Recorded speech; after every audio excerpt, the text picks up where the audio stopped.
from all-round top student to chief scientist.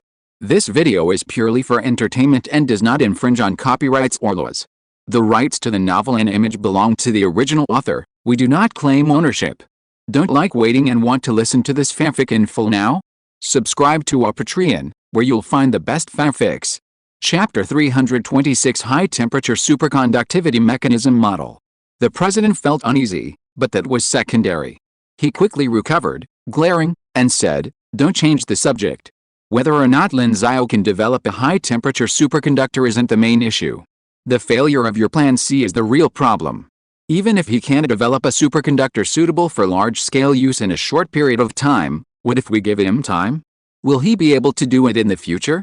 Originally, if your Plan C succeeded, we would have been done for once and for all. Now, we've lost this opportunity. The protection of Lin Xiao will undoubtedly increase to an unprecedented level in the future, and we'll never have such a good opportunity to implement Plan C again. Don't tell me I won't have to worry after I leave office. I still have 2 years left in this term, not to mention the next, which still leaves 4 years. That's 6 years. Do you think Lin Xiao can't do anything in those 6 years?" Hearing the president's words, the Secretary of State internally grumbled. "How can you still be re-elected like this? Haven't you seen how low your approval ratings have plummeted?" He would rather be Secretary of State for the King of Understanding than for the King of Sleep, even though it seemed that no matter who held the position, his position would be precarious. Of course, he thought so in his heart.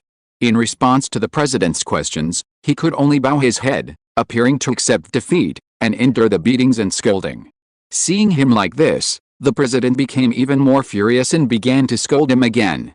The angry shouting from the president's office was occasionally heard by those passing by. Upon learning that it was the Secretary of State in there, they felt pity for him. Being Secretary of State is really not easy these days. This matter was discussed not only in the White House but also in other important official residences such as the Kremlin, 10 Downing Street, and the Élysée Palace. Essentially, everyone in these residences cursed the organizers of this incident as idiots. Of course, the vast majority of forces did not believe this was just a coincidence. Someone must have been behind it. Likewise, these forces were reluctant to see Lin Xiao remain unharmed. After all, Lin Xiao's age and achievements had already put pressure on them. Less than 2 years after returning to China, he had already solved the problem of lithography machines, even X-ray machines. Who knew what else he would come up with? Such a scientist was truly a supermodel. Initially, they were delighted to hear that Lin Xiao had been in a car accident, but before they could celebrate, they learned that Lin Xiao had barely sustained any injuries. Afterwards, the car owners at the scene released dashcam footage, allowing everyone to see the entire accident. Amazing. With such a large tanker truck bearing down on him, and in such a critical moment, Lin Xiao's driver still managed to squeeze through the gap. This kind of bodyguard driver is truly top-notch, much more impressive than a certain country's top female bodyguard. Of course, Shihao actually came up with this idea after Lin Xiao's suggestion. However, since this incident hadn't been made public, people generally attributed it to Shihao. Furthermore, Shihao's actions, when he rushed to protect Lin Xiao from the steel coil, even increased the value of Zhonghe bodyguards. Since then, many wealthy individuals have offered high prices to hire retired Zhonghe bodyguards, or even elite members of the Northeast Tiger Special Forces like Shihao. Of course, regardless of the fact that Lin Xiao escaped unharmed this time, it still left many people abroad feeling sorry for him. It would be difficult to bring Lin Xiao to any harm in the future. They couldn't help but wonder what miracles Lin Xiao could accomplish in the future. It was rumored that Lin Xiao was currently researching superconductors. Who knew he could solve the problem of superconductors, just as he had with RDX pure silicon crystals? Meanwhile, in contrast to the lamentations expressed abroad, the inpatient department of the Zhejiang hospital remained peaceful, especially around Lin Xiao's ward. It was already the second day after the car accident. "Director Ma, why are you here too?" Suddenly, a flurry of conversation could be heard outside the ward. Ma Gaolian, who was supposed to be in Beijing, appeared at the ward's door. Qi Shenghao was guarding the area. As a national security officer, he quickly recognized the director of the Science and Technology Bureau and exclaimed in surprise. Ma Gaolian didn't recognize Qi Shenghao, but he frowned and said, "Professor Lin is my friend and a very important scientist in our country. Can I not come and see him?" Is the professor resting now? Qi Shanggao said. Professor Lin seems to be working. Ma Gaolian was stunned. He's not resting? Qi Shanggao shook his head. Professor Lin said it's not time for rest yet. Ma Gaolian was puzzled. Not time for rest yet, what did that mean? He immediately asked, then I should be able to come in now, right? Qi Shanggao nodded. Yes, thank you. Ma Gaolian nodded, opened the door, and walked in. Upon entering, he saw Lin Xiao writing at his desk. Curious, he walked over, wanting to take a look at what Lin Xiao had written. But after the first glance, he gave up. Sure enough, people like him shouldn't read this kind of stuff. I heard a top mathematician once said that people who don't understand math are monkeys.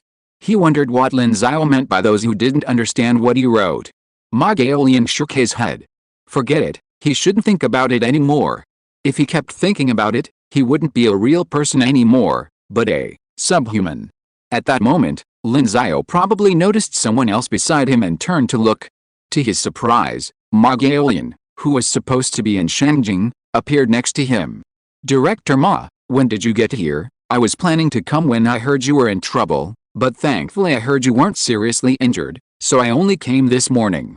I just arrived, looking at the large patch of treated skin on Lin Xiao's left arm, now scabbed over. Ma Gaolian couldn't help but feel a wave of dread. Thank goodness you're alright, otherwise, I don't know what I would have done. Lin Xiao had called him just before leaving yesterday morning to say they were close to solving the mechanism of high-temperature superconductivity, making it possible to create a high-temperature superconductor. Then, that afternoon, he received news that Lin Xiao had been involved in a car accident on the highway involving a tanker truck and a truck carrying steel coils. One of the coils had even struck Lin Xiao's car, and the tanker truck had exploded. Each piece of news was like a cascade of debuffs, overwhelming Ma Gaolian, leaving him with a sense of doom. Finally, the news turned out to be a complete reversal. Lin Xiao had only suffered minor scratches and no other injuries. This finally gave Ma Gaolian a sigh of relief, but the roller coaster experience had left a mark on him. Seeing Ma Gaolian's expression, Lin Xiao smiled and said, I'm fine, so there's no need to worry. Ma Gaolian helplessly spread his hands. How can I not be worried? Lin Xiao smiled and shook his head, then returned to the draft paper in front of him and continued writing. Looking at Lin Xiao's writing, Ma Gaolian suddenly had a guess and asked, what are you writing? Is it? Lin Xiao smiled and nodded, yes, it's a mathematical model of the mechanism of high-temperature superconductivity. You've finished it? Just a few steps. Oh, Ma Gaolian nodded, then couldn't help but ask, if you figure it out, does that mean we can use it? Lin Xiao waved his hand. There's still a process from theory to practice. Is that so? Ma Gaolian's face suddenly showed a hint of regret. Translating theory into practice is certainly not easy. It still takes time to mature. However, just then, Lin Xiao smiled and said, of course, this process won't take too long. Ma Gaolian, who had just felt a little disappointed, suddenly brightened up. What do you mean? Lin Xiao said, let's talk about it when I get back to Shangjing. Okay, Ma Gaolian nodded immediately, then said, then, I won't bother you anymore. Your research is more important. Lin Xiao waved his hand to indicate that he had heard, but suddenly added, by the way, do you know about Shihao's situation? Ma Gaolian was stunned, then he sighed deeply. It was he who had brought Shihao to see Lin Xiao in the first place, and now this had happened. I know. You don't have to worry about it. We'll definitely find the best doctors to try to reconnect his nerves. Lin Xiao nodded. After a moment, he added, I need to build a biological laboratory within the Dingguang Research Institute, starting with a neuroscience lab. Ma Gaolian was stunned again. Seeing Lin Xiao's serious expression, he understood what Lin Xiao was planning. Then, with a smile, he said, okay, no problem. I'll take care of the arrangements when I get back. Thank you for your help. Lin Xiao nodded, then returned his gaze to his draft paper and began writing the last few formulas. With the sound of a door closing behind him, his pen suddenly stopped. He had completed it. The mechanism of high-temperature superconductivity had been perfected in his hands. Or rather, the mechanism of superconductivity. Now, he only needed to combine the BCS theory with his model to establish a complete superconducting mechanism. Whether low or high, strictly speaking, superconductivity at all temperatures.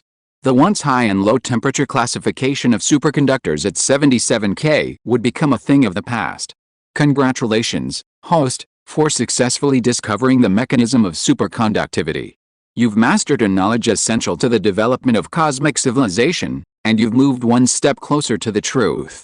Rewards: 2,500 Math EXP, 3,000 Physics EXP, 2,000 Materials EXP, 100 Truth Points, and a room temperature superconductor. Hearing the system's rewards, especially the last one, made Lin Xiao's eyes widen. A room temperature superconductor. Chapter 327 Increased Protection Level.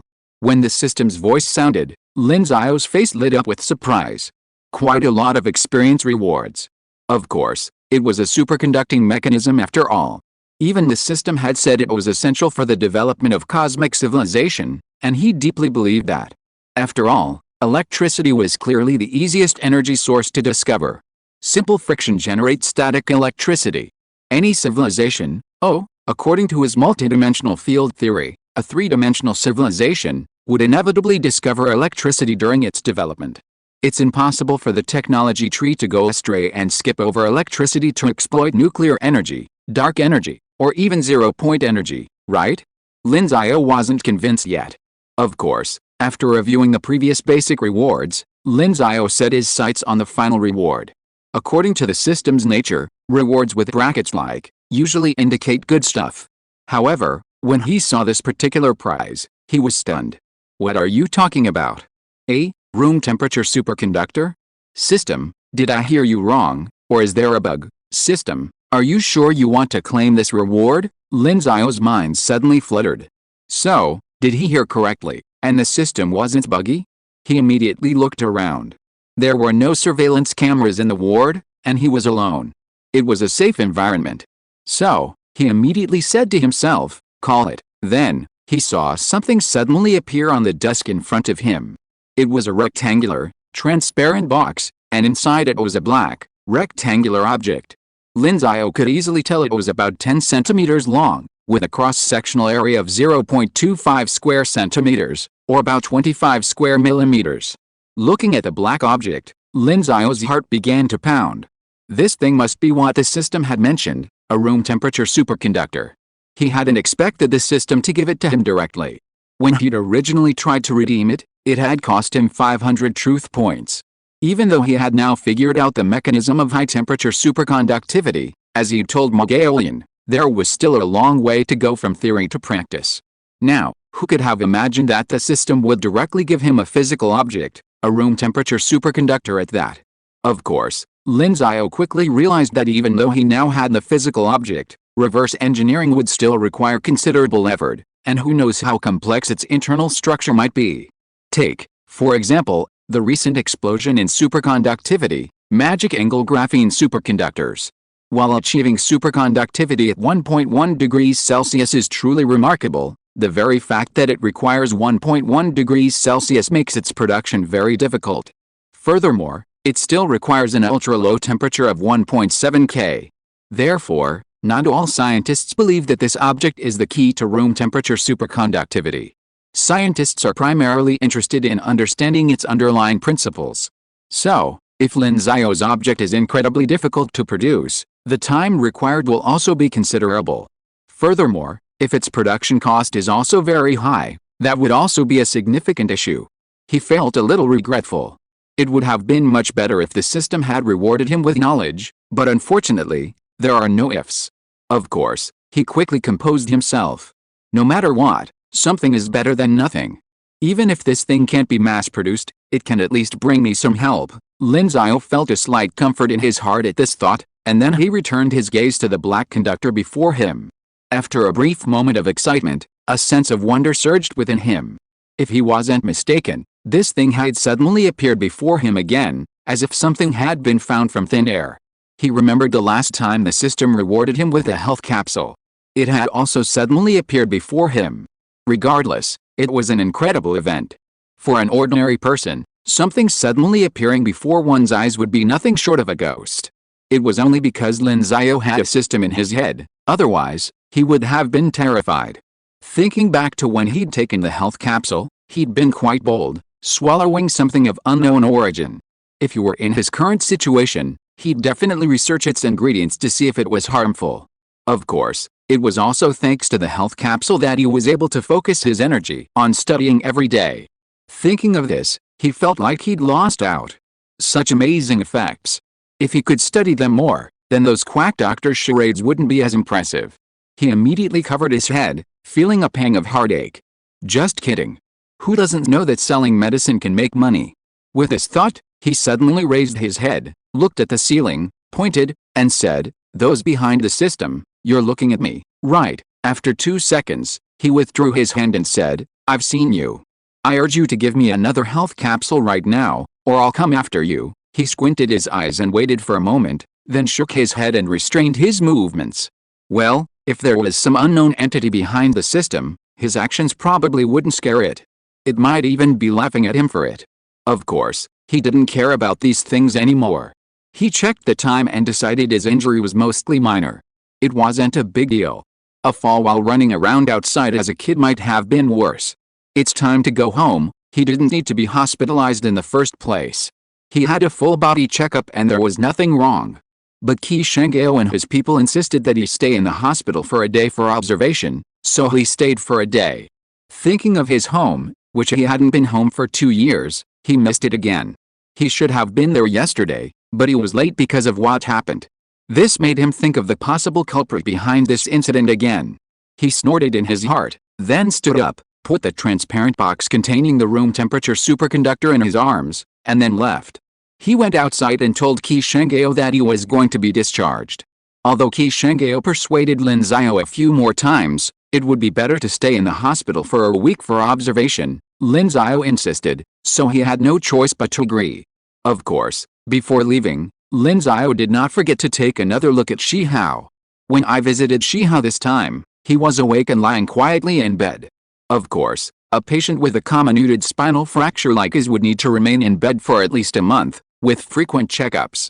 He wouldn't be able to sit up until his spine healed and could support his body again. I feel pretty good. I've never had so much free time before. Now I can lie in bed every day. I never dreamed I'd be able to. Seeing Lin Xiao come to visit, Shi Hao smiled with relief. He raised his book, Romance of the Three Kingdoms, and said, "I've always wanted to read these classics, and now I finally have the time." Lin Xiao nodded slightly. "Okay, buy whatever you want, and I'll put it on my account. Professor Lin, don't look down on us Guoan. We can still afford to buy books." Qi Shanggao, who was standing nearby, said with a smile. "Is Shi Hao also part of your Guoan? Haha, protecting you is our duty." "Of course, Shi Hao is one of us," Qi Shanggao said. Lin Xiao was stunned for a moment, then shook his head. He stepped forward and shook Shi Hao's hand. "I'm now halfway to fulfilling my promise, so don't worry." Shi Hao's face lit up again, and he reluctantly nodded. "Okay." Lin Xiao quickly restrained him, saying, "Don't move. At least your spine needs to heal first, otherwise you won't be able to sit up." "Yes." Shi Hao nodded again. Lin Xiao said no more. Between men, there wasn't much passionate emotion to express. After saying goodbye to Shi Hao, he turned and left. The discharge paperwork had already been completed, so Lin Xiao could leave immediately. This time, he noticed a group of people around him, about a dozen or so. Each one looked very capable and looked around warily. He was stunned and asked Qi Shanggao, "Who are these people?" Qi Shanggao replied, "Didn't I tell you before that your protection level has been increased? These are all here to protect you." "So many people." "Not that many, actually. They're just temporary personnel we've assigned. We may provide you with more security measures in the future." "I heard the higher-ups are considering providing you with a security team." Lin Xiao couldn't help but look helpless. "None of the other scientists in our country need this, right? You're different, because you were the victim of this assassination attempt." "Are you sure it was an assassination?" "Almost certain." Qi Shanggao's face showed a hint of confusion. "It seems that a particularly powerful hacker has discovered the identities of the Honda driver's recent contacts, found clues, and sent them to us. We don't know who this hacker is, though, and we are still investigating. With such powerful skills, it would definitely be very helpful if they joined us." Lin Xiao was stunned. "A hacker? Well, do you know any powerful hackers?" Qi Shanggao asked. Of course, Lin Xiao thought to himself. Kong Huan was a hacker he knew, And he was probably quite powerful, too. He said, "You'd better stop investigating. I think he could be more useful in other positions." Qi Shanggao was stunned. Lin Xiao's words suggested they knew each other. He nodded and said, "I understand. I'll notify our people to cease the investigation." "Yes," Lin Xiao nodded. As they spoke, they arrived at the hospital entrance, and he looked at the convoy in front of him with some surprise. It was another honky L5, with 2 Mercedes-Benz cars in front and behind. This specification, isn't it a bit too high profile? Lin Xiao was stunned. Qi Shanggao stepped forward and opened the door of the honky L5 for Lin Xiao, saying with a smile, "Security measures shouldn't be too low-key. Please get in." Feeling the gazes from everyone around him, Lin Xiao shook his head helplessly and got in. Soon, all 5 cars started up, leaving the hospital entrance and heading towards Lin Xiao's home. Chapter 328 Return to Shangjing. The 5-car convoy wasn't particularly high profile. Any supercar clubs would have been more impressive. Of course, if the center of the 5 cars had been a honky, that would have been a different story. They constantly attracted attention along the way. Few people weren't drawn to such a convoy. After all, anyone could guess that someone important was aboard. This was especially true once the convoy entered Jincheng and the crowds grew. However, Lin Xiao, who was inside the car, couldn't help but look at the situation outside, and a look of frustration crossed his face. He turned to Qi Shanggao and asked, "Will you still be in this convoy when we return to Shangjing?" Qi Shanggao smiled and said, "Don't worry, we won't have to. Shangjing is safer than here. We'll mainly provide covert protection and won't affect you." Lin Xiao nodded. "That's good, otherwise, the constant attention he'd receive even on the streets would have been too much for him." And so, their convoy finally arrived downstairs from Lin Xiao's house. The security guard at the gate was startled by the scene. He didn't care if it was a vehicle from within the complex, and simply opened the door. He wondered if he had heard of any high-ranking officials coming for inspection today. Could it be a surprise inspection? An inspection of the environment or something? But was it really that formal? As the security guard puzzled over the situation, 5 cars drove in and arrived directly at Lin Xiao's residence. Qi Shanggao quickly got out and opened the door for Lin Xiao. "Professor Lin, we're here." "Yes." Lin Xiao nodded and quickly got out of the car. He was then surrounded by 4 bodyguards. Seeing this, Lin Xiao held his forehead. In ancient times, would this be considered a glorious return home? Especially since it was the end of the year, and the sun was out today, there were quite a few elderly people basking in the sun in the community. Such a large caravan of people was hard to ignore, and they all cast their eyes over. Everyone thought it was a leader returning home, but then a young man got out of the car. A closer look revealed him to be Lin Xiao. They'd always heard he lived in their neighborhood, so most of them knew what he looked like. They'd never seen him in the community, so most of them initially doubted him. But now, they were stunned. Suddenly, the elderly pointed at Lin Xiao and started talking. If they hadn't noticed he was accompanied by bodyguards, they'd all be tempted to ask him how old he was and if he was married. Lin Xiao, not wanting to stand there and be watched by so many people, went upstairs. In the elevator, Qi Shanggao said, "By the way, Professor Lin, we might need to visit your home to observe you so we can arrange protective measures later." Lin Xiao said, "All right, feel free to do whatever you want. We can stay for dinner later." Qi Shanggao waved his hand. "That's fine. There are so many of us, and there are a dozen or so comrades downstairs. We can't just ignore them." "All right then." Hearing Qi Shanggao's words, Lin Xiao nodded without saying anything more. Soon, the elevator reached its floor. Stepping out, Lin Xiao stood in front of his home. He took a deep breath and knocked.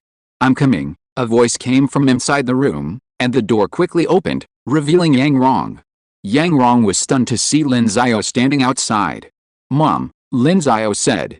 "You scared me to death, little brat," Yang Rong said excitedly.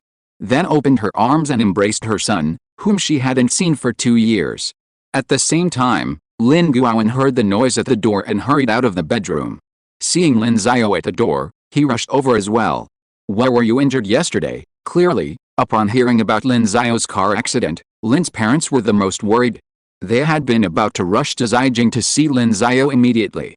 If Lin Xiao hadn't persuaded them for a long time, repeatedly stating that he was not injured, he would have seen them last night. Afterward, seeing the horrific scene and the appearance of the car Lin Xiao was riding in, They were extremely surprised to hear that Lin Xiao was fine. Lin's mother had even gone to the city god temple that morning to burn incense. Hearing his parents' concern, Lin Xiao felt both warm and helpless. Perhaps children often don't want their injuries to be seen by their family. Of course, he still lifted his sleeve to show his parents the injury. Seeing the large scrape and scab, it didn't look serious, but the parents still expressed their concern. "Okay, I told you it's all right. Let's go inside. I have someone behind me." Hearing Lin Xiao's words, Lin's parents finally noticed a group of men in black suits behind him and couldn't help but ask, "Who are they?" Before Lin Xiao could say anything, Qi Shanggao stepped forward and said, "Hello, Mr. Lin Guowen. I'm from the Qin Province National Security Bureau. From now on, I'll be primarily responsible for Professor Lin's protection. Sorry to bother you." Hearing that they were from the National Security Bureau, specifically to protect Lin Xiao, Lin Guowen exchanged a glance with Yang Rong. His son was truly impressive. Now he needed the protection of the National Security Bureau. What was national security? National security? Was protecting Lin Xiao the same as maintaining national security? Lin's parents weren't particularly familiar with these cutting-edge technologies, but besides being surprised, they were also filled with pride for Lin Xiao. Afterward, Lin Xiao and his companions entered the room, and Qi Shanggao and his companions began to inspect the room, identifying any areas outside the room that might be under surveillance so they could prepare to stand guard. Although Lin Xiao was now largely safe, there was no guarantee the mastermind behind the car accident would be ruthless enough to attempt another assassination, perhaps with a sniper attack. Despite the country's gun ban, it was still easy for someone to obtain a gun, even a sniper rifle, by transporting it across the border and driving it all the way into the mainland. Even manufacturing a gun domestically, perhaps a simplified shotgun, and then launching a surprise assassination attack was possible. Of course, if the attack was close range, the bodyguards could still be effective, as they could still keep an eye on Lin Xiao's back. Lin's father and mother watched as these people searched the room, feeling a sense of confusion. What was going on? Could the security measures be so rigorous? Lin's father had some suspicions. After all, there were people online speculating that Lin Xiao's car accident was staged. Conspiracy theories were quite popular. Lin's father couldn't help but question Lin Xiao, but Lin Xiao, trying to dissuade them, simply explained that it was just a routine check and there was nothing to worry about. Hearing Lin Xiao's words, Lin's father felt a temporary sense of relief. Regardless, the thought of someone wanting to harm their child was a source of worry for parents like them. The national security officers quickly completed their inspection of the room. They were all professionals, so the job didn't take long. Once they had determined the situation, they left without further ado. Lin Xiao, meanwhile, began preparing to enjoy the new year. After all, he'd been busy for 2 years. He'd originally planned to take a break after the X-ray project, but instead, he'd thrown his attention back into superconductivity research. This new year, he decided to take a complete break. He ate and slept, and even played a few games of Summoner's Rift when he had time. With his current brain power and reflexes, he was practically a walking bot, and the attack ranges displayed by those bots were a piece of cake for him. Because of his impressive skills, some people accused him of cheating in the game, which Lin Xiao wasn't happy about. While he did cheat, it was his own brain that did it. Why would anyone accuse him of cheating? So, another intense landing match ensued. Perhaps the people on the other side never imagined that the one they were arguing with was Lin Xiao. And so, time passed quickly. Lin Xiao hadn't published his superconductivity mechanism. Such a theory couldn't be made public. This thing, obviously, couldn't be made public either. Only if the scientist who created it wanted fame, to become a world-renowned figure, would they publish such a thing. Of course, it could also be to gain academic recognition. After all, a theory might be correct even after 100 reads, but after more academic scrutiny, perhaps flaws could be found. Lin Xiao, however, had no such concerns. After all, if the system had already approved it, how could it be fake? For him, his only concern now was figuring out the nature of the room temperature superconductor he held. Once he knew, he could begin attempting to manufacture it. Even if the cost was high, it wouldn't be a problem for small-scale use. After all, he was responsible for helping Shihao get back on his feet. Shihao's condition had already been examined by the nation's best neurologists, but the final result was still unsatisfactory. It was virtually impossible to reconnect with spinal cord nerves. Therefore, the only hope now lay in Lin Xiao's shoulders.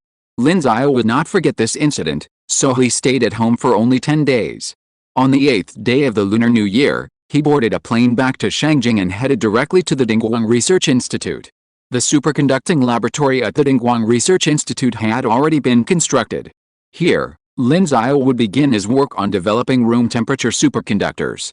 Chapter 329. Let's get started. Dingguang Research Institute, Superconductivity Laboratory. The Superconductivity Laboratory consists of many labs, and Laboratory 1 is the most luxurious.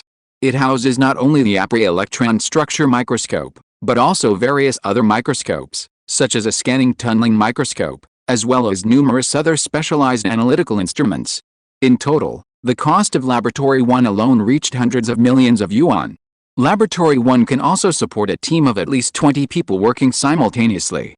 However, even with such a high-end lab, only one person was conducting an experiment at this moment. That person was naturally Lin Xiao.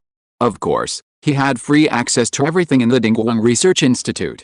In other words, he had the right to use everything in the Dingguang Research Institute, though ultimate ownership belonged to the state. Since it was the Lunar New Year holiday, the institute wasn't particularly crowded. Lin Xiao's solo use of Superconductivity Laboratory 1 went unnoticed. Of course, conducting his experiments alone was essential for him. After all, he was about to experiment with a room temperature superconductor gifted by the system. After closing and locking the lab door, he approached a laboratory bench. Pulling the transparent plastic box from his pocket, Lin Xiao gazed at the 10-centimeter long, 0.25 square centimeter thick black conductor quietly lying within. A hint of excitement crossed his eyes. Finally, he could witness how this legendary room temperature superconductor could achieve superconductivity under ordinary conditions. He then removed the black conductor. It had a metallic texture, yet was also remarkably tough. Toughness is a crucial property of a superconductor. A superconductor that couldn't bend would clearly be unsuitable for large-scale use. Of course, Lin Xiao didn't dwell on it. He'd handled it many times before, and now wasn't the time to waste time touching it. Quickly, he attached both ends of the wire to a conductor tester on the laboratory bench. This tester could monitor various parameters, including the conductor's resistance, with remarkable accuracy, capable of measuring resistance values to within 0.000001. Then, he flipped the switch, and current instantly flowed through the entire circuit. However, the meter still showed 0. Seeing this, Lin Xiao's brows twitched, and he sighed inwardly. What an amazing sight. The temperature in the lab was 25 degrees Celsius, a perfectly normal room temperature, and the air pressure was roughly 1 standard atmosphere, with no significant deviation. Yet, under these conditions, this black conductor had achieved superconductivity. While this scene was scientific, it still seemed quite scientific to Lin Xiao. Perhaps such a small section of room temperature superconductor couldn't be used to make cables or for any other purpose, but if you wound it into a loop and passed an electric current through it, at its critical current level, it would become a powerful energy storage device. This is superconducting energy storage. Superconductors don't have no resistance, but their resistance is so low that it would take at least 100,000 years for the current to completely dissipate. And in this way, superconductors become excellent energy storage devices. For example, it could store excess electricity during periods of low electricity demand and then release it instantly during peak periods, alleviating power generation pressure. Of course, this only applies to civilian applications. For military applications, the massive amount of stored current that can be released instantly makes it an ideal energy source for laser weapons. This immense amount of energy can instantly boost the laser's power, resulting in a more destructive attack. Furthermore, superconductors can also be used to generate electricity. Replacing the coils in a generator with superconducting coils would allow for lossless power generation. Furthermore, the generators could be made very small, reducing the energy consumption required to operate them. This could potentially be used in a wide range of applications in the future, such as all-electric ships or automobiles. In short, even a small section of room temperature superconductor could be incredibly powerful. Thinking about the countless uses of room temperature superconductors, Lin Xiao's heart could not calm down. But soon, his gaze hardened. Alright, there's no point in dwelling on this. It's time to test the specific properties. The properties of a superconductor are, Among other things, its critical temperature, critical current density, and critical magnetic field strength. After a quick test, Lin Xiao's eyes lit up. 69 degrees Celsius critical temperature, 4.51410 cap 11 am critical current density, and 19 T critical magnetic field strength. Oh my god, my system. Lin Xiao's heart was filled with excitement. A critical temperature of 69 degrees meant that this conductor didn't even need to be kept at a constant temperature during operation. For example, in high-temperature environments, a critical temperature of 69 degrees would be sufficient to allow it to perform a wide range of tasks. And its critical current density of 4.51410 cap 11 am was a figure that made Lin Xiao extremely excited. Even niobium titanium alloy can only withstand a maximum critical current density of 10 cap 9 am, a difference of hundreds of times. As for its maximum critical magnetic field strength of 19 T, Lin Xiao immediately thought of two things: a particle collider and magnetic confinement fusion. Magnetic confinement fusion is a method of nuclear fusion that uses powerful magnetic fields to control high-temperature plasma within a fusion reactor, thereby generating power. Particle colliders similarly utilize powerful magnetic fields to control charged particles within the reactor. A larger magnetic field is naturally better. For the former, it allows for better control of the plasma. For the latter, a stronger field means greater collision energy. Both CERN's LHC particle collider and China's magnetic confinement fusion tokamak, the East, utilize niobium titanium alloys to provide their magnetic fields. Niobium titanium alloys can withstand a critical magnetic field strength of up to 10 T, meaning they can only generate a maximum magnetic field of 10 tons. The LHC's maximum magnetic field strength is 8 T, while the East tokamak's magnetic field strength is 3.5 tons. However, using the room temperature superconductor Lin Xiao currently possesses, their magnetic field strengths could easily double. The thought of this intensified Lin Xiao's excitement. He hadn't expected the room temperature superconductor the system had given him to be more than just a room temperature superconductor. It possessed such impressive basic properties. This made him eager to see what exactly it was made of. He immediately took the object and began analyzing its composition and structure. First, X-ray fluorescence spectroscopy confirmed its inorganic nature, confirming its lack of carbon. XRD, or X-ray diffraction, was then used to analyze the crystalline phase, and the microstructure was further examined using a scanning electron microscope. Although Lin Xiao was adept at the process, it still took considerable effort to obtain the final results.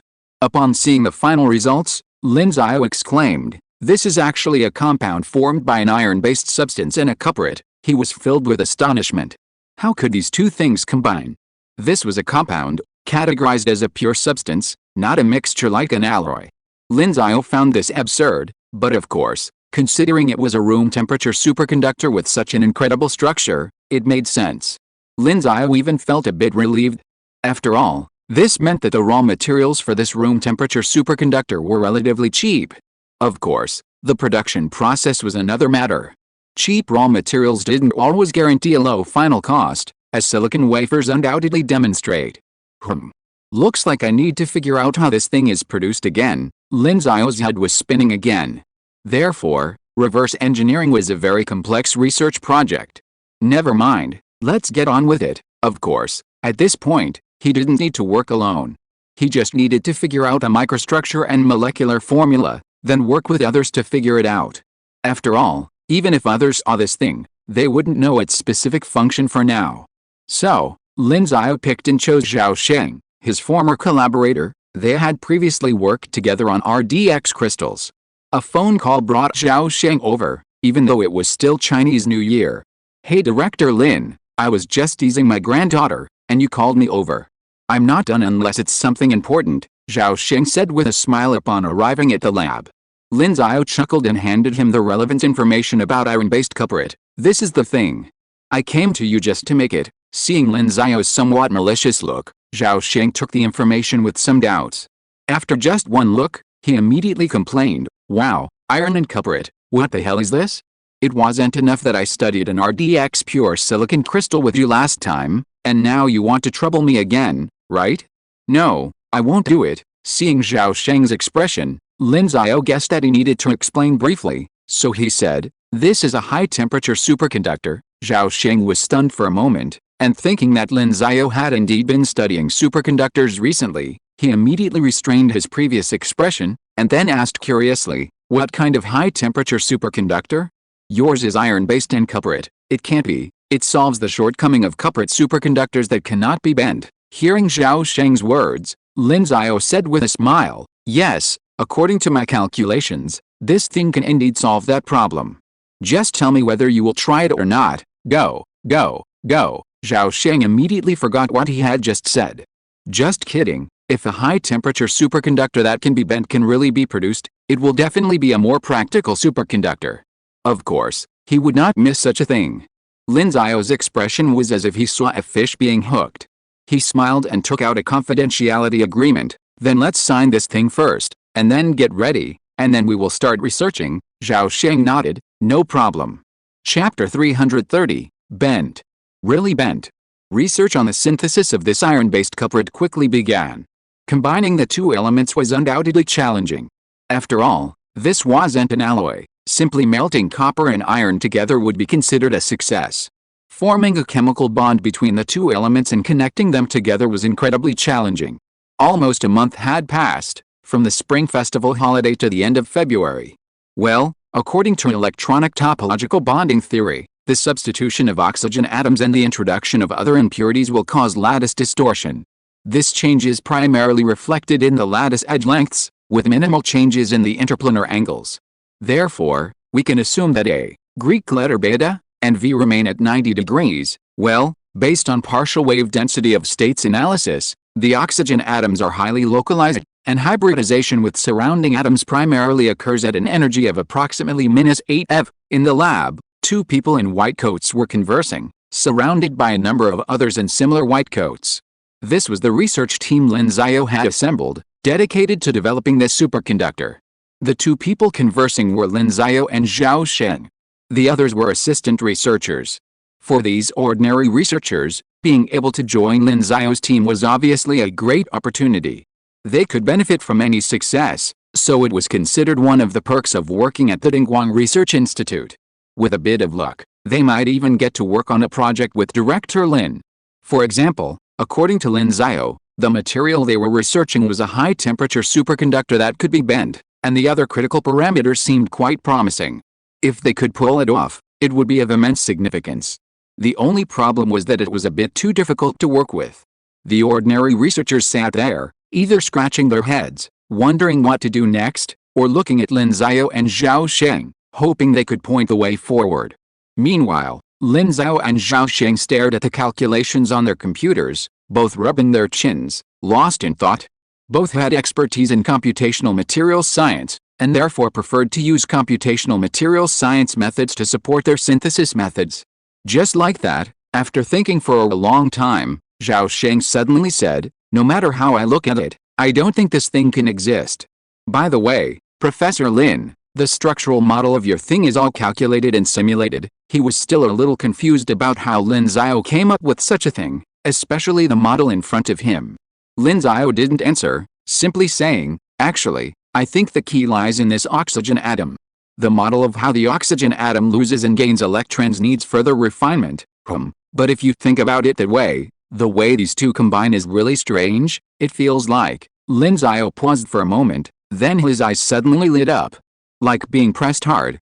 That's a pretty good description," Zhao Sheng nodded, frowning. "It feels like, originally, these atoms couldn't form a chemical bond, but because they were pressed, the attraction overcame the repulsion, and they connected." "Exactly." Lin Xiao's eyes lit up even more. After a moment, he suddenly said, "I'm going to step out for a while. You can take a look here." "What's wrong?" Zhao Sheng asked. Hadn't they reached a key point by now? But Lin Xiao had already turned and left the lab. Seeing this, Zhao Sheng gave up and returned to his computer. This thing, just like the RDX pure silicon crystal research, had no chance of success. Of course, the pressure Lin Xiao mentioned earlier was quite interesting. Lin Xiao left the lab and returned to his office. He'd left the lab because of a sudden idea he'd come up with about pressure, which had given him a flash of inspiration. While his model of the superconducting mechanism didn't mention pressure, it did include a statement about the pressure binding electrons in the superconducting state. It's like under the influence of pressure, Electrons bind to form pairs. Then, when the pressure is reduced, the internal electromagnetic forces prevent these electron pairs from losing their bonds. This essentially means the superconducting state is preserved. The more he thought about it, the brighter it became. Lin Xiao speculated that the room temperature superconductor the system had rewarded him with was able to maintain superconductivity at room temperature for this very reason. This means that if sufficient pressure is applied when preparing this iron-based cuprate superconductor, it's possible to cause the oxygen ions in the cuprate to continue losing electrons, allowing them to bond with the iron-based material. At this thought, Lin Xiao suddenly felt as if he had found a way to create this room temperature superconductor. So, what pressure is required? This question required calculations not only from the theory of electron topology and bonding, but also from models of the superconducting mechanism. This was why he hadn't stayed in the lab. Currently, he was the only person in the world who mastered the superconducting mechanism. Without giving it any more thought, he began calculating. Almost without thinking, he wrote out a long list of equations, and in a short time, he had the answer. At least 23.3 standard atmospheres. Lin Xiao frowned. Compared to the pressures required to achieve superconductivity through high pressure, this pressure was relatively low. However, if production were to proceed under such conditions, the cost would skyrocket. But in the end, he relented. This was a room temperature superconductor, so what if the cost was a little higher? Once mass-produced, as marginal costs continued to decline, even if the initial cost was high, it would eventually reach a generally acceptable level.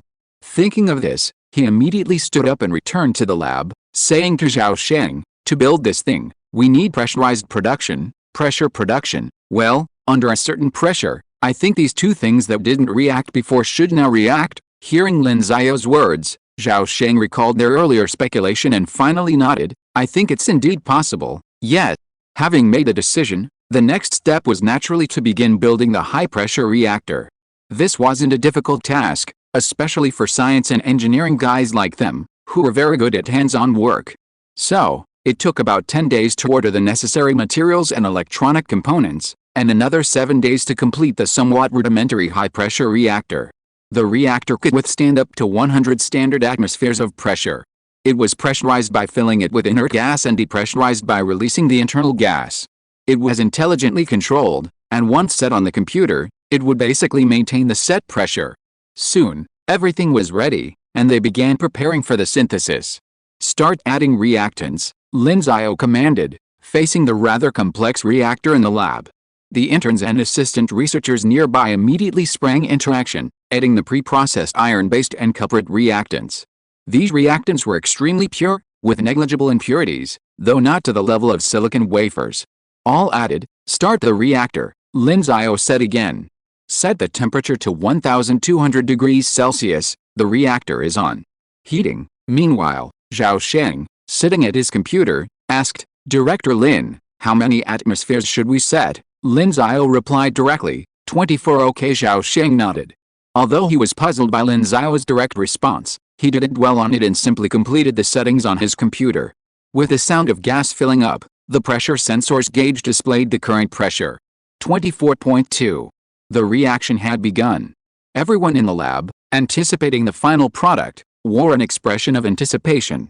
As time slowly passed, the expected reaction time expired, and the pressure began to decrease. Once the internal pressure returned to a safe level, the product was removed from the furnace. The molten liquid inside was then poured into molds and allowed to cool and form. They didn't produce much this time. The final volume was only about 100 centimeters. 10 molds were used, resulting in 10 strips with a cross-section of 1 centimeter and a length of 10 centimeters. Looking at the 10 jet black products, everyone present was thrilled. Previous products hadn't been pure black, but a silvery black. This color clearly indicated that this was a completely new object. "Great," Zhao Sheng exclaimed excitedly. It looked like success. So, without even bothering to analyze the internal structure of the device to see if it met their initial expectations, he simply declared, "Go get some liquid nitrogen and see if it meets the requirements for high-temperature superconductivity. And see if it can bend. How is its toughness?" "Great," several assistant researchers responded immediately. 2 of them ran off to get the liquid nitrogen, while another reached out and picked up one of the wires, giving it a firm bend. Sure enough, it bent. and it appeared to be incredibly tough, inheriting the toughness of the original iron-based material. Great, Zhao Sheng immediately glanced at Lin Xiao beside him, his face lit with excitement. It bends. It really bends. Lin Xiao opened his mouth, wanting to say that they could talk about the testing later. After all, maybe they'd succeeded, but considering the importance of room temperature superconductors, perhaps they could wait. But seeing Zhao Sheng's excitement, he didn't know what to say. Finally, he shook his head. Forget it, let them all be happy. After all, they had signed a confidentiality agreement. He smiled and said, yes, it bends. If you're listening to this novel on a channel other than Fanfic World, it means they downloaded and uploaded it without effort. We cordially invite you to visit our channel, Mundo Fanfic Novelis. There you'll find the original version of this story and you can explore many other novels of various genres.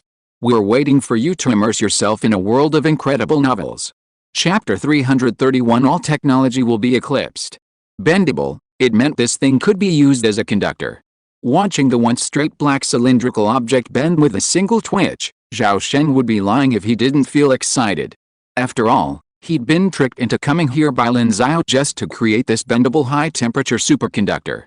Currently, the high-temperature superconductors discovered by scientists, those with a critical superconducting temperature above 77 K, are mostly copper oxides, also known as cuprates, which are inherently brittle and have poor toughness. If this thing they created today could actually bend, well, they'd make a killing, not to mention the money. Oh, this thing belongs to Lin Xiao, so if they make any money, it wouldn't have anything to do with him. At that thought, Zhao Sheng immediately lost his mind. Of course, then his excitement returned. Even if the money had nothing to do with him, he'd at least win some kind of award.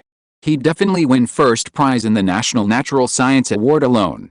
Of course, that only required the superconducting critical temperature of this thing to reach above 77 K. Just as he thought this, the two men who had gone to fetch the liquid nitrogen returned and shouted, "Liquid nitrogen, okay, let's get started." Zhao Sheng was already impatient. He turned to look at Lin Xiao again and said, "Why aren't you excited at all?"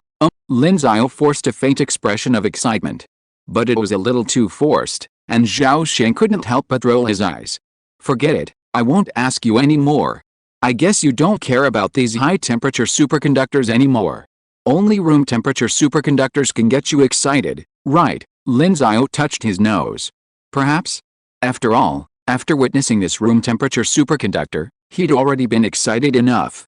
He just wondered what the other people's faces would be like when they saw this thing maintain its superconducting state even after the temperature gradually returned to room temperature. He suddenly felt a little excited. So, quickly, the test equipment was ready. It wasn't complicated at all. It was just a temperature sensor attached directly to one of the black solids, and then the test was conducted using the Meissner effect. This was the simplest way. They then poured liquid nitrogen into the chamber, and immediately, the reading on a meter connected to the sensor began to drop rapidly, reaching around 77 K. Then, they placed a small magnet on top, and it suddenly began to levitate. Such a miraculous sight would have been considered a feat of magic in ancient times. "Great," Zhao Sheng exclaimed upon seeing this, and then burst into applause. The others immediately followed suit. This thing truly met the requirements for a high-temperature superconductor. This was undoubtedly something that excited them immensely. Why? Because liquid nitrogen is cheap. Liquid helium costs around 200 yuan per liter, while liquid nitrogen can be as low as 6 or 7 yuan per liter. After all, helium is a rare gas, while nitrogen is ubiquitous. Consider that 78% of Earth's air is nitrogen. Therefore, preparing nitrogen is very cheap. Since this new superconductor they had created could bend, it clearly had potential for large-scale applications, such as in superconducting magnetic levitation trains. In fact, the maglev trains in Shanghai use yttrium barium copper oxide, YbCO, superconductors. Beyond that, this thing could also be used for electricity generation, known as superconducting power generation. YbCO could be used to lay the tracks for maglev trains because they're long and don't require sharp curves. However, for power generation, the brittle YbCO would obviously be unsuitable due to the need for coiling. This is where their new superconductor would come in handy. Alternatively, it could even be used for superconducting power transmission, though only in areas with high electricity consumption. The lossless nature of superconducting transmission could significantly reduce the load. And Zhao Sheng and the others kept thinking, even considering superconducting electromagnetic guns.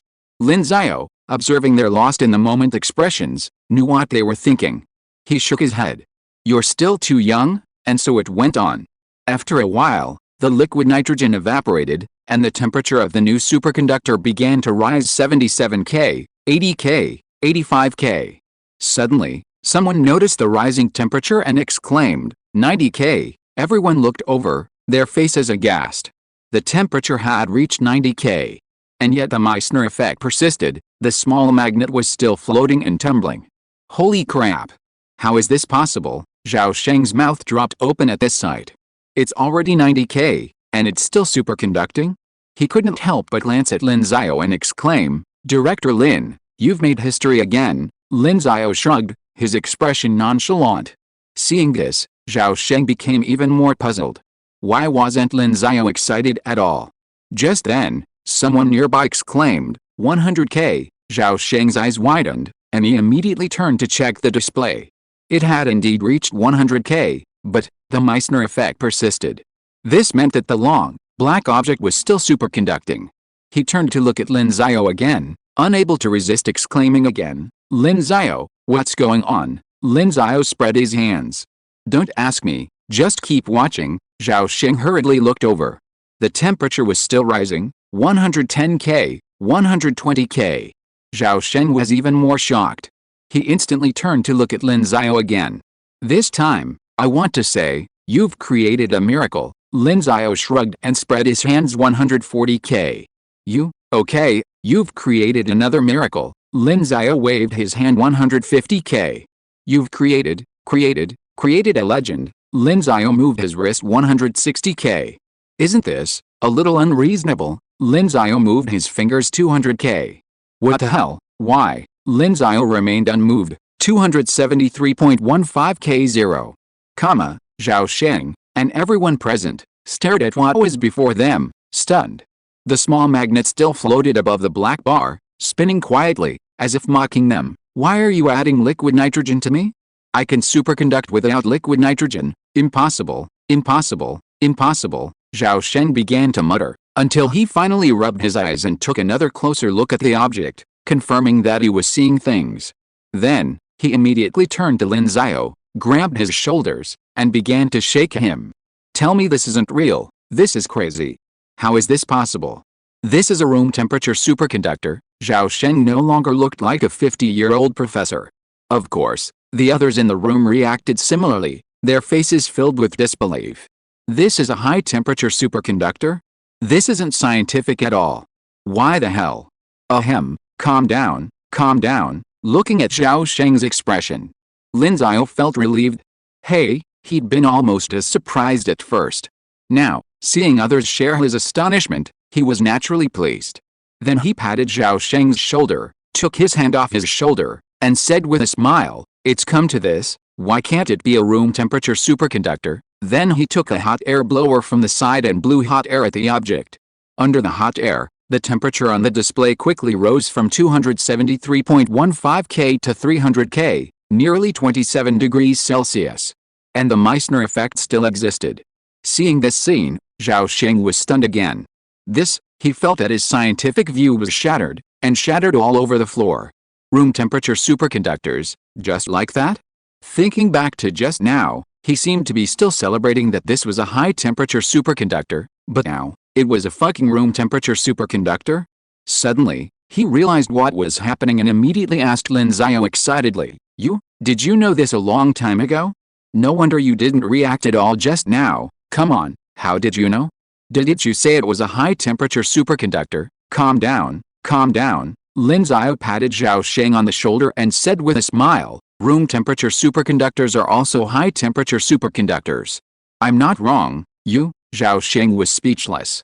Room temperature superconductors are indeed considered high-temperature superconductors, but the academic community generally equates high-temperature superconductors with cuprate superconductors.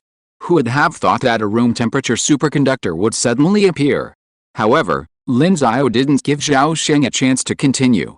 Instead, he turned to the entire room and said, All right, everyone, As you can see, we've created a room temperature superconductor. I know you're all very excited, but room temperature superconductors are clearly strategic materials, and until they're publicly announced, they must be kept strictly confidential, practically the equivalent of a top state secret. This means that a project will be put on hold indefinitely, and someone will probably ask you to sign a more stringent confidentiality agreement. Of course, I'm aware of your contributions to this project, so you'll all receive some sort of reward later. You can rest assured about that. Clearly, Lin Xiao's words were a warning. After all, the matter was of such magnitude, and of course, anyone who came to the Dingguang Research Institute had no need to worry about their character.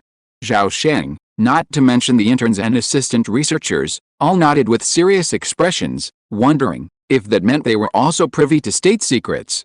Seeing them nod, Lin Xiao smiled slightly, then took out his phone and called Ma Gaolian. "Old Ma, great news. Come to my institute as soon as possible. I'll be waiting for you here." After saying that, he hung up the phone without waiting for Ma Gaolian to speak. His actions directly aroused Ma Gaolian's curiosity to the extreme, so he didn't bother to call back for details and went straight to the Dingguang Research Institute without stopping. Then Lin Xiao naturally showed him the wonders of room temperature superconductors. Ma Gaolian immediately showed the same surprise as Zhao Sheng and the others just now, or even more so. Because he knew how much the emergence of room temperature superconductors would bring about changes in the world. All past technologies would be eclipsed by this black thing. Chapter 332, Room Temperature Superconductor Competition. A confidential meeting was underway at the National Science and Technology Bureau. Those attending were all leading figures from various industries across China. These included the chief scientists of the major defense technology groups, the top brass of the State Grid Corporation, teams working on quantum computers, and top leaders from various ministries and commissions, including the Electric Power Bureau, the Bureau of Industry and Information Technology, and the National Development and Reform Commission. Seeing so many completely unrelated teams, everyone present was deeply puzzled.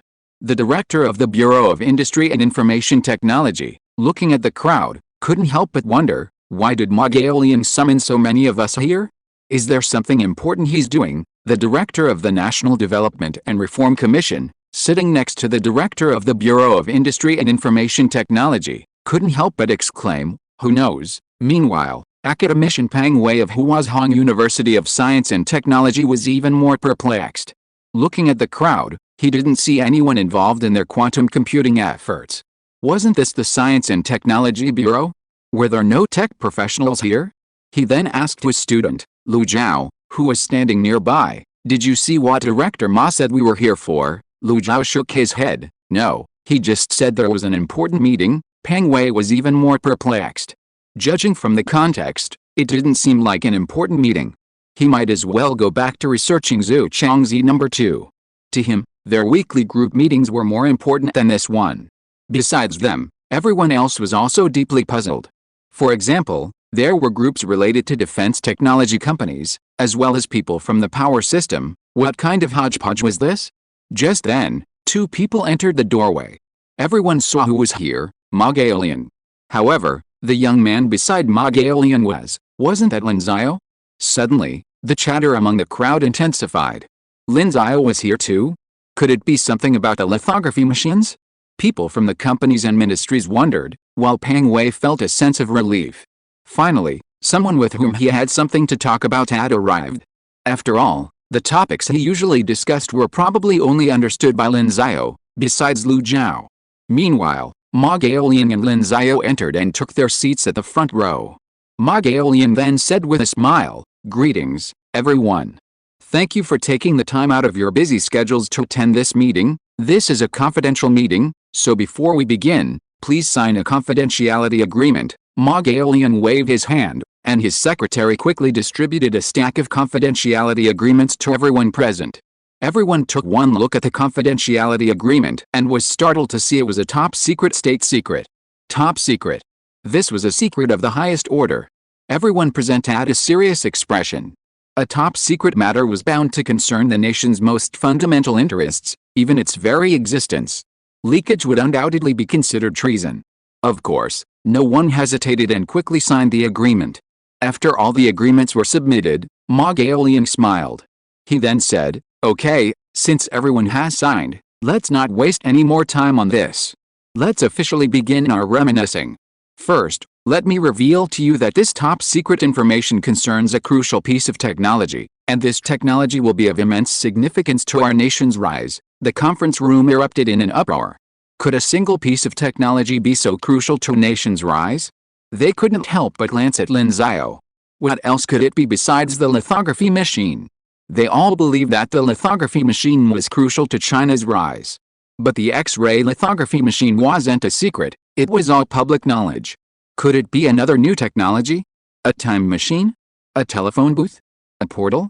At this point, Ma Gaolian also looked at Lin Xiao and said with a smile, "Of course, I won't go into too much detail. I'll let Professor Lin explain it in detail." After all, it was Professor Lin who mastered this technology. Everyone present was stunned. What had Lin Xiao mastered? He had just mastered lithography technology last year. How long had it been since then? And he'd come up with another groundbreaking technology. Facing the stunned gazes, Lin Xiao ignored them. Instead, he stood up, walked to the front, and said, "Everyone, you should all know about superconductors, right?" Everyone was stunned, then most nodded. Most Chinese leaders come from science and engineering backgrounds, unlike the lawyer-dominated world abroad, so most of them understood the concept of superconductors. As Lin Xiao finished speaking, academician Pang Wei couldn't help but ask, "Professor Lin, have you solved the problem of high-temperature superconductors?" Lin Xiao smiled and said, "Yes and no." Everyone was stunned. Yes and no? What did he mean? Lin Xiao then addressed Ma Gaolian's secretary, "Please turn on the multimedia." The secretary nodded immediately and quickly turned on the multimedia, having already done so before the meeting. Lin Xiao then pulled out a USB drive, inserted it into his computer, and opened a PowerPoint file. Everyone was stunned by the title on the first page, "A Summary of a Room Temperature Superconductor and Its Applications." What is this? Room temperature, superconductor. How is this possible? Academician Pang Wei was the first to stand up, his face filled with disbelief, while the student Lu Zhao beside him also widened his eyes. Room temperature superconductor? Are you kidding? Room temperature superconductors are extremely important for their quantum computers. This is because the major fermions that can be produced in superconductors are extremely important for quantum computers. Furthermore, the resistancelessness of room temperature superconductors is also very important for quantum computers. Once they can use room temperature superconductors to build their quantum computer system, it will be of great significance to them. Besides them, those present who understand superconductors naturally understand the significance of room temperature superconductors. Especially those in the defense science and technology field, they looked at Lin Xiao as if they were seeing a stunning beauty. This science fiction level technology, if not used in defense science and technology, would be a waste of talent. Needless to say, those involved in the power industry were the most eager for room temperature superconductors. They were undoubtedly the ones who wanted them. However, in the past, the cost of building superconducting power transmission systems was prohibitive, making them only dreamlike. But now, with the sudden emergence of this new technology, the allure was simply too great. Of course, at this point, they all reacted with a startled thought, could this be real? Lin Xiao, clearly sensing their thoughts, simply smiled faintly before pulling out a coil of black wire from his pocket and showing it to everyone. Everyone's faces froze, especially academician Pang Wei, who immediately realized this was a bendable and, apparently, remarkably tough superconductor. Then, Lin Xiao produced a small magnet and replicated the Meissner effect. Everyone present was stunned by the sight of the small magnet floating above the black wire. Those who didn't understand superconductors thought they were muggles and that Lin Xiao was performing magic tricks.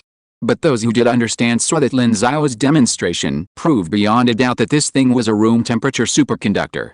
Moreover, it's a superconductor at room temperature and pressure. Oh my god, holy crap, oh my god, everyone exclaimed in awe. Lin Xiao placed a coil on the table, letting the small magnet float above it, attracting everyone present. Lin Xiao continued, "Okay, I believe you all believe it now. Now, let me give you a detailed introduction to this room temperature superconductor. First, I'm naming it CCDI. The critical parameters of CCDI are 69 degrees Celsius, 4.51410 cap 11 am, and 19 tons. Lin Xiao's announcement of these three parameters naturally caused another round of excitement. These parameters represent the superconductor's performance, and this performance has reached an unparalleled level. All previous superconductors, not to mention not being room temperature superconductors, can hardly even compare to it in terms of critical current density and critical magnetic field strength. Furthermore, according to estimates, building an assembly line capable of producing 1,000 meters per hour, 4 square millimeters, would require an investment of approximately 50 million yuan, with consumables costing approximately 3,000 yuan per 100 meters. Upon hearing this figure, everyone present was shocked. The 50 million yuan investment for the assembly line was a minor issue. It was the 3,000 yuan per 100 meters that immediately excited everyone present. Copper wire costs around 200 yuan per 100 meters, 4 square meters, a typical market price, while the cost of this superconductor is a whopping 3,000 yuan per 100 meters. Clearly, this is a room temperature superconductor. Even if it were 20 or 30 times more expensive, it wouldn't be considered particularly expensive. Once used for power transmission, the energy lost in the copper wires would be almost immediately offset. A great blessing for the country, this thought rippled through everyone present, and their gazes at Lin Xiao were filled with renewed admiration.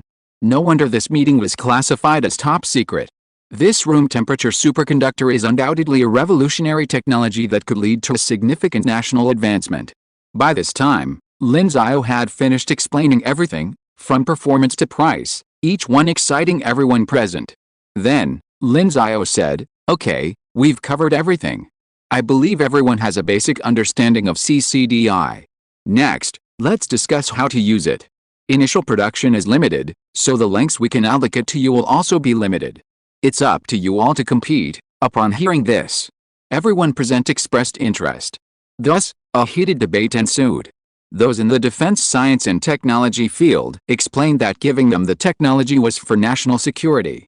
For example, their nuclear submarines would be able to use superconducting magnetohydrodynamics for power generation. Their electromagnetic guns for forest firefighting would be constantly prepared for coconut grove fires in the South China Sea, or deployed in Xiamen to aid neighboring islands.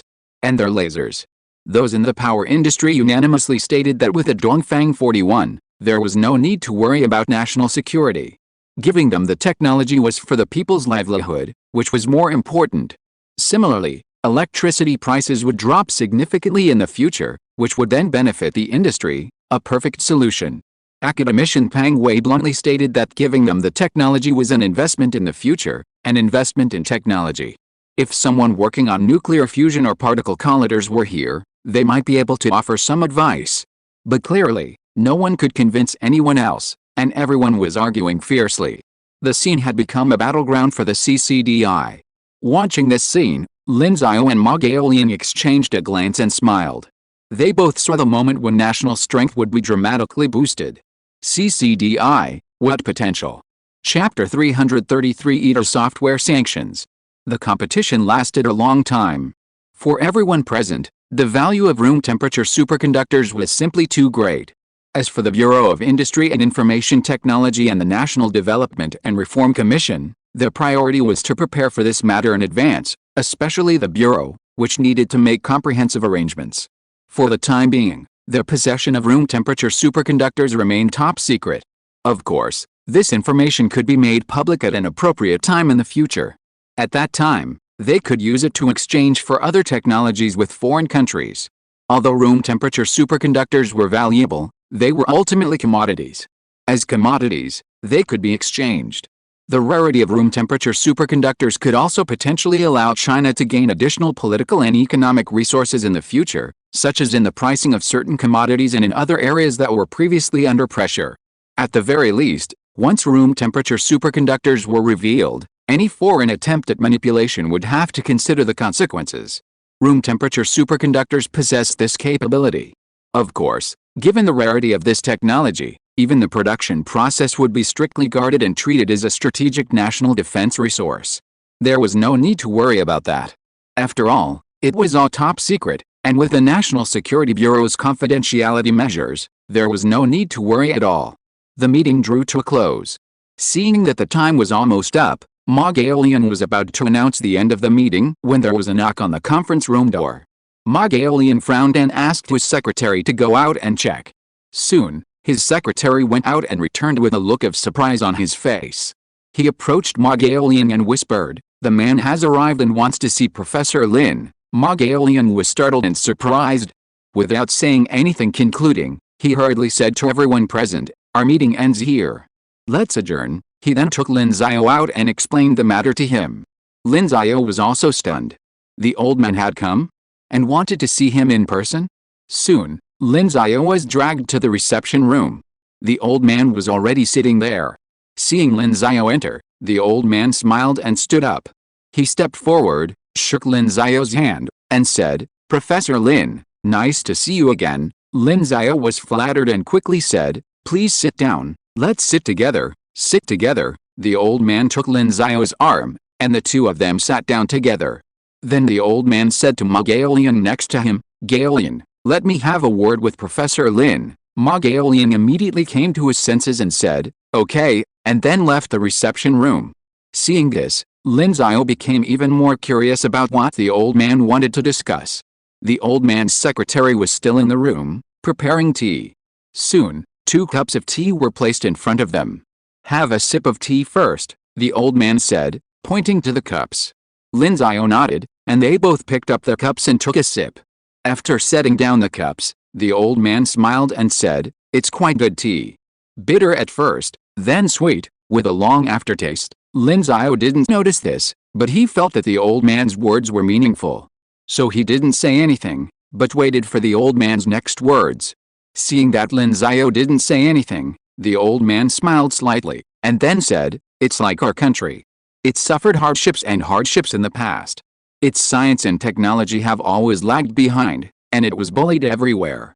But now, we are gradually getting better. This is the bitter after sweet." There is a poem that says it well, "The sword is sharpened by grinding, and the fragrance of plum blossoms comes from the bitter cold. Moreover, this sword we sharpened is sharper than you imagined, and this plum blossom we picked is more fragrant than you imagined." The old man looked at Lin Xiao with a smile, patted him on the shoulder, and said, "Professor Lin, you are the sword and the plum blossom in this." Lin Xiao finally realized that the old man had taken a detour to praise him, so he smiled modestly and said, "You are too kind. How can this be considered a compliment?" The old man shook his head and shook Lin Xiao's hand.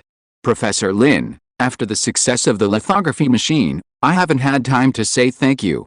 Now that Professor Lin has solved this room temperature superconductor problem, I feel I must formally express my gratitude.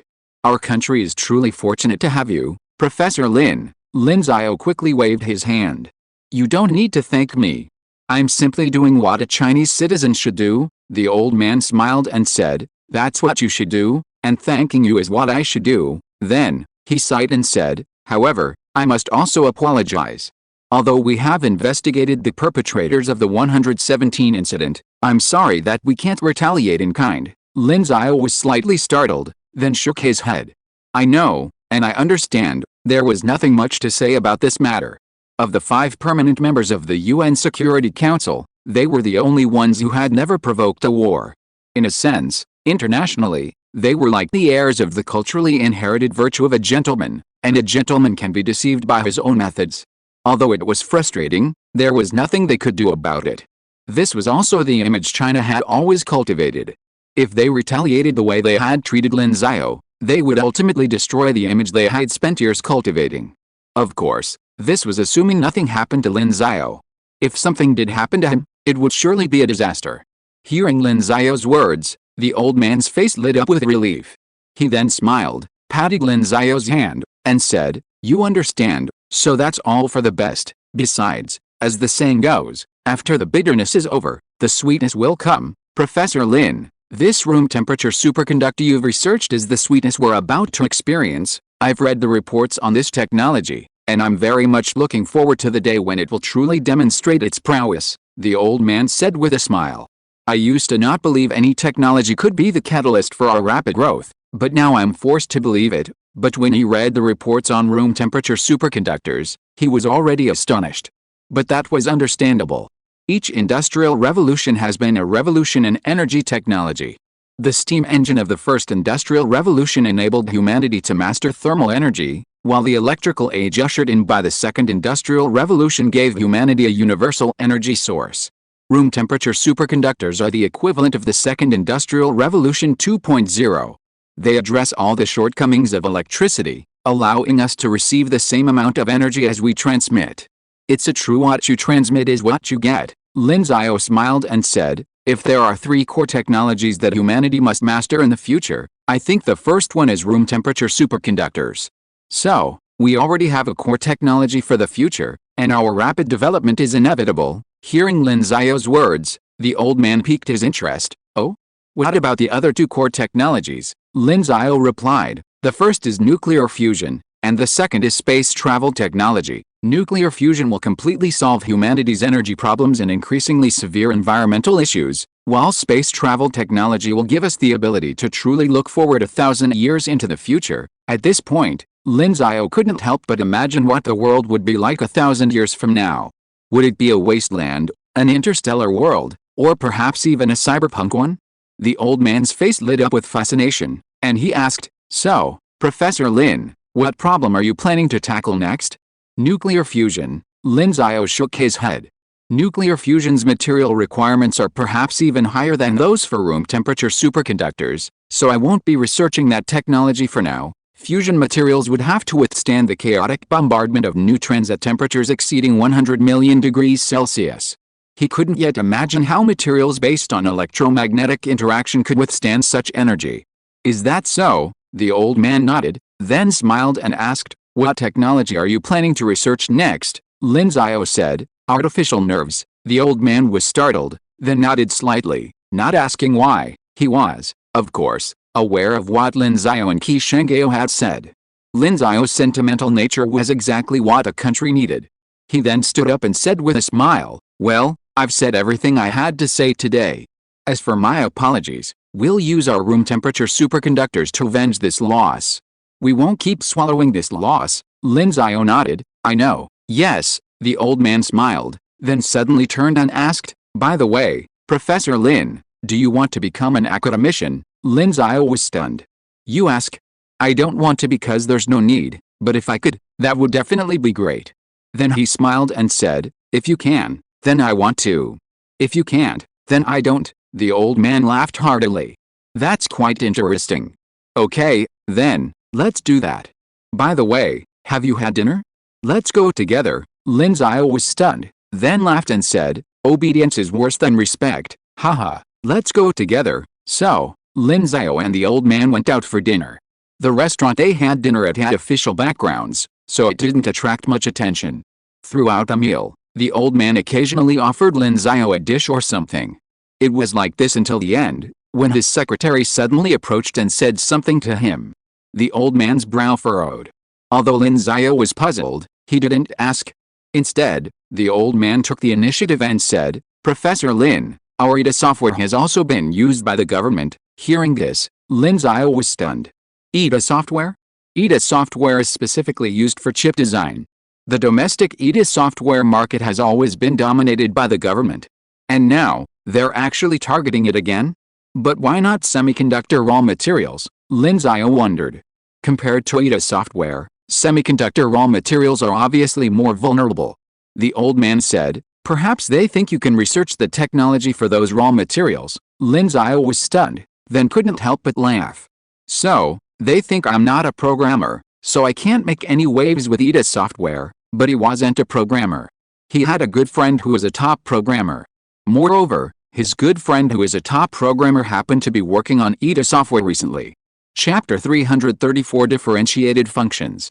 Seeing Lin Xiao's laughter, the old man looked inquiringly at him. Professor Lin, do you have a solution? If there's no solution to this problem, and the resulting impact on the country is significant, then the announcement of the room temperature superconductor might be brought forward. Obviously, this would affect the established plan, which is obviously not good. If this problem could be solved, that would obviously be even better. Lin Xiao smiled and said, please wait while I make a call. Okay, the old man nodded. Then Lin Xiao took out his phone and called Kong Huan. The call quickly connected. Hello, Lin Xiao, how did you suddenly find time to call me? Lin Xiao didn't say anything else, but got straight to the point.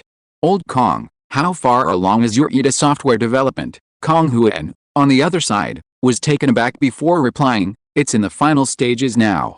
We already have all the necessary features, but I've been thinking about how to add some unique features to differentiate it from other software on the market.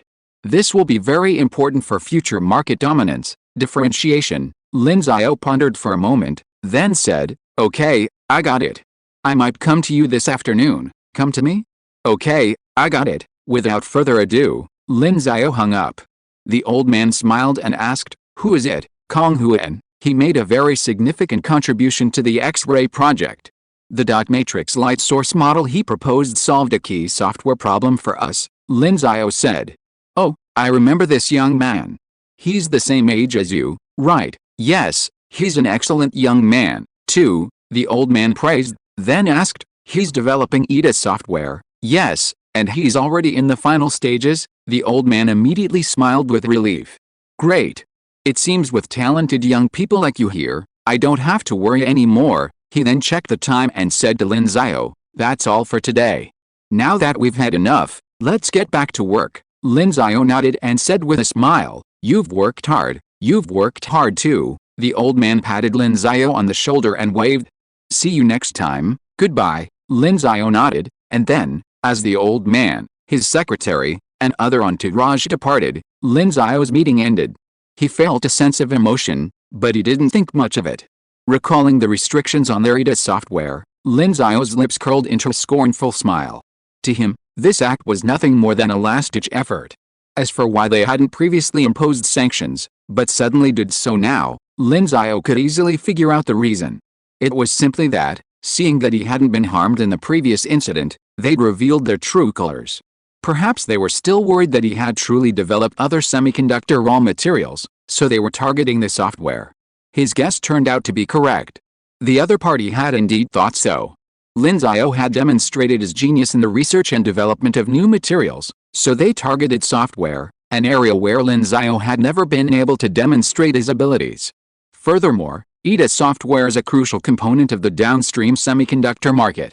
Everything in semiconductors revolves around chip production, so as an essential component of chip design, its necessity is undeniable. Furthermore, chip design companies often have the highest profits within the entire semiconductor industry. Apple is a top-tier company, and its chips are the key to the high added value of its electronic products, enabling it to directly enter the top 5 in terms of sales and the highest in terms of net profit among the Fortune 500.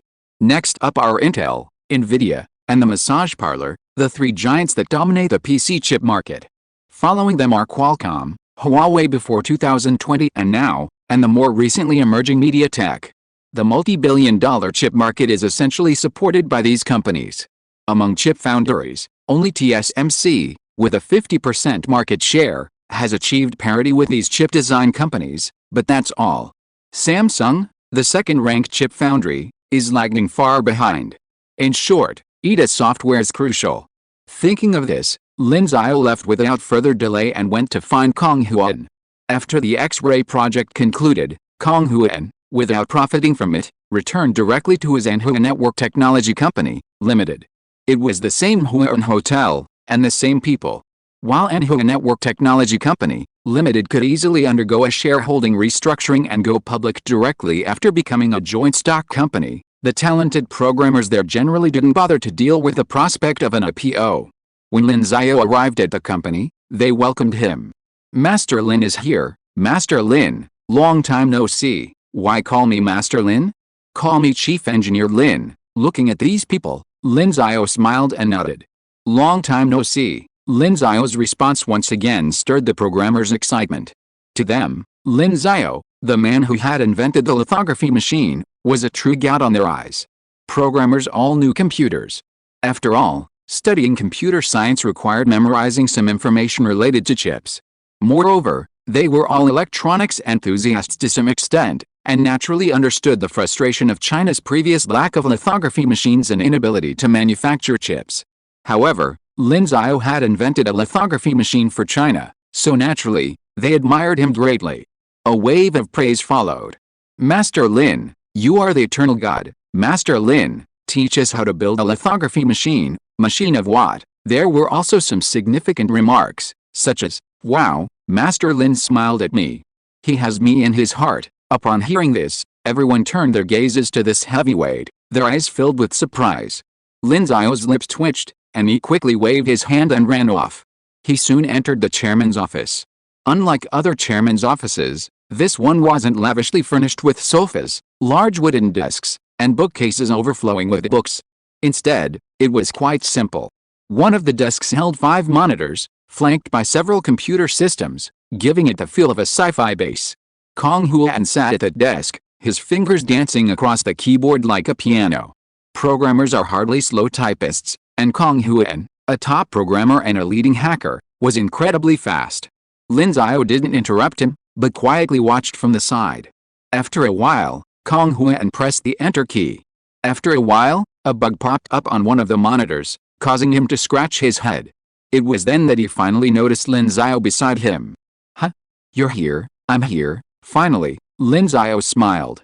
What's the problem? Didn't I tell you I wanted to create a differentiating feature?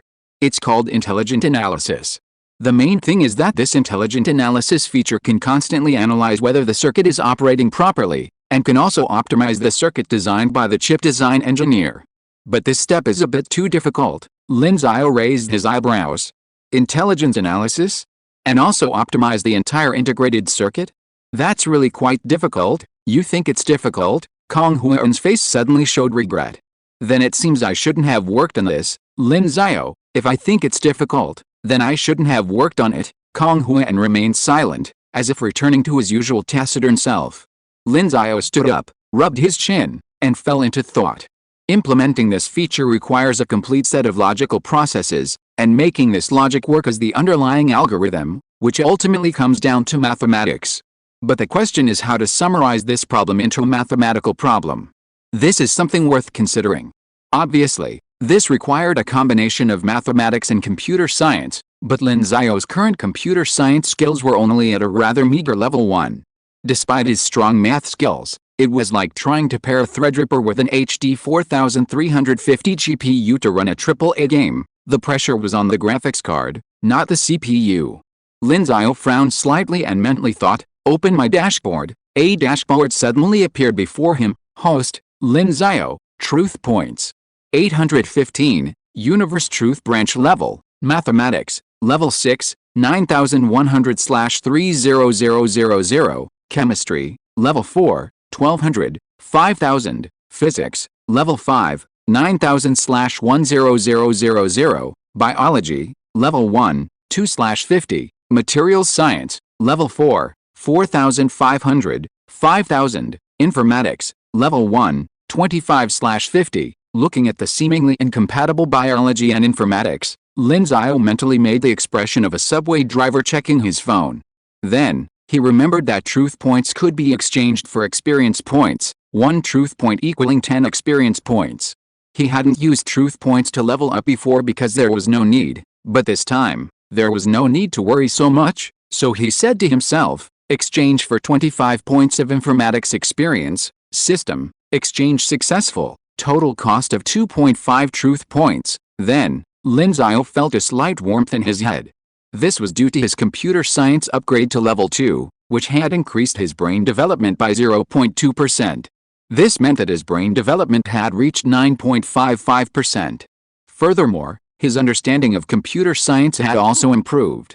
Suddenly, he felt a flash of inspiration in his mind.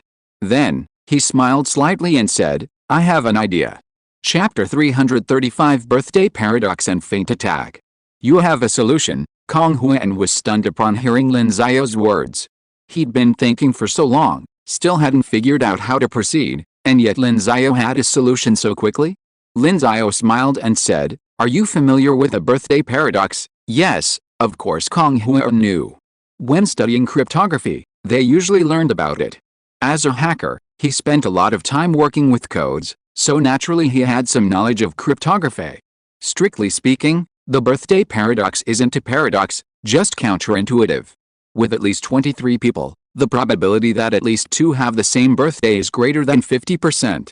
When there are at least 60 people, that probability jumps to 99%, Lin Xiao began, stating the birthday paradox. Clearly, this conclusion was counterintuitive. Not accounting for leap years, there are 365 days in a year, and there must be at least 366 people to guarantee that at least 2 people share a birthday.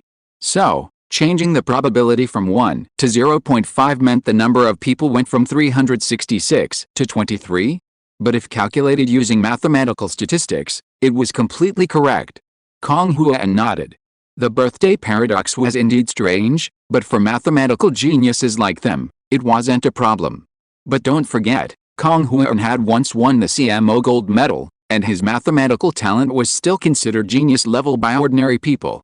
But what did Lin Xiao's question have to do with their problem? One was cryptography, the other was artificial intelligence. Lin Xiao smiled again and said, "So, I believe you also know about birthday attacks, right?" "Yes, I do." Kong Huan nodded again. He knew this even better. Of course, he was familiar with this type of hacking attack. Lin Xiao smiled. "That's it. We use the principles of birthday attacks to perform a sort of feint attack on the logic of the designed integrated circuit. Then, using the mathematical principles of the birthday paradox, we can verify the circuit logic. This method can greatly reduce the computing power required for self-testing, avoiding the need for enumeration-based self-testing. Furthermore, our program can also provide feedback to the intelligent system based on the results of the feint attack, allowing it to analyze and provide optimization solutions. This way, the differentiated functionality you're looking for can be achieved." Listening to Lin Xiao's explanation, Kong Huan's face showed a look of confusion. It sounded impressive, and he understood Lin Xiao's point. However, he still didn't understand how to express this logic mathematically. This, he thought, would require mathematical prowess like Lin Xiao's. However, seeing Kong Huan's expression, Lin Xiao pondered for a moment and said, "You should know about other uses of the birthday paradox, right? Redis storage, you know." Kong Huan's eyes lit up at the mention of Redis storage. "I know, oh. I see what you mean. Is it like saving Redis storage?" "Yes," Lin Xiao nodded. Kong Huan clapped his hands, a look of surprise on his face, and said, "I see." Lin Xiao's idea was truly bold. Who could have imagined that Lin Xiao would use data attacks for self-inspection and feedback optimization? But Kong Huan was truly a genius. Lin Xiao only needed a simple reminder for him to grasp Lin Xiao's plan. Of course, if Kong Huan wasn't a genius, he wouldn't have been able to jump straight from programmer to semiconductors, even playing a crucial role in the X-ray project, and then, after switching to Ada software, he would have directly written such a comprehensive software, even planning to innovate. Lin Xiao smiled and said, "Okay, now that you understand, let's get started on building the mathematical model. First, I'll build the feint attack." With that, Lin Xiao pulled up a chair, grabbed some scratch paper and a pen, and began writing. Seeing Lin Xiao begin writing, Kong Huan also found his supplies and began writing. "Then I'll build the intelligent feedback section later." "Okay," Lin Xiao replied without looking up, continuing to write. Kong Huan also didn't say much and began writing. The feint attack, which Lin Xiao was responsible for, was clearly the most complex. How to make this feint work while also checking the circuit logic and achieving the ultimate goal with minimal computing power, like the birthday attack, was clearly not easy. However, this is a necessary step. Large integrated circuits are extremely complex, making their design a significant challenge. For example, chips using 5nm and 7nm process technology often contain tens of billions of transistors. While engineers don't need to consider transistors during design, as Ada software automatically generates them based on the circuit design, the more sophisticated the process, the more complex the circuits. Therefore, the feature Kong Huan is aiming to design, if implemented, will significantly reduce chip design time. It could even reduce the number of final tapiats, and tapiats translate into cost. A single tapiat for a 5nm chip costs nearly 300 million RMB, while 4 would cost over a billion RMB, and the time required would be immense. It's easy to imagine how significant this feature would be, and major chip design companies would likely be eager to capitalize on it. Coincidentally, foreign Ada software companies have all withdrawn from the domestic market, leaving it completely empty.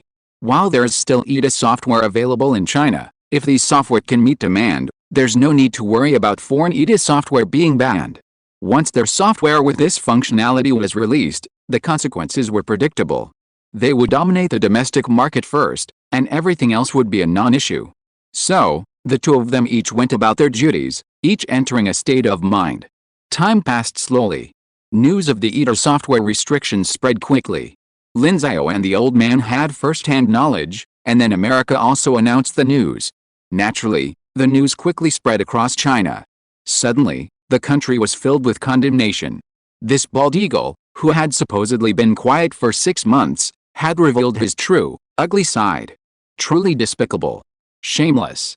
All they do all day is impose sanctions on this and that. Is that all they can do? Can you be a little less shameless? Among the many angry comments, some netizens mentioned Lin Xiao. Hey, we were talking about tackling raw materials before, but Lin Xiao yelled and immediately backed off. Now we're tackling software again. Could it be that you think Lin Xiao hasn't made any achievements in computers before, so you're emboldened? Lin Xiao has certainly worked with computers before. I remember 2 years ago, there was a trending search about how Lin Xiao solved a problem that several computer science PhDs couldn't solve with just one look. Yeah, that reminds me of that. 2. Hey, that's when I call on Lin Xiao. Don't get me wrong, Lin Xiao's approach to solving the problem was strictly mathematical. Of course, I don't think Lin Xiao doesn't know computers, then let's assume Lin Xiao knows. Let him sanction whatever he wants. I'm calling on Lin Xiao. Many netizens still held out hope for Lin Xiao, as if he had become the foremost figure in their fight against the Afghan government. However, among the numerous public comments, some from chip design engineers also emerged. I'm a chip design engineer. Seeing so many optimistic voices in the comments, I just want to say, you know nothing. Our company has been using SYNOPSIS EDA software, but now it's broken. The chip we were working on has been put on hold indefinitely. Furthermore, each software has different toolkits.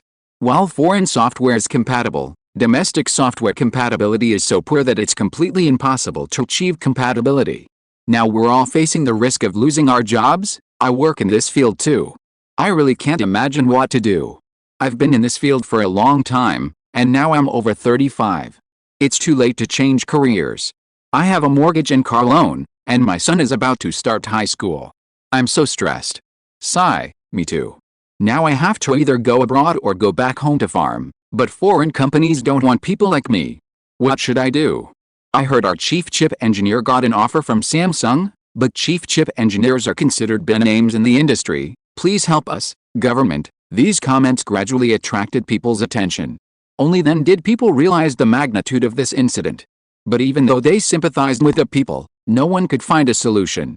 Rumors that foreign companies were poaching their chip design talent only deepened the realization that foreign companies were engaging in a series of schemes, not only to undermine their resources but also to steal from them. Suddenly, the international semiconductor design industry was thrown into chaos.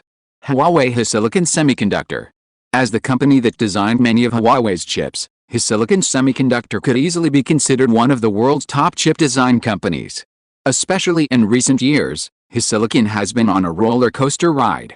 First, TSMC stopped accepting their orders, leaving them frustrated for several years. Then, suddenly, their country developed top-notch lithography machines and acquired the ability to produce chips. The recent release of the Kirin 9000's chip has made them incredibly happy. Now, with the sanctions on EDA software, they are all in a difficult position. Chapter 336. I don't believe it. Damn it, I believe it. Mr. Ren, what should we do now?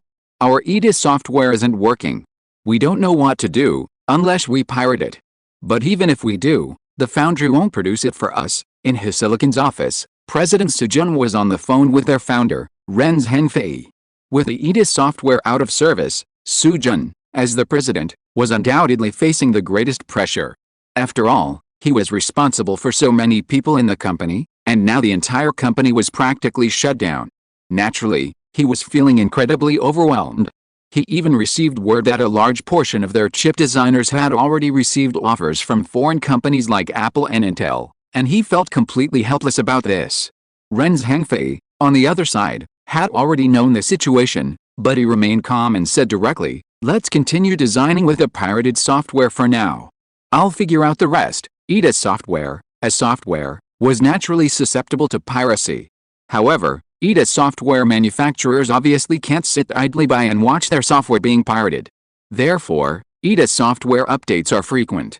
Besides adding new features from time to time, the most important thing is to change various parameters. Then, Manufacturers work with chip foundries to ensure that the foundry's EDA software is always updated with the latest version. Naturally, chip files designed using pirated software won't be recognized by the foundry's software. Unless the foundry also uses the same pirated software, doing so will easily lead to lawsuits.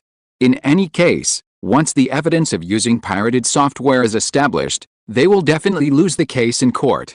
Of course, using pirated software first to ensure the development process is a necessary step under the current circumstances.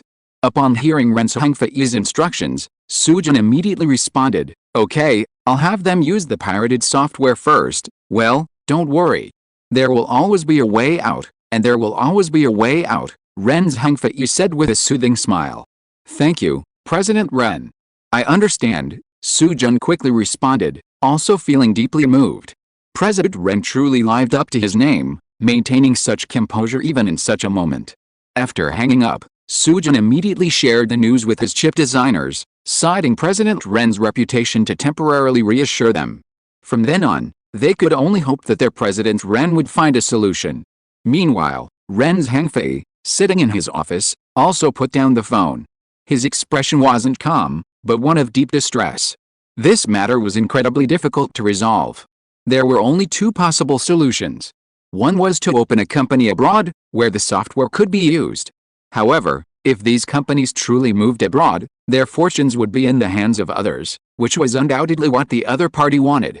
The second option was to develop their own EDA software to replace those of top foreign manufacturers. This was the right path, but it would take a lot of time, and there was a chance that their top talent would be poached in the process, which would be a serious blow to their vitality. Therefore, Ren Hengfei felt very difficult. But then, he remembered someone. It was this person who had called him out of the blue and asked you if he was interested in resuming production of the Kirin 9000. And then, a miracle happened. This person was Lin Xiao. The old man suddenly had an idea. Picked up his phone again, and called Lin Xiao again. The call quickly connected. Ren Hengfei smiled and said, "Professor Lin, how are you doing recently?" Lin Xiao's voice came from the other side. "It's President Ren. I've been doing well recently, haha, that's good, that's good. By the way, our Mate 40s mobile phone conference is about to start. That will be the time when our Kirin 9000's chip will be officially unveiled. I wonder if Professor Lin is interested in participating then." "Oh? Congratulations to you, but I won't go to the press conference. I'll just wait for your good news." At this moment, Lin Xiao, who was sitting in Kong Huan's office, had a smile on his face. "Haha, fine," Ren Hengfei replied with a laugh. The initial pleasantries were over, and it was time to get down to business. "By the way, Professor Lin should be aware of the recent EDA software situation." "Right, of course I do," Lin Xiao said.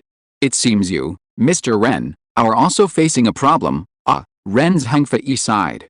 "Our problem is certainly huge, but no matter what, we must find a solution. That's why I came to Professor Lin to see if he has any ideas." "Then you've found the right person," Lin Xiao laughed. Upon hearing this, Ren Hengfei was stunned at first, but then his eyes lit up. "Professor Lin, do you have a solution? I'll send you the EDA software in a few days, so you can try it out, okay?" "That's good," Ren Hengfei's tone brightened.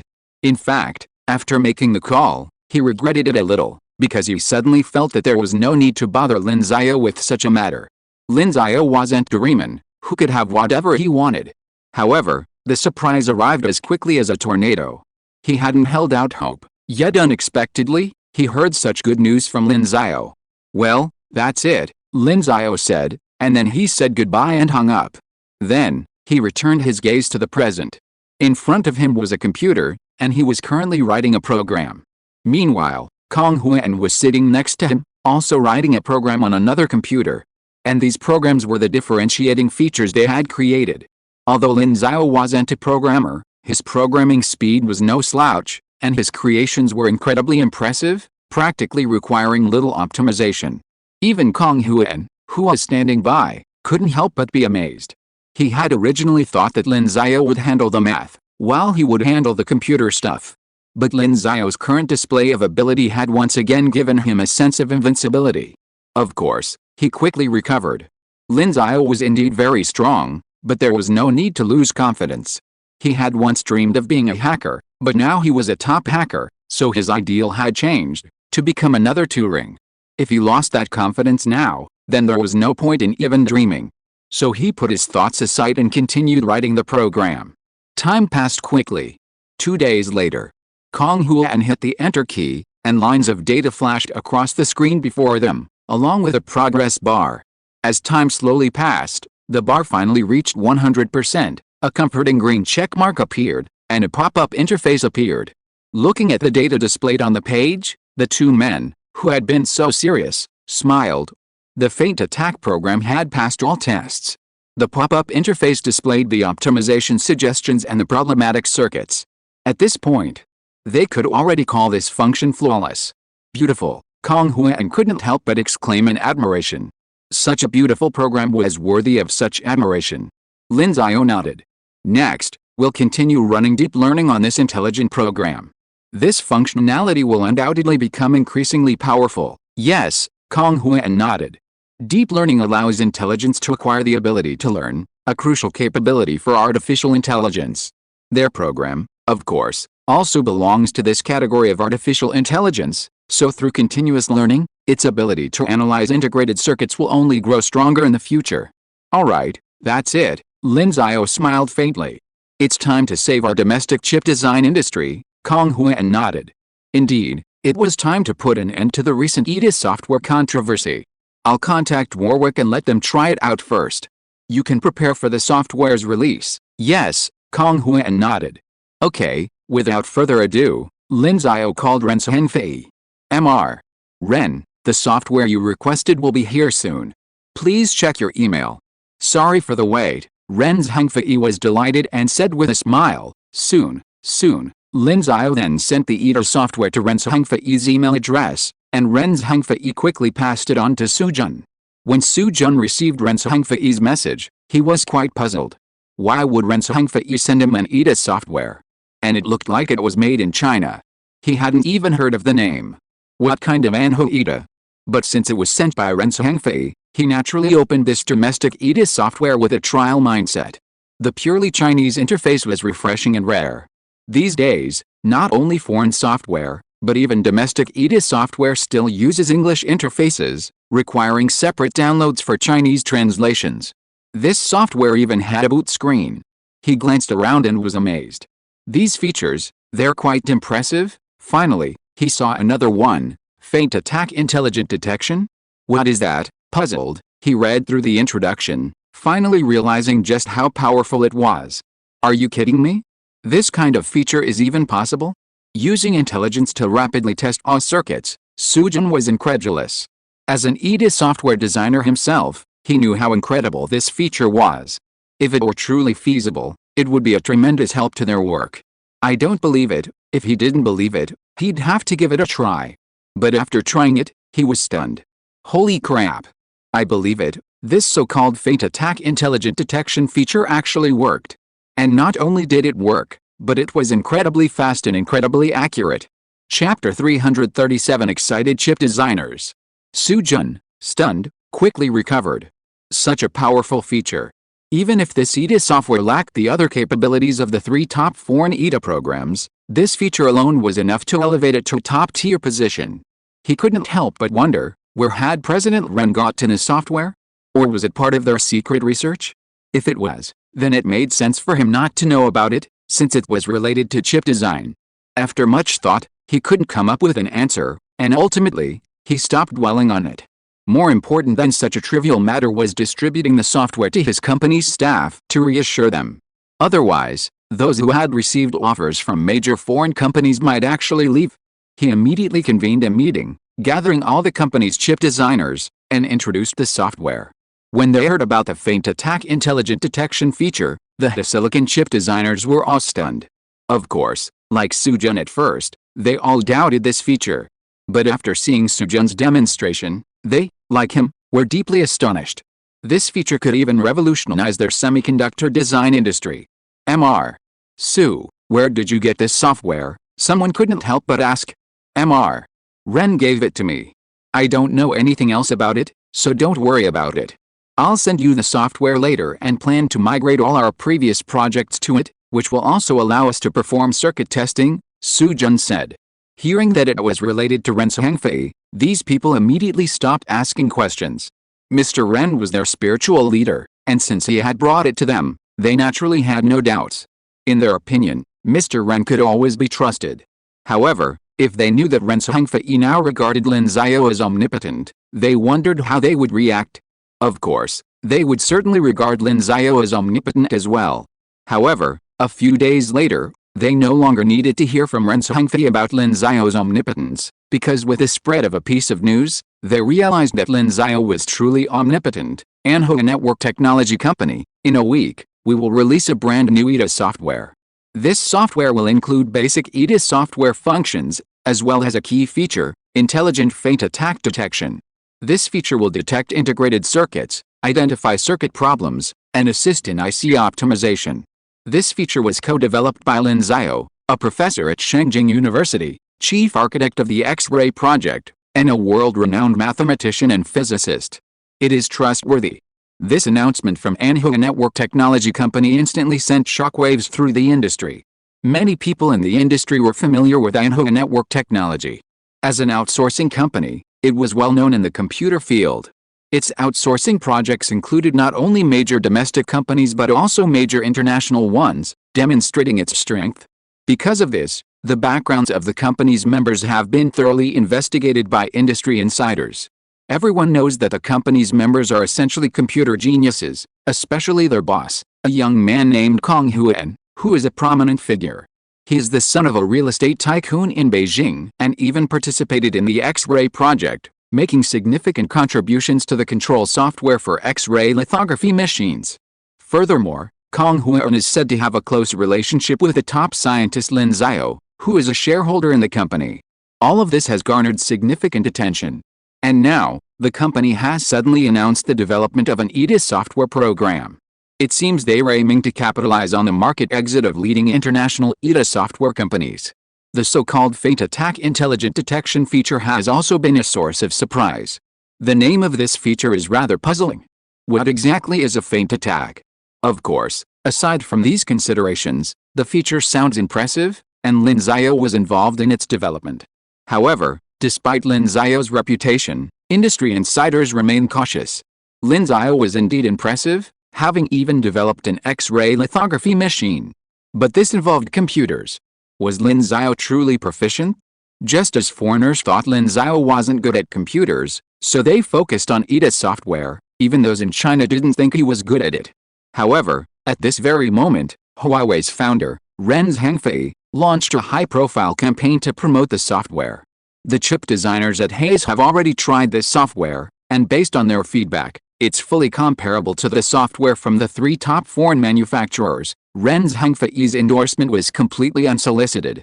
After all, the software Lin Xiao had given him had helped stabilize Hayes' morale, a significant boost, so he naturally wanted to support Lin Xiao. His words immediately stirred the crowd, who had been on the sidelines. Mr. Ren had never spoken out so proactively on behalf of another company before, and this time, not only did he do so, but he did so with such praise. For a moment, everyone in the industry was filled with anticipation. The domestic chip design industry, once in a state of panic, finally found a brief moment of peace. And so, a week passed. Amidst countless anticipation, Anhui Network Technology Company launched the official website for their software. To expand the market, this new software will offer a 1-week free trial for the first year. After the trial, a paid version will be available for both individual and institutional purchases, and the price is significantly lower than top-tier EDA software from abroad. Downloads immediately exceeded 100,000 on its first day of release, with nearly everyone in China who could access the software having downloaded it. People were eager to know whether this product was pure hype or truly rivaled the performance of top-tier EDA software from abroad. Particularly the feint attack intelligent detection feature that Lin Xiao had helped develop. Yuxin Technology Company. This is a chip design company specializing in chips with a process node of 90 nm and above. The chips they produce can be used in a variety of applications, such as power management chips and mixed analog circuits. Although it is a small company, not comparable to top-tier chip design firms, it is nonetheless a member of the vast chip market. Due to the high EDA software requirements of the chips they design, they also use foreign EDA software. However, during the EDA software ban, this small company lived in a nightmare of bankruptcy.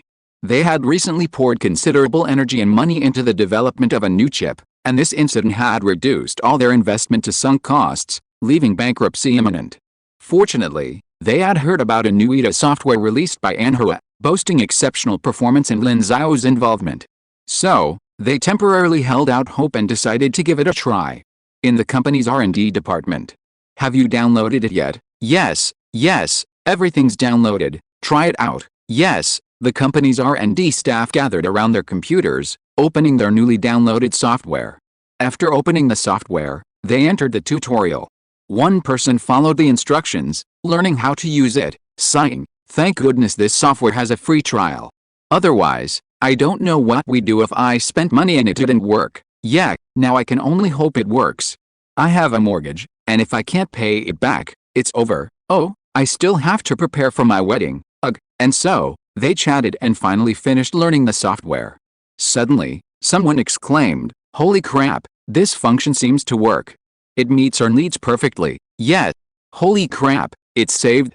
My mortgage is paid for, my betrothal money is paid for too." The designers were all excited and returned to the work they used to do every day. This intelligent detection function is amazing. Professor Lin is no exception. If anyone says Professor Lin doesn't know computers, I'll get him. Why are you calling me Professor Lin? Just call me God Lin. Haha. Holy crap, stop it. This detection function actually found a problem. Holy crap, we didn't even notice this before. This detection function is incredible. Really? Let me see. The chip designers were all ecstatic. Such a powerful function would undoubtedly provide a huge boost to their research. Furthermore, they no longer had to worry about losing their jobs. This new EDA software had saved them. If you're listening to this novel on a channel other than Fanfic World, it means they downloaded and uploaded it without effort. We cordially invite you to visit our channel, Mundo Fanfic Novelis. There you'll find the original version of this story and you can explore many other novels of various genres. We're waiting for you to immerse yourself in a world of incredible novels. Chapter 338 EDA Giants Can't Believe. With the launch of Anhua EDA software, the domestic chip design industry gradually calmed down from its initial panic. A major crisis that could have caused widespread unemployment across an entire Chinese industry had quietly ended. This was probably something no one could have imagined. The Anhua EDA software's intelligent faint attack detection feature was a new feature that had every practitioner exclaiming in awe. In Germany, Siemens Mentor, one of the world's 3 largest EDA companies, holds a significant share of the global EDA software market. Within Mentor's R&D department, a large group of programmers were simultaneously working on one task, analyzing Anhua EDA, a formidable competitor that had suddenly emerged. First, they would determine whether Anhua EDA software violated their patents. Then, they would examine the nature of the software's so-called faint attack detection feature and how it was implemented. My God, these programs are truly too perfect. Suddenly, someone exclaimed in amazement. Hearing this, others couldn't help but chime in. Yes, the people who wrote these programs are absolute geniuses. This simulation program can actually be simplified like this.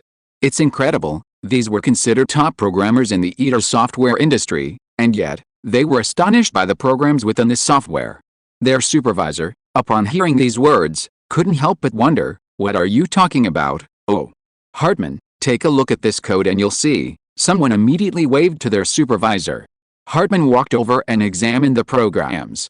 To be the supervisor of so many programmers, he must be a very skilled programmer. After all, he wasn't a products manager. Then, he exclaimed in amazement, "This code is amazing." It reminded him of the 2 people who published the 1981 paper Introduction to Very Large-Scale Integrated Circuit Systems. It was these 2 who inspired the birth of EDA software, and the person who wrote these programs before his eyes was also a gifted programmer. Could this also be the work of that Lin Xiao? Not only can he come up with such a superb physics theory like multidimensional field theory, but he can also write such amazing programs. The Mentor programmer couldn't help but wonder. Hartman shook his head and said, "No, it's said to be someone else, the boss of Anhua Company." "Is that so?" the programmer asked. "What about that program called the fake attack on the intelligent detection? Wasn't that created by Lin Xiao?" "Yes." At this point, Hartman couldn't help but wonder why the team responsible for cracking this feature hadn't responded yet. "You keep working," he said, then stood up and left, heading towards the team responsible for the cracking. However, upon arriving at the team's location, he saw a look of bewilderment on their faces. This puzzled him, and he asked one of them, "Dane, what's wrong with you guys? Are you having trouble?" "Of course," Dane said helplessly. "We're having trouble understanding how this program works." Hartman was immediately surprised. "You still don't understand? Was the program for this feature that complex?" They were trying to crack it, naturally, to replicate it and try to integrate it into their software. This wasn't just a matter of copying and pasting. While the saying goes, there's a lot of plagiarism everywhere, their software was competing against a multi-billion-dollar market. And with their monopoly, they could easily face legal action and a near defeat if they simply copied and pasted without making any changes. However, to transform it into something completely their own, they needed to understand the principles that made the program work, the underlying logic and mathematical models. Yet, they still couldn't understand it. There was no way around it. The software wouldn't be commented, and even if it was, the comments would likely be in Chinese. Anhoita was practically entirely in Chinese, except for the letters and symbols in the code. This immediately threw the German programmers off guard. Who the hell could understand Chinese? This Anho company was audacious. The language options only offered simplified Chinese, not even traditional. Without English, did they really expect to make money? This made the Chinese programmers within the company highly sought after, with many seeking help translating the Chinese text. Of course, it was understandable that Dane and the others couldn't understand the program. They didn't study cryptography, let alone the birthday paradox and birthday attacks. Furthermore, the mathematical principle Lin Xiao had devised was an abstraction of the principles of those two, with many additional details added to it. It was no longer simply the birthday paradox and birthday attack. Hartman's brows furrowed. If even his company's programmers couldn't understand it, was they going to need outside help? Just then, someone behind him called out, "Hartman!" Hartman turned and immediately shouted, "President!" It was none other than the president, Schmidt. Schmidt asked, "How well have they cracked the Chinese software? How is their unique feature?" Hartman's face showed an embarrassment.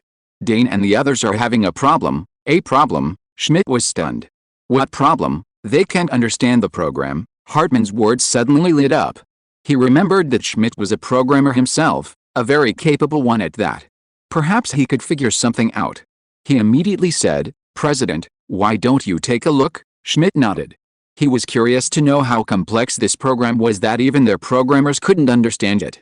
Many of their programmers had been in the industry for decades. He stepped forward, and Dane quickly made way for the president. After Schmidt took his seat, he began to examine the code. It was about 80 lines long, not a lot for such a function. However, as Schmidt continued to read, his frown deepened. He read it once, then back again, pausing for long periods between lines. The people around him were amazed to see their president pondering for so long. They, the programmers, knew how capable he was, and now their president couldn't figure out how to solve this problem? Over an hour later, after reviewing the program numerous times, Schmidt finally looked up, a look of astonishment in his eyes. "This program seems to use cryptography." "Cryptography?" Everyone present was stunned. How could cryptography be used in their EDA software? Schmidt nodded solemnly. "Yes, it is cryptography. It even uses a method similar to cryptanalysis to easily achieve the ability to detect large-scale circuits." This is truly incredible. He was deeply shocked. If he hadn't been exposed to cryptography before, he wouldn't have noticed this. He still couldn't grasp the underlying principle, but he had a feeling that even if he did, it would be difficult to replicate. Of course, only those who understood would be astonished. Those around him who didn't were simply baffled. Some murmured, "Cryptography? Isn't that what hackers study? How can this be used?" The others were equally impressed. The fact that such a small program could incorporate cryptanalysis was sheer spectacle to them. Everyone has their own specialties, so their confusion is understandable. Schmidt stood up and said to Hartman, "I'll go back and study this some more. You can have them do the other work. This one's surprisingly difficult." "Okay," Hartman nodded, and told the others to get back to work. Schmidt quickly left the office. Regardless, not having figured out the principle was a shame, so he spent over an hour studying it, figuring out a little bit before finally leaving. Of course, he also wanted to give North America the finger. Leaving the Chinese market would be a huge loss for them. And now, right after they left, they developed software to compete with them, sweeping away the market they'd given up for nothing. This made them feel like they'd been ripped off, wanting to say something but unable to. Angry. Fuck. Meanwhile, in the Oval Office, the president said he felt like cursing. Who said Lin Xiao doesn't understand computers? Can you explain it to me, Secretary of State? The Secretary of State looked like a humiliated idiot. How did he know? He'd made a brilliant move, only to see it turn out badly. He'd planned it well. If the other side's chip design industry was halved, they would reap the huge profits, and in doing so, attract many of their talent and related companies. Now, all those plans had fallen through. The Secretary of State simply wanted to say that everyone suspected they had aliens, but now it seemed that Lin Xiao was the most suspicious. Seeing the Secretary of State's expression, the president was furious and bluntly declared, "Next time you come up with a bad idea, be prepared to express your sympathy for the unemployed in the media." The Secretary of State was bewildered. Sympathy, because by then you'll be joining them, the president roared. Chapter 339 Observing Neurosurgery. Do you understand the value of being a top mathematician? A post like this appeared on Lin Xiao's Facebook account. It quickly attracted a flood of likes. As a scientist with a worldwide reputation, he has a large following, and naturally, his post was also seen by many international netizens. While it's unclear why Lin Xiao posted this, these foreign netizens responded with comments or reposts. You are absolutely a top mathematician. Hi, Dr. Lin, I'm a fan. Can you teach me how to prove the Riemann Hypothesis? Dr. Lin, can you prove the existence and smoothness of solutions to the NS equations? That would help me with my thesis. Mr. Lin, my doctoral thesis is in multidimensional field theory, but it's incredibly difficult. Can you help me? Dr. Lin. Of course, foreigners couldn't understand it, but Chinese netizens certainly did. After all, the Eater software incident had caused quite a stir in China, and then it ended so abruptly. Of course, Chinese netizens knew who Lin Xiao was mocking with this post. Laughing, Master Lin, you're killing people and destroying their hearts. That's clearly shrimp and pig hearts, right? Master Lin, are you mocking them right in front of them? Brothers, let's make Master Lin a trending topic. Go, go, go. I've also forwarded this to the group, asking you guys to make this a trending topic on their Facebook feeds. Add me. Just like that, a large group of netizens began to mobilize their resources, forwarding it to groups, Tiba forums, and other forums. Almost every Chinese netizen who could circumvent the Great Firewall or was overseas directly fueled the popularity of Lin Xiao's post. The hype they generated also attracted even more attention from foreign netizens, even though they still didn't know what had happened. After all, foreign media wouldn't report a Waterloo in East Asia. And so, Lin Xiao's post actually made it to the trending topics on Facebook. When Lin Xiao learned about this, he couldn't help but laugh. Who could have imagined their netizens would be capable of such a thing? If his post was merely a mocking one, then now that it was trending, it was sheer arrogance. He had no idea what the target of his ridicule was thinking, but he could only express his non-committal attitude. Of course, if it trended abroad, it must have trended in China as well. However, with so many trending topics, he'd gotten used to it and naturally didn't pay much attention to it. With the EDIS software issue resolved, the current challenges were few, and he naturally turned his attention to the research he was planning on developing, artificial neurons. This involved neurology, an area in which his knowledge was limited, given that he only had a first-level biology degree. Now that he had officially entered biology, it was a completely different world for him. While chemistry was fundamental to biology, it was important to remember that biology, also known as life science, was the study of life. The miracles of life lay beyond simple chemical reactions. This was especially true for neurology, which he was currently considering. Neuroscience was ranked among the most difficult disciplines in the world, even once ranked number 1. This was due to the vast unknowns within the field, coupled with its complex and intricate foundations. Many aspects remained elusive, such as why humans sleep. Sleep, as a function of the higher nervous system, still harbors many hidden mysteries. A question neuroscientists have long sought to unravel. Beyond these questions, neuroscience ultimately aims to explain why consciousness exists. This, too, remains a cherished goal for neuroscientists. If the mere electrical signals between nerves and the release of chemicals at synapses were responsible for the I think, therefore I am principle, scientists clearly refuse to believe it. Ultimately, however, this mystery still required scientists to delve deeper. However, Lin Xiao's goal wasn't to solve such a fundamental question right away, he simply wanted to create an artificial neuron. But why are we back to materials science again? Lin Xiao lamented, looking over papers on artificial neurons. Perhaps all practical application problems in the world ultimately come down to materials science? Shaking his head, he recalled his material needs. Now that we have room temperature superconductors, what's lacking is a material that can encapsulate them and connect directly to nerves. First, the material must be adapted to the conditions within the human body and pose no health risks. Second, it must be fine enough to be compatible with nerves. Finally, it must be conductive. That's a bit difficult, Lin Xiao pondered. Of course, while difficult, it's not unsolvable. It's important to note that his current brain development has reached 9.95%, approaching 10%. By developing the faint attack intelligent detection feature in the software, he gained 900 mathematics experience points and 1000 informatics experience points, raising his informatics from level 2 to level 3, as well as 50 truth points. Reaching level 3 in informatics gave him a 0.4% increase in brain development, bringing his brain development to its current level. Although he didn't know what the situation would be like once his brain reached 10% development, his current level made him feel like a fish in water even though he was new to neuroscience. He could easily understand the various theories currently being explored. Well, let's go to the neuroscience lab first. With this in mind, Lin Xiao headed directly to the Dingguang Research Institute. After the incident in January when Shihao's spine was broken, he had requested the construction of a neuroscience lab. Now that it was May, the lab was naturally complete with all the experimental equipment. 5 neuroscience researchers had also been recruited, along with over 20 associate researchers, assistant researchers, and interns.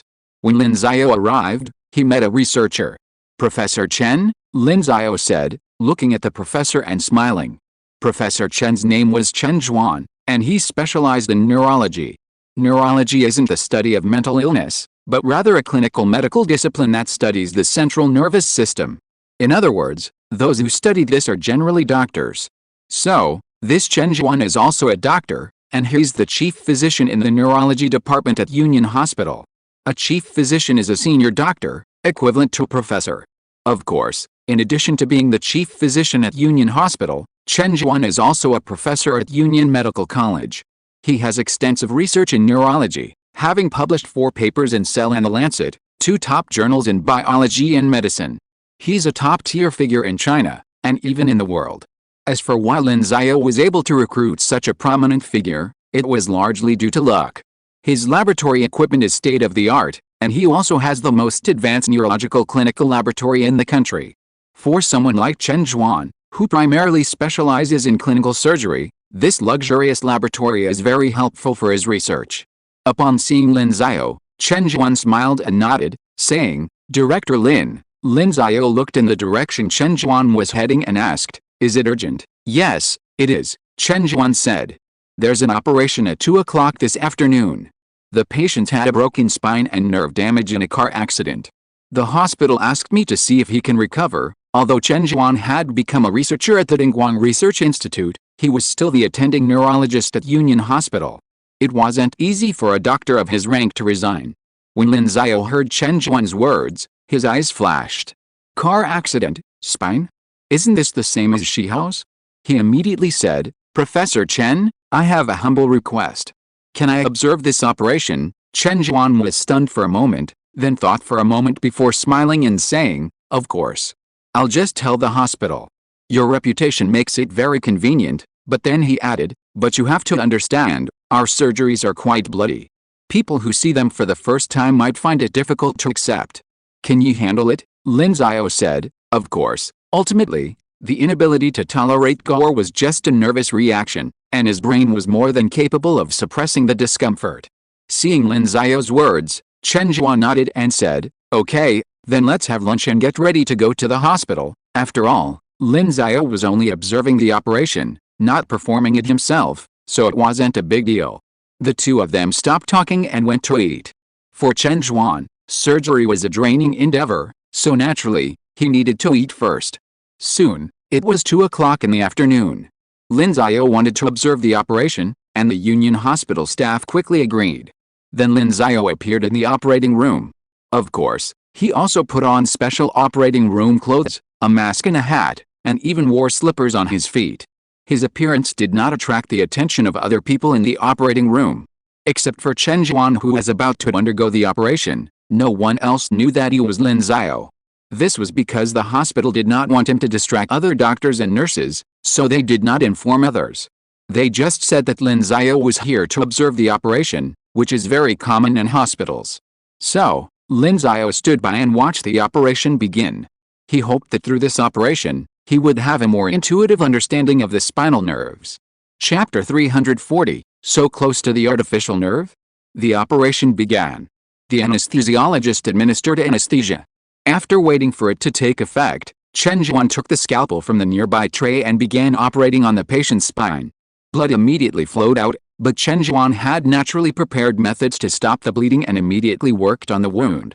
In neurosurgery, visibility is crucial. After all, nerves are so delicate, and if blood obscured the view, even the most skilled surgeon would be helpless.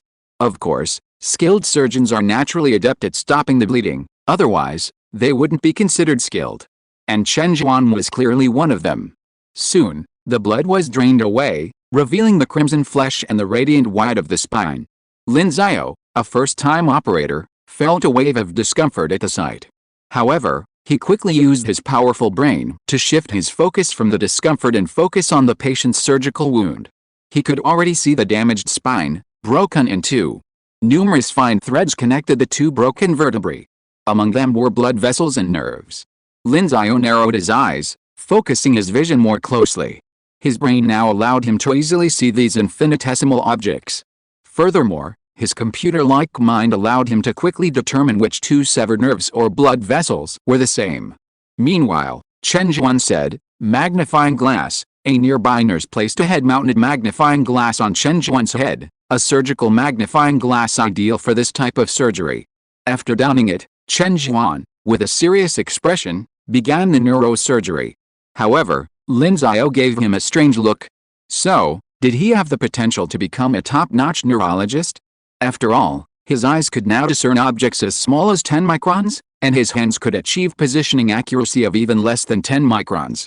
For a doctor, this ability was truly divine. Of course, he was just thinking about it. After all, being a doctor still required certification, and he had no interest in such a thing.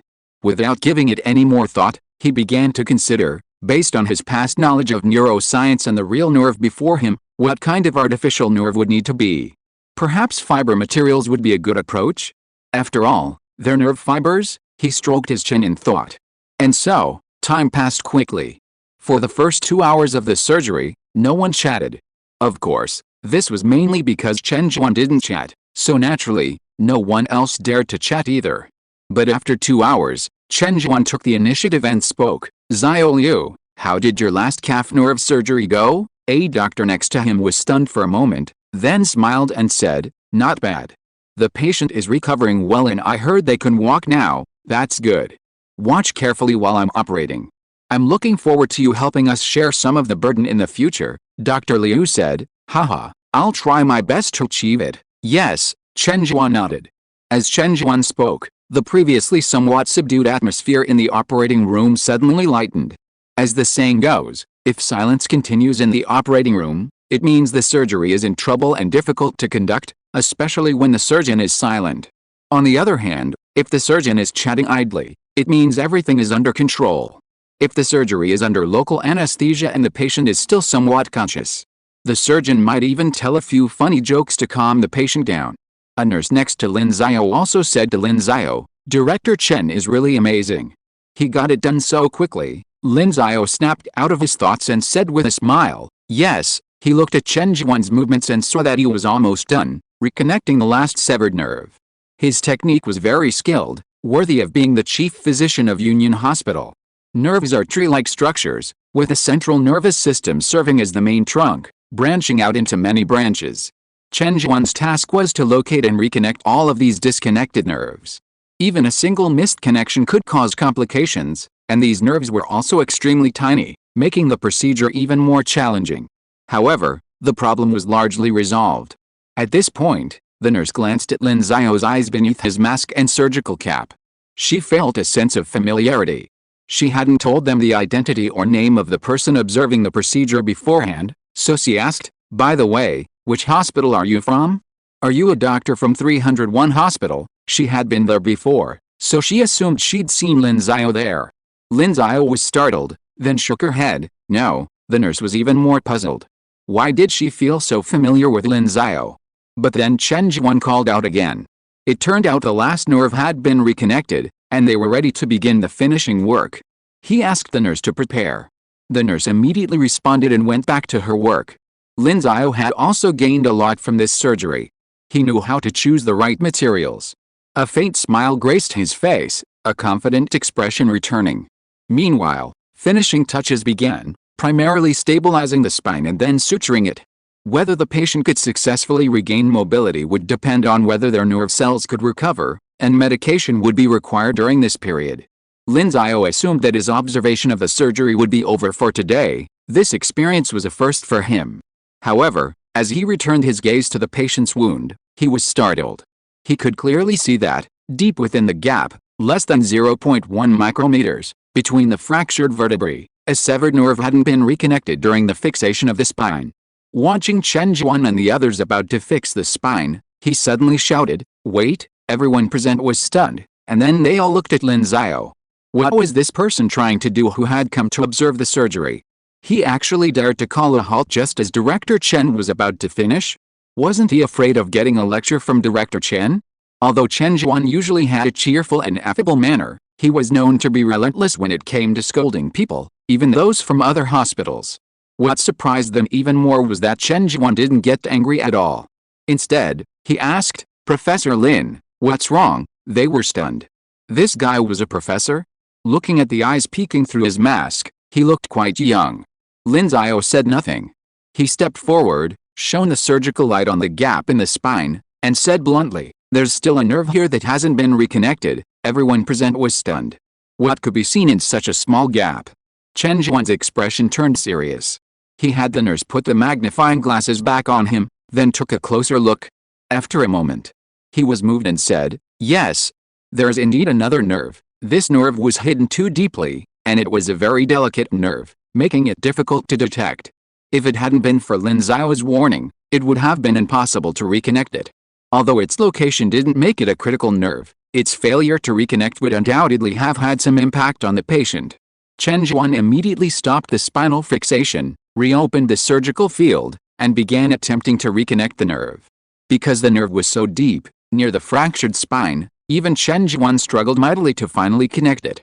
"All right," Chen Zhuan breathed a sigh of relief, and the nurse beside him quickly wiped the sweat from his forehead. Chen Zhuan then expressed his gratitude to Lin Xiao. "Professor Lin, thank you so much. If it weren't for Lin Xiao's reminder, the nerve would have been missed, leaving the patient with serious complications, something Chen Zhuan didn't want to see." Lin Xiao smiled and waved his hand. "It's okay. It's all for the patient." The others in the operating room stared at him in amazement. How sharp were his eyes? Could he even see that? The surgical incision was small to begin with, and it was a single-door operation.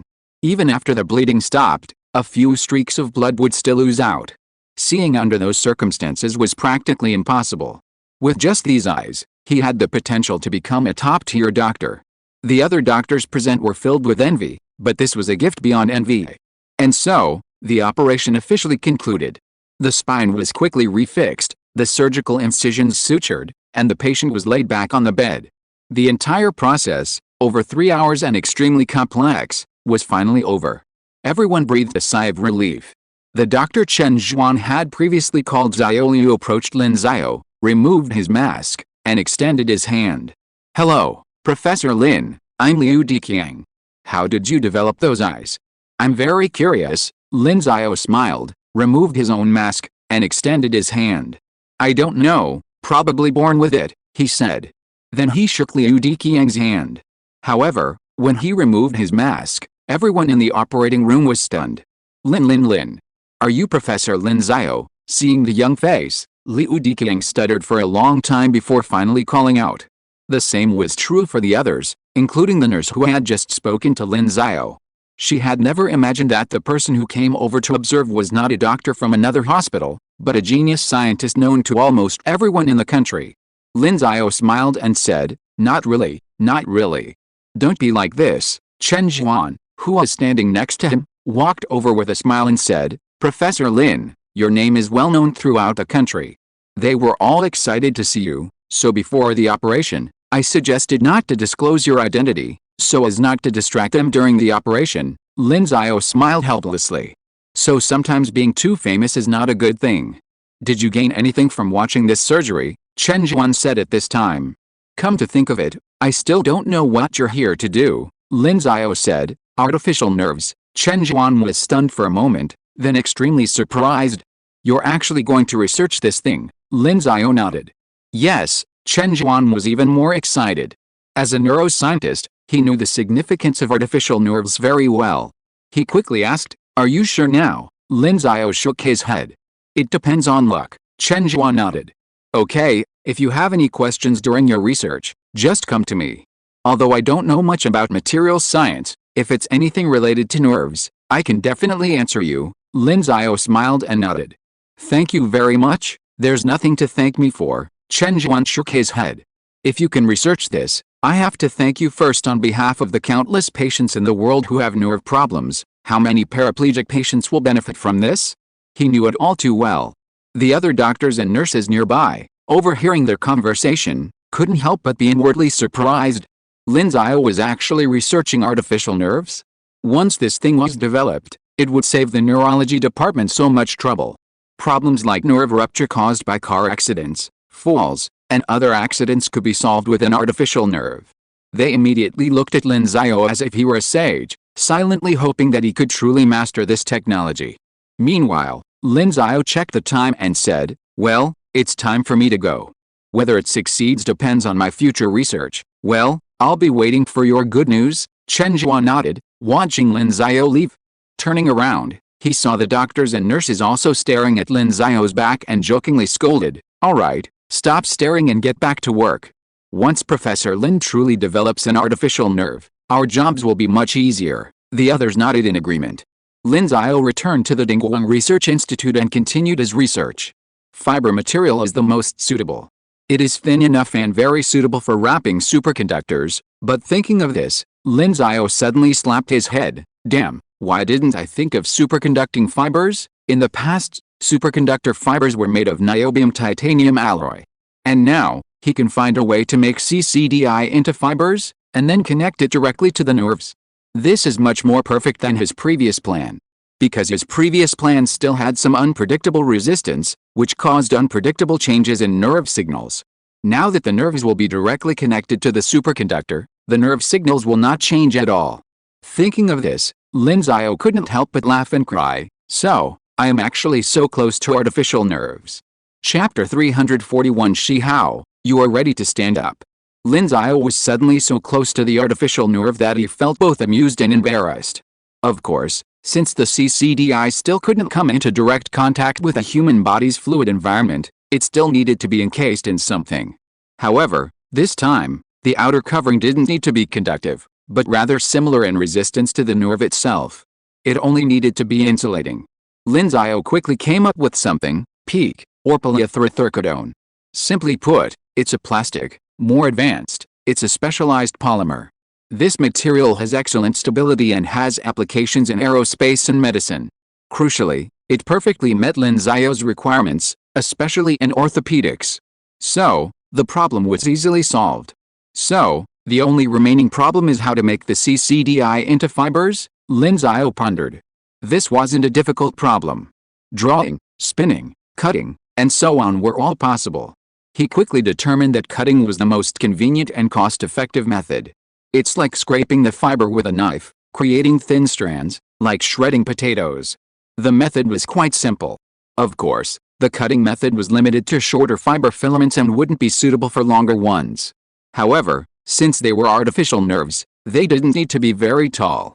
With this in mind, Lin Xiao immediately began contacting people. I need medical-grade polyethylene raw material. 1 kilogram will do. 1 monkey. Oh, no need. The biology lab has it. Having given his instructions, Lin Xiao headed straight for the superconductivity lab. Although CCDI technology is now considered top secret state technology, his lab certainly has plenty of it. It's important to note that his original requirements for this superconductivity lab included the ability to conduct large-scale research on both high-temperature and room-temperature superconductors. Currently, his is the only superconductivity lab in the country with this capability. Consequently, much of the research on room-temperature superconductors is currently conducted in his superconductivity lab. Consequently, his lab has seen an increase in the number of people there. For example, those people wearing white coats, seemingly chatting in the hallway, are 70 to 80% national security personnel. When Lin Xiao arrived, the National Security Bureau personnel glanced at him. Noticing he was the director, they greeted him respectfully. Lin Xiao nodded and quickly entered the building, heading directly to the basement. Experimental room temperature superconductors were generally stored in the basement. The vast majority of CCDs currently produced were stored there. Lin Xiao removed a short piece and reported to the management. Then, he went to a materials lab, found a knife, and began shaving potato shreds. With his control, he easily produced numerous fine strands. These strands were the CCDI fibers he had shaving. After careful selection, he finally selected 10 strands. Next, he waited for the polyethylene. Of course, before doing so, he had also reserved monkeys for the biology lab. The purpose of life science is to improve human health, so the best experimental subjects are obviously humans. However, conducting experiments on humans is undoubtedly inhumane, and it's not ruled out that some countries are secretly doing this. But openly, no one would dare to risk public outrage. Monkeys are the most suitable, as they are close relatives of humans. So, that was Lin Xiao's goal, to test the effects of artificial nerves on monkeys. However, ordering medical polyethylene (PEEK) would take time, so he searched online for books like Basics of Neurosurgery and a complete guide to monkey nerves. Time passed quickly, and 2 days later, the PEEK Lin Xiao requested arrived. Combining this PEEK with the CCDI fiber filaments he had scraped earlier, he formed incredibly thin, crude artificial nerves. Lin Xiao then headed to the biology lab. Upon arriving, everyone inside looked surprised. "Director Lin, what are you doing here? Why was Lin Xiao in their lab? Could this great man be starting to study biology?" Lin Xiao simply nodded at them and, without stopping, headed straight for his lab. The others couldn't help but chatter. "What is Director Lin planning? Who knows? Calm down, calm down." Everyone online says Director Lin is an all-around academic genius. It's no surprise he knows biology. Hey, isn't that lab Professor Lin went into a lab with live animals? What's he planning to do? Oh my god, who knows? Everyone was curious. Lin Xiao was going to a lab with live animals. Was he going to experiment on them? Amidst the curiosity of the crowd outside, Lin Xiao entered the lab. Because it involved room temperature superconductors, he couldn't reveal too much. He also didn't ask for help. After all, he couldn't ask anyone from the superconductivity lab to come over. They didn't study biology, and they might even get uncomfortable seeing a monkey bleed. So, he entered the lab alone and locked the door. Turning around, he saw a cage already inside. Inside, a monkey was watching its surroundings. Upon noticing Lin Xiao's entry, it scooted closer to the cage, staring at him. This particular monkey, a crab-eating macaque, was a common laboratory monkey.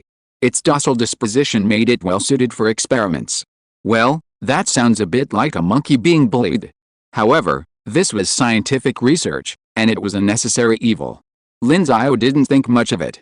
After changing into his equipment, he prepared an anesthetic, opened the cage, restrained the monkey, and administered anesthesia to its central nervous system. After waiting for the anesthesia to take effect, the monkey collapsed to the ground, its central nervous system anesthetized, and it fell into deep sleep. He then placed the monkey on the laboratory table, strapped it in, exposing its back, and used a shaver to shave all the hair off its spine. He then picked up a scalpel from the side. He took a deep breath. He had just witnessed an operation a few days ago, and now he was about to perform one himself. Of course, his patient was just a monkey. Recalling his previous study of basic surgery and monkey nerves, he reached out and began cutting open the monkey's spine, just above the tailbone. Now, he would sever the monkey's lower central nervous system, then wrap the CCDI artificial nerve with his pliothericodone and reconnect it to the monkey's nerves. He would see if the monkey could regain the ability to move its lower body after regaining consciousness. If successful, it would mean his artificial nerves were a success. Red blood flowed out, and Lin Xiao, recalling the introduction to hemostasis techniques and basic surgery, immediately employed ligation. In a few strokes, he had secured a bleeding point. Chen Zhuan and Dr. Liu would be astonished to see this. Lin Xiao's ligation technique was incredibly precise, his hand as steady as a high-precision servo motor. While his technique was only slightly inferior to Chen Zhuan's, he was far superior to Dr. Liu. They would be even more astonished to learn that Lin Xiao had achieved this with just 2 days of theoretical study. Unfortunately, no one could witness the operation. After the ligation, the next step was to locate the central nervous system, sever it, and then connect an artificial nerve. This step was more complex, as the central nervous system is nestled within the spine. First, a hole had to be made in the monkey's spine and then covered, much like a craniotomy. Such a complex operation normally required a surgeon with many years of experience, let alone Lin Xiao. But he managed it with his incredibly steady and precise hands, sharp eyes, and a brain that boasted 9.95% brain development. Finally done, Lin Xiao breathed a sigh of relief, then sighed, as expected of neurosurgery, it's difficult. Luckily, I studied for 2 days beforehand. Then, a surgical suture specifically designed for animals was performed, preventing monkeys, with their hands, from damaging the wound or breaking the sutures. Once everything was complete, Lin Xiao put down his needle and thread, removed his gloves, and waited for the monkey to regain consciousness, still strapped to the lab table. As time passed, the monkey's eyes opened, its fingers began to move, and most importantly, its feet began to move. Seeing this, Lin Xiao stood up in surprise. Success? After waiting a moment longer, the monkey's movements increased. Its legs, in particular, began to twitch constantly. Lin Xiao was even more astonished. He had severed the monkey's lower central nervous system. If the artificial nerves hadn't functioned, its lower limbs would have been completely immobilized. But now, the artificial nerves were clearly having a profound effect. Of course, there was still one crucial step, testing whether the monkey could move normally. In other words, whether its lower limb movements were coordinated with its upper limbs. If the artificial nerves couldn't accurately transmit nerve signals from the brain, then upper and lower limb movements would obviously be uncoordinated. And such artificial nerves clearly couldn't be used in humans. So, now it was time to witness the miracle. He untied the monkey's straps, placed it in a cage, and observed its behavior. The final result proved that the monkey still had perfect control of its body. Lin Xiao immediately took out his phone and made a call. It was Xiao. Soon, the call was connected. Professor Lin, the voice on the other end sounded upright and energetic, making it hard to imagine that the other person was actually a paraplegic. Lin Xiao controlled his surprise and said something to Xiao that surprised him immensely. Xiao, you can stand up now. Chapter 342 Xiao can stand up now. What? Artificial nerves? Are you serious, Professor Lin? I'm not as educated as you are, so don't lie to me. Ma Gaolian, summoned by Lin Xiao from his office, looked at him with a look of shock. Just over 4 months ago, Lin Xiao said he'd develop an artificial nerve for Xiao, and it's only been so long, and he's already created one? Especially since Lin Xiao had also developed a room temperature superconductor along the way? Ma Gaolian found this outrageous.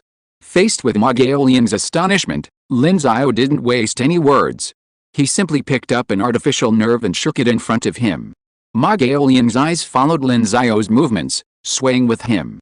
Finding it interesting, Lin Xiao shook it a few more times, increasing the amplitude, causing Ma Gaolian's head to follow suit. However, after turning twice, Ma Gaolian reacted and said helplessly, Professor Lin, stop shaking. Lin Xiao smiled awkwardly but politely, then said, Director Ma, I won't waste time with you. I've conducted experiments on monkeys before. I severed the monkey's central nervous system and reconnected the broken ends with this thing. The monkey's behavior was basically unaffected after the operation. Hearing what Lin Xiao said, Ma Gaolian asked, So, can the experiments on monkeys be successfully applied to humans? Lin Xiao said, Whether it's humans or monkeys, nerves transmit signals through electrical and chemical signals. This is different from drugs used in humans. After all, drugs are absorbed, and artificial nerves are not. Ma Gaolian nodded, then asked, what material is this? Is it harmful to the human body? Lin Xiao smiled and waved his hand. Don't worry, it's not. It's a CCDI inside, and the outer layer is wrapped with a material commonly used in the medical field, polyethylethyrcodone. It is insulated and resistant to high temperatures, and has good toughness. It is very suitable for use. Ma Gaolian was stunned. Room temperature superconductor? Lin Xiao nodded.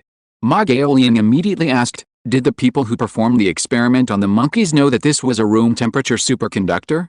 I remember that among the current insiders, there doesn't seem to be anyone who can perform the surgery. Lin Xiao raised an eyebrow and said, do you think it's possible that I performed this surgery? Ma Gaolian was stunned again and shook his head. Impossible, absolutely impossible, Professor Lin, I've never heard of you being able to do this before. You can't have just learned it, right? Lin Xiao spread his hands, unable to directly say that he had only read the book for 2 days, so he simply said, but it was indeed me who did it, so you don't have to worry about others finding out. Looking at Lin Xiao's expression, which didn't seem fake, Ma Gaolian's mouth widened. Did you really do it? Lin Xiao smiled, waved his hand, and said, okay, Director Ma, there's no need to say more about this matter. I need to apply for clinical trials now, but since it involves CCDI, it depends on how you arrange it. I need it as soon as possible, because I've already told she how to prepare to stand up. Ma Gaolian nodded. I understand. I will report it to my superiors immediately. Yes, Lin Xiao nodded. Professor Lin, rest assured. As long as it's truly usable, this artificial nerve will definitely be supported by the higher-ups. If it can help Shihao stand up, it will surely help other people with similar lower limb paraplegia stand up as well.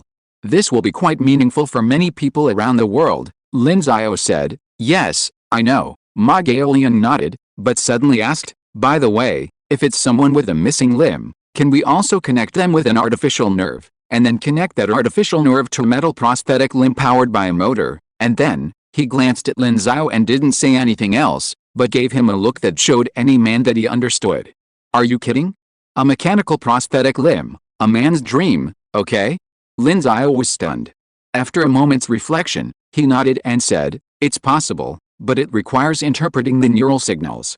After all, we don't know what the current coming out of the artificial nerve represents. I see, Ma Gaolian nodded. I see, yes, Lin Xiao said no more, and Ma Gaolian didn't stay any longer. After all, he still had to help Lin Xiao apply for the upcoming clinical trial. Furthermore, the clinical trial would require finding a relevant paraplegic patient, and there were certain requirements for the patient's identity. Perhaps Shihao could be asked to come directly? After all, Shihao was still a member of the Guoan team. Although he was paraplegic, Guoan still paid him a monthly salary. So Shihao's identity was suitable. Besides these matters, there was also the question of who to choose to perform the surgery. Because of the room temperature superconductor, of course, it was possible not to declare that the artificial nerve was a room temperature superconductor.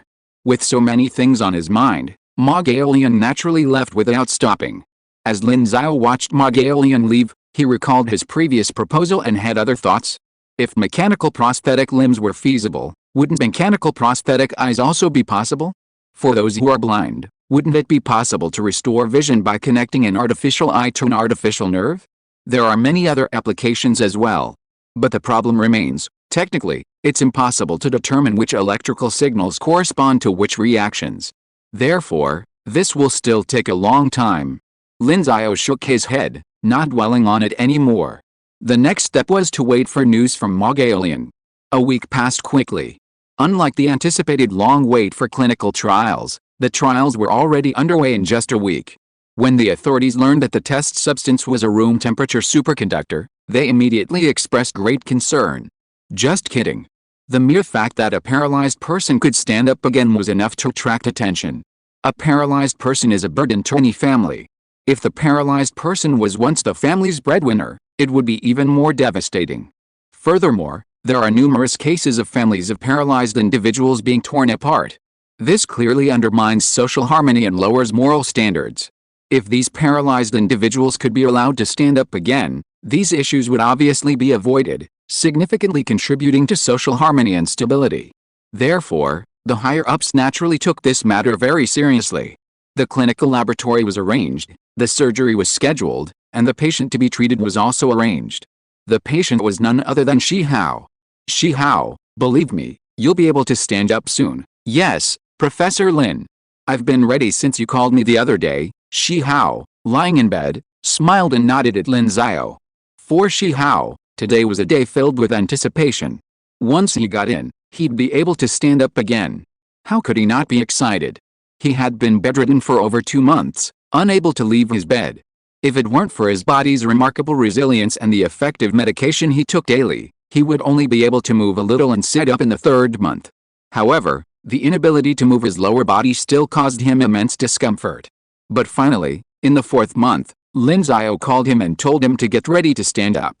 The two nodded to each other, and then Xiao was pushed in.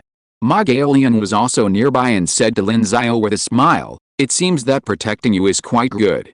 If an accident happens and current medical technology is helpless, then you can find a way." Lin Xiao said helplessly, "I'm not a god. If someone dies, I can't bring them back to life, can I?" Ma Gaolian smiled and said, "Maybe." He shook his head and then said, "By the way, a large-scale CCDI production plant has been built, with a monthly output of 10,000 kilometers. According to the plan, superconducting cables are now being built in major industrial areas across the country. That will probably stimulate the industry again." Lin Xiao nodded, "I see. Well, in addition, the Military Research Institute has recently developed something called a superconducting electromagnetic gun." Lin Xiao's eyes suddenly lit up. "How effective is it?" "Ahem, it can probably extinguish a forest fire within a radius of 50 meters. The range, the maximum fire extinguishing distance is about 100 kilometers. Hearing this number, Lin Xiao was immediately surprised. "That's okay," Ma Gaolian smiled. "It's mainly because CCDI can save a lot of space. Also, we've already achieved success with magnetohydrodynamic propulsion for nuclear submarines. Anyway, the potential of room temperature superconductors is greater than we imagined." Ma Gaolian sighed. Lin Xiao also laughed. Otherwise, how could he have created an artificial nerve? He looked back toward the operating room door, eagerly anticipating the final result. Hours passed as the two chatted. The operating room door suddenly opened, and a doctor emerged. His face was filled with disbelief. Lin Xiao and Ma Gaolian quickly approached him and asked, "How's it going?" The doctor looked at Lin Xiao, his face still etched with shock. "It worked. It really worked," he continued. "I never thought an artificial nerve could actually be created. It's incredible." Hearing the doctor's astonishment, Lin Xiao and Ma Gaolian exchanged a smile. "Look. This is the power of artificial nerves. It's astonishing." Even this doctor. At that moment, another doctor came out. He had just called out, "Director Ma," when he suddenly saw Lin Xiao and exclaimed in surprise, "Professor Lin." Lin Xiao was stunned. "Professor Chen?" This doctor was none other than Chen Zhuan, the one from before. Lin Xiao hadn't known who the doctors were who had performed the surgery, but to his surprise, Chen Zhuan was among them. Upon seeing Lin Xiao, Chen Zhuan was even more excited. He rushed over and asked, "Professor Lin, did you come up with that artificial nerve?" Lin Xiao touched his nose and smiled. "If nothing unexpected happens, it must be me." Sure enough, Chen Zhuan's expression was stunned. Lin Xiao had discussed this matter with him last week, and now he saw that it was indeed Lin Xiao's creation. Chen Zhuan felt a surge of genuine admiration for Lin Xiao. For a neurologist like him, an artificial nerve was a true artifact. "All right, Professor Chen, tell me, Xiao, can he stand up?" Lin Xiao interrupted Chen Zhuan's thoughts and asked. Chen Zhuan came back to his senses, then smiled and nodded, "Of course." Chapter 343 Benefiting the Public. "Xiao, how are you feeling?" Lin Xiao asked, looking down at Xiao in the bed in the hospital room. Xiao pulled the blanket up over him, moved his feet, and smiled. "Very good. For the first time, I know how wonderful it is to be able to move." He looked at his body, his face filled with wonder. Honestly, during his long time in bed, he'd searched almost daily for information on how paralyzed people could recover and how difficult it was to create artificial nerves. His results were always pessimistic. Although research on artificial nerves had already begun, and some had been developed abroad, these systems were far too unstable to actually work. After all, they couldn't fully compare to real nerves. Consequently, none of them had been put to practical use. Because of this, Xiao had almost given up hope. But who could have imagined that even such an impossible feat would be accomplished by Lin Xiao? And so, Xiao was deeply grateful to Lin Xiao. Lin Xiao smiled and said, "Then, after you recover, you can move around as you wish." Of course, Xiao nodded. He recalled how for so many months, he'd relied on others to take care of almost everything, even losing control of his bowels and bladder. This had been pure physical and mental torture for him. But just now, after waking up, he felt like he had regained control of all his abilities. All the torment he'd endured was gone. So, once he was truly recovered, he would definitely walk around properly. Of course, Chen Zhuan, the doctor standing by, naturally had to offer a word of caution: don't be too aggressive.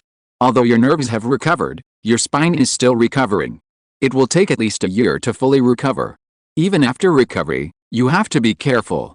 Avoid any movements that put too much pressure on your spine, like bending too hard, or you'll still have problems. Thank you, Dr. Chen, I understand, Xiao replied immediately, a look of regret on his face. It couldn't be helped. After all, the bone he grew back wasn't as good as the natural one, and this wasn't the supreme bone. The second bone was better than the first. Just then, Ma Gaolian walked in. He had been on the phone, presumably reporting the good news to his superiors. A hint of joy crossed his face as he announced, the higher-ups have decided to continue with further clinical trials and bring the product to market as soon as possible. It will also be covered by medical insurance. Furthermore, they're planning to publicly announce this. Chen Zhuan and Xiao were both delighted. The speed with which something like this could be brought to market would naturally benefit more people. Inclusion in medical insurance was even better. Even if someone became paralyzed, wealthy families could afford to support them and cover surgery and other expenses. But ordinary families clearly couldn't. While raw materials might only cost a few hundred yuan, a nerve-related surgery could easily cost tens of thousands, or even hundreds of thousands. Without medical insurance, this technology, originally intended to benefit the general public, would ultimately become a boon for the wealthy. That's great, Chen Zhuan exclaimed immediately. This is a very good decision. It will definitely benefit everyone, Xiao smiled and nodded. Regardless, he now felt the same way about the paralyzed. That kind of pain was simply unbearable. So, he longed to see others recover. However, Lin Xiao was stunned. He certainly agreed with the idea, but should it be made public? Wasn't it because it involved room temperature superconductors that it had to be kept secret? Ma Gaolian saw Lin Xiao's confusion, but simply smiled and nodded, gesturing. Then he said to Chen Zhuan, Dr. Chen, I might need your help later. Of course, no problem. I also need to practice my nerve connection technique to prepare for the future. Chen Zhuan smiled. That's good, Ma Gaolian nodded, then said to Lin Xiao, Professor Lin, I have something to tell you about this technology. Let's go talk outside. Lin Xiao nodded, realizing that Ma Gaolian was probably talking about why the information had to be made public. He and Ma Gaolian left the ward and went elsewhere. This hospital was an official internal facility, so there was no need to worry about being overheard. Ma Gaolian then explained the reason. Professor Lin, this announcement is, first of all, for the benefit of the public. After all, if this technology isn't put to practical use, it would be a waste. Yes, I understand, Lin Xiao nodded. He knew that this technology, even if fully covered by medical insurance, would be a win-win for both patients and the country. Besides benefiting the public, artificial neural technology would restore mobility to those previously paralyzed, naturally allowing them to work again. The economic value these individuals would bring to the country would ultimately exceed the cost. This is one reason why medical insurance continues to operate despite losses. Secondly, we want to leverage this technology to improve our country's medical standards and attract foreigners to seek treatment here, Ma Gaolian continued. Lin Xiao was stunned. This was a strategic consideration. One reason wealthy people like to travel abroad is because medical standards are relatively high abroad, and some high-end medical technologies and equipment are monopolized abroad. Now that they possess the technology to restore paralysis, it's clear that many paralyzed patients from abroad will be drawn here for treatment. This will also stimulate the economy. After all, those who undergo surgery here will undoubtedly stay in China to recuperate, generating economic benefits many times greater than those from foreign tourists. As for the third point, its preparation for the future announcement of CCDI, Ma Gaolian said with a smile. Think about it. Our country has developed a room temperature superconductor, and the first application is to save lives and treat diseases. That's a rather noble thing to publicize. Hearing this, Lin Xiao couldn't help but laugh. That's true, however, thinking back to Ma Gaolian's earlier mention of an electromagnetic cannon capable of extinguishing forest fires within a 50-meter radius, that was probably just a public announcement. Well, that's basically the reasons. You can prepare for it later. When we officially announce it, you'll probably be all the rage again. Lin Xiao, feeling both amused and helpless, waved his hand, saying, be famous, be famous. I'm already this famous, I don't mind adding to the fire now. Ma Gaolian laughed heartily, then said, that's all. I'm leaving now. I have work to do. Okay, go ahead. Lin Xiao nodded, said goodbye to Ma Gaolian, and returned to the ward to continue accompanying Shi Hao. A few days later, it was May 27th. June was about to begin. But the increasingly hot weather was making people feel even more uncomfortable. In a small county town in a northwestern province, in a seemingly shabby house, the bedroom ceiling was covered in cobwebs, covered in dust. It looked like it hadn't been cleaned in years. The rest of the bedroom was equally cluttered, dust everywhere, on the windows, on the window screens, and on the concrete floor, a rough surface so rough that a fall could easily leave a serious scratch. The only clean items were a police hat and uniform hanging on a clothes hanger. The weather was hot, and the yellowed fan beside the bed was whirring loudly, perhaps with a problem in the shaft. Meanwhile, an elderly woman was wiping the genitals of a man in his late 30s, perhaps approaching 40, and then changing his diaper. This man was a paraplegic. His name was Zhou Shuang, a police officer. 10 years ago, while attempting to intercept a criminal in a drug case, he was struck by a car and suffered a broken spine, leaving him paralyzed from the waist down.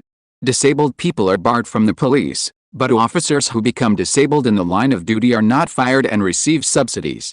However, these subsidies only cover a minimum standard of living. Zhou Shuang's father, a former laborer, tragically passed away when a falling object struck his head on the construction site. This left only his mother and himself in the family. He had been married before, but not long after, and before they had children. After all these things happened, his wife divorced him. He had signed the divorce papers directly. He was a simple man and hadn't considered burdening his wife. And so, 10 years passed. Seeing his mother, now in her 60s, bent over to change his diaper, her wrinkled face and white hair, Zhou Shuang closed his eyes and clenched his hands beneath the covers. He wanted to stand up.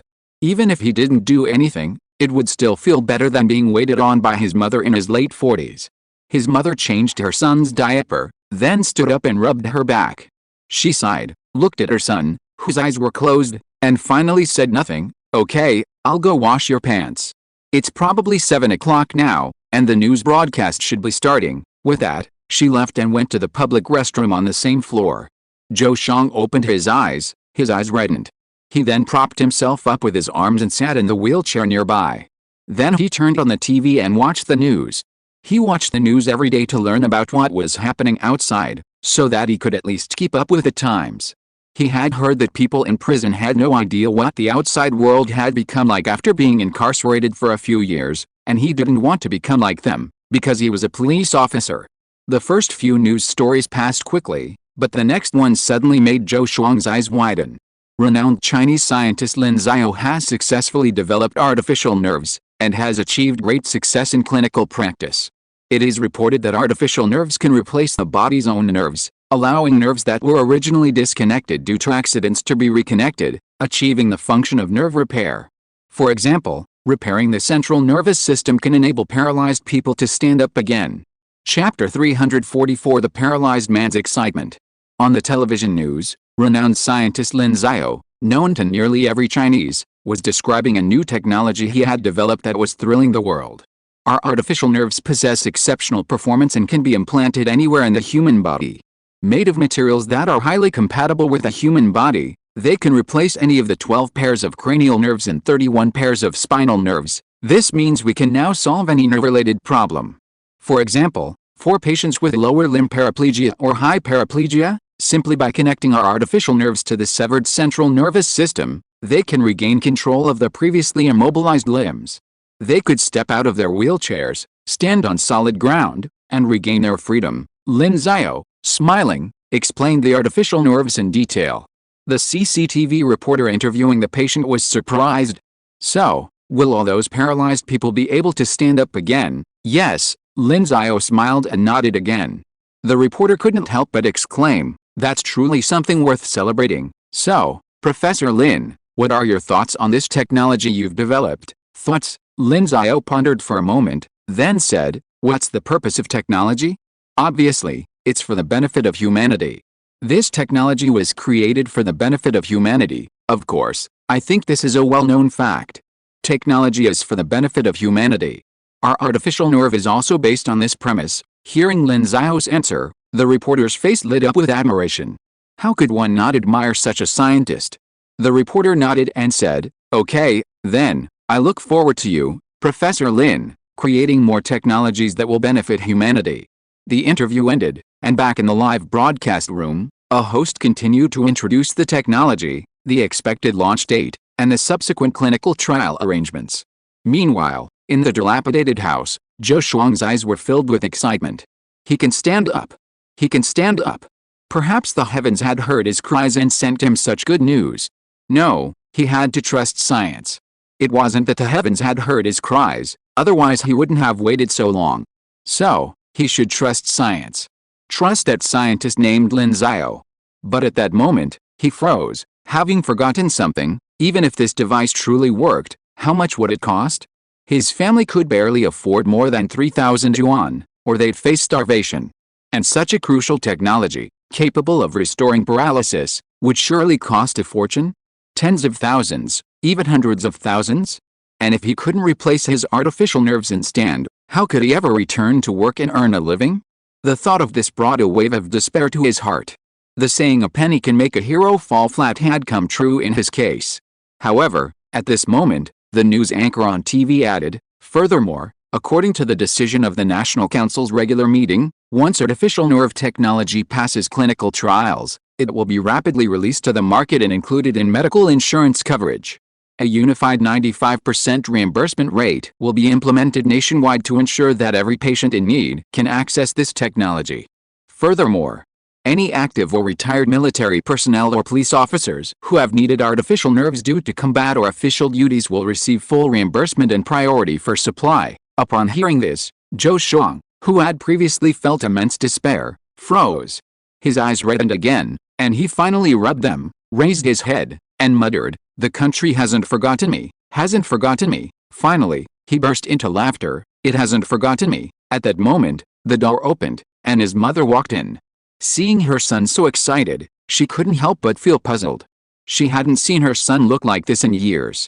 In the first year after his son's accident, he seemed to be indifferent, but as time went by, he eventually became silent and taciturn.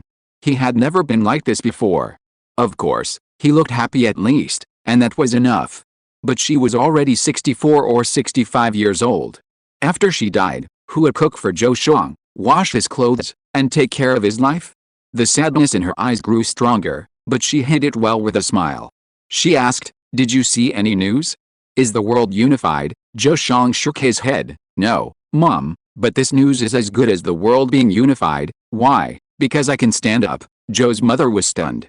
You, what did you say? I can stand up. Zhou Shuang smiled a long-lost smile and said, it's that Lin Xiao I used to tell you about. Do you remember him? Yes, that amazing scientist you always talked about. What happened to him? He developed a technology that can help me stand up. Then, Zhou Shuang repeated the news to his mother, including the fact that police officers like him who became paralyzed in the line of duty would receive full reimbursement and priority. After hearing this, Zhou's mother's face was filled with disbelief. How could such technology exist? This was unbelievable. To someone of her older generation, this kind of technology was simply divine. In an instant, the scientist named Lin Xiao became a godlike figure in her mind. At this moment, Zhou Shuang glanced once more at his mother's pale hair and wrinkled face, and suddenly said, Mom, you've worked so hard over the years.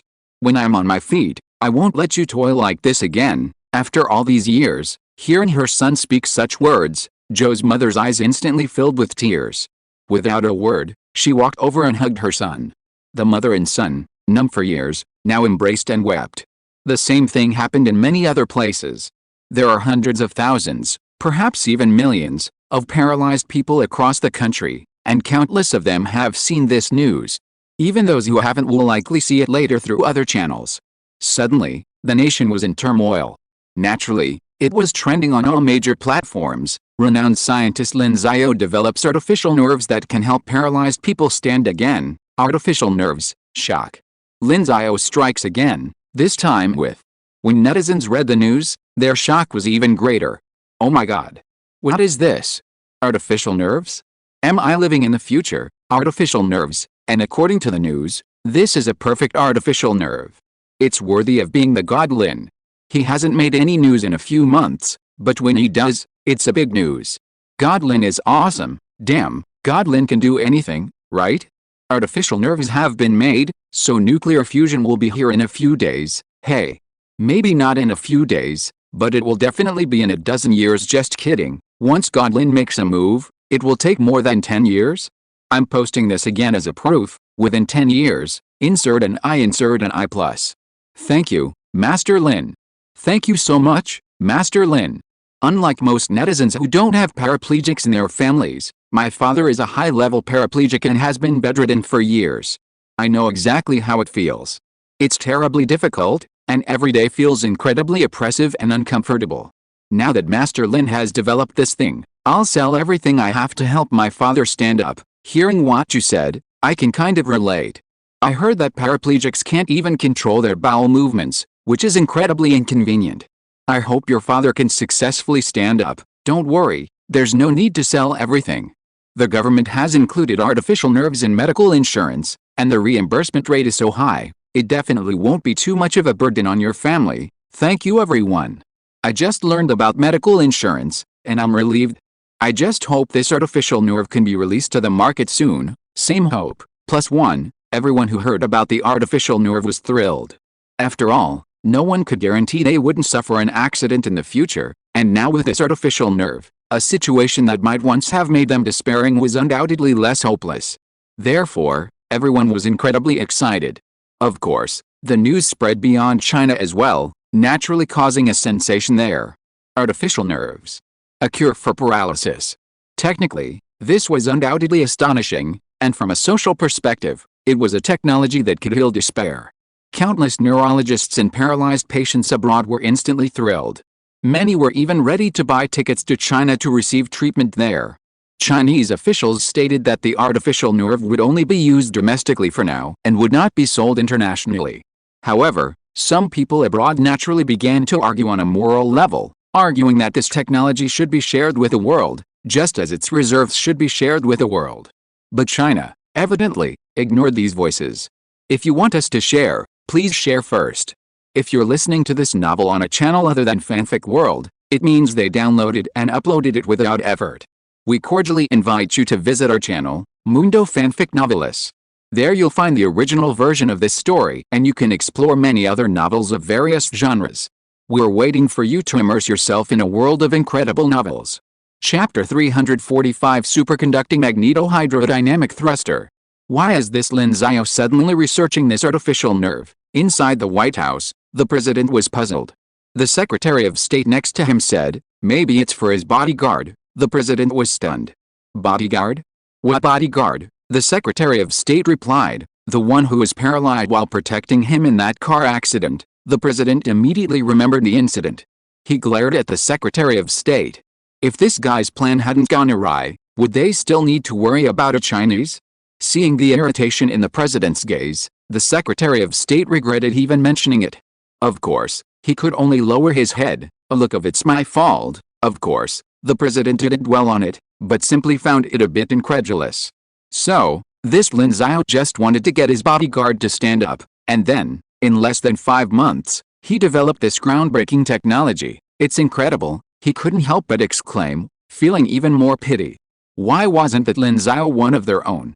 By the way, what material do they use for their artificial nerve? Do you have any intelligence on it? The Secretary of State shook his head and said, there is no relevant intelligence yet. They seem to be keeping this material very secret. Basically, we can't find out what material they use. The president frowned. Then is there any way to get it and analyze it? The Secretary of State spread his hands and said, There is no way for the time being. This thing has not leaked out, and it is difficult for us to get it by other means. In addition, this thing will need to be transplanted into the human body in the future. We can't let a paralyzed person get an artificial nerve and then remove it from him, right? Why not? Just do it secretly enough. We can even say that the artificial nerves have risks. For example, when you are crossing the road, the artificial nerve suddenly loses its effect, and then a car happens to rush over, and then, bang, the Secretary of State was stunned for a moment, then a smile appeared on his face. It doesn't seem impossible. The president also smiled. Just do it this way. Suddenly, at this moment, someone knocked on the door and came in. Mr. President, there's a problem. Quite a few wealthy people want to come to China, apparently to receive that artificial nerve treatment. Quite a few. The president was stunned. When did we have so many paralyzed people among our wealthy? The person who came in said helplessly. Some of the wealthy people's families may need it, so they're all planning to go. And these wealthy people are just a fraction. There are many more ordinary people. The president frowned and immediately said, hurry and make an announcement. Tell them not to go if possible. Even if they do, don't bring their phones with them, otherwise they might leak information. Yes. Tisk, isn't this what they asked the athletes to do at the Winter Olympics? Why are they being asked to go now? Back home, when Lin Xiao learned about this, he was immediately amused. It was the same trick again, and it was never the same again. The person who brought him this news was Ma Gaolian.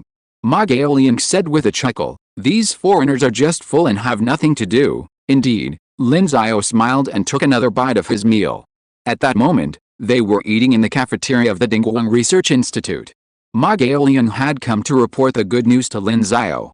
The second phase of clinical trials would begin tomorrow, with a total of 6 paralyzed patients. The first phase would naturally involve Shi Hao alone. After a month, the results of the 7 artificial nerve transplants would be evaluated. After that, they could begin considering the third phase of clinical trials. After this phase, the artificial nerve could be officially marketed. Countless paralyzed patients were already impatiently waiting. Even the application website for clinical volunteers was nearly overwhelmed.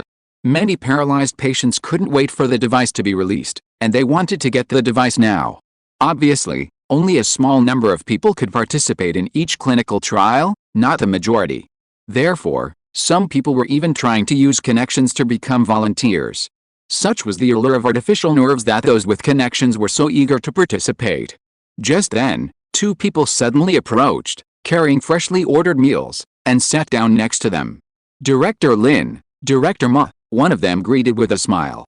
Lin Xiao took a look and nodded, saying, Professor Xu, Academician Ma. Professor Xu, whose full name is Xu Qingzong, is a professor of electromagnetic fields and microwave technology at the National University of Defense Technology.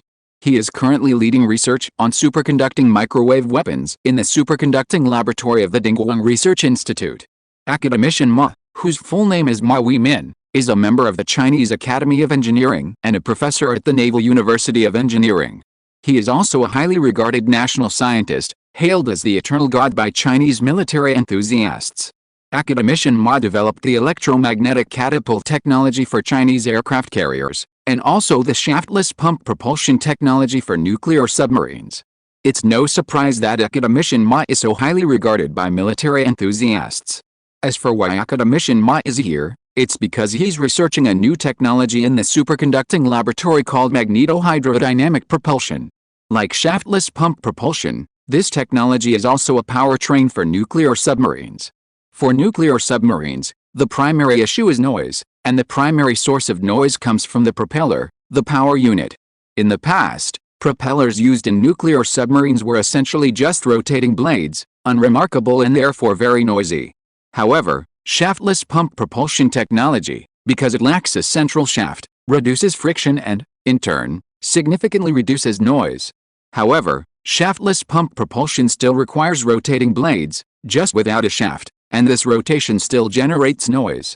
Magnetohydrodynamic propulsion technology, on the other hand, is far more powerful. Magnetohydrodynamic propulsion involves creating a powerful magnetic field within a channel that runs through seawater. This magnetic field exerts an electromagnetic force on the conductive seawater, causing it to move within the channel. The force of the seawater then provides the nuclear submarine with extremely powerful propulsion, while also almost completely eliminating noise.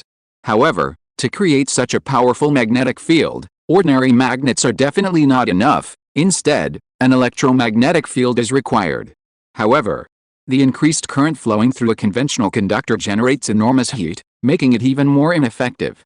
Therefore, only superconducting magnetohydrodynamic propulsion can achieve the desired function.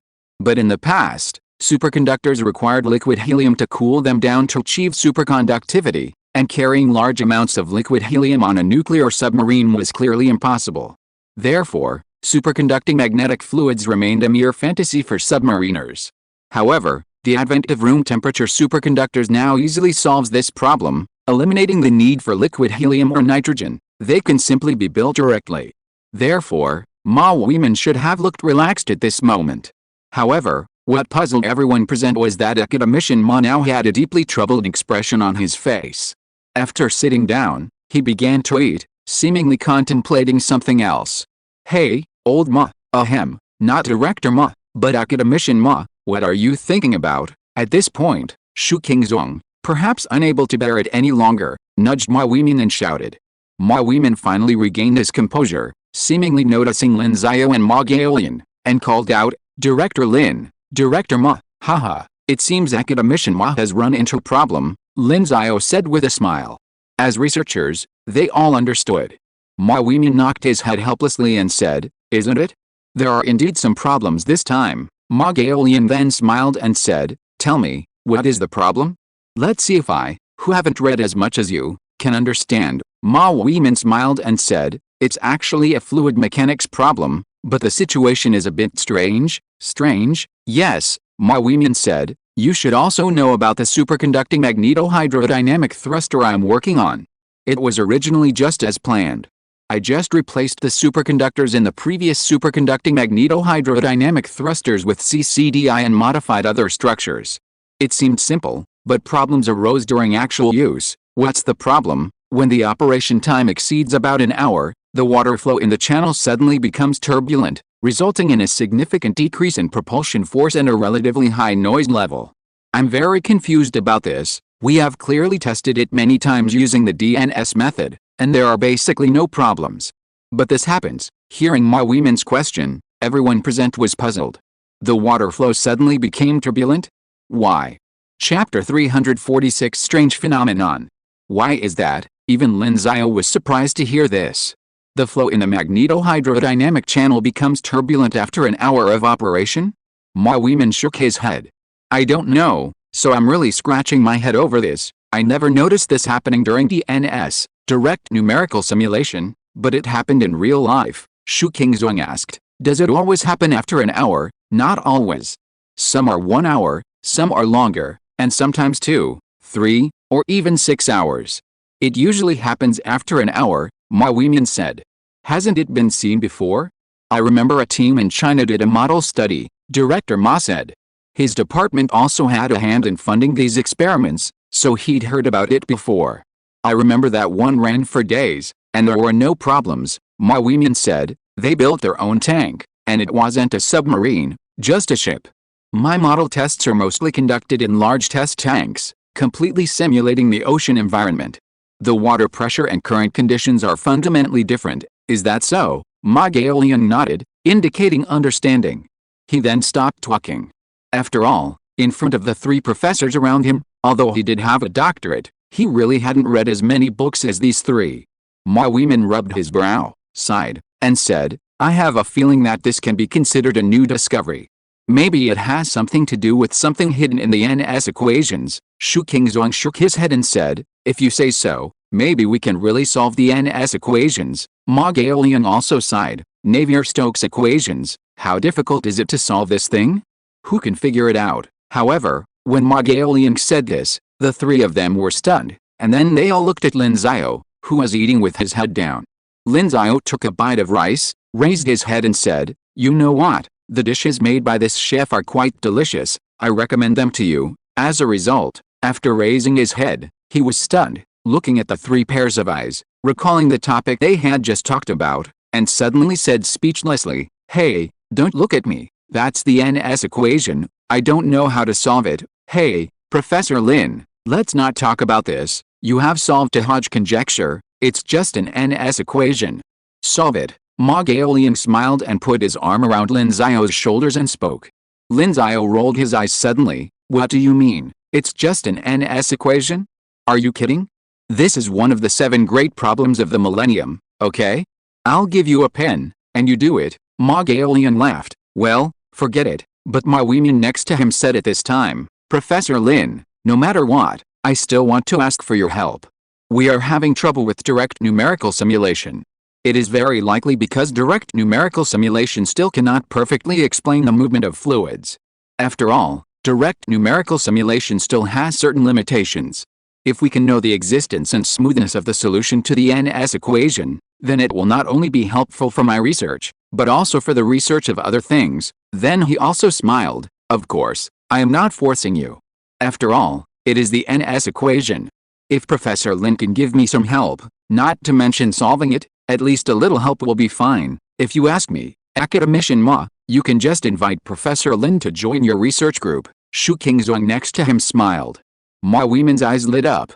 Yes, Professor Lin, would you like to join my research group? Hearing this, Lin Xiao thought for a moment before nodding and saying, okay, academician Ma invited me, so of course I'll come. Of course, I can't promise you that joining your research group will help you solve your problems. Haha, everyone knows that Professor Lin, you're incredibly resourceful.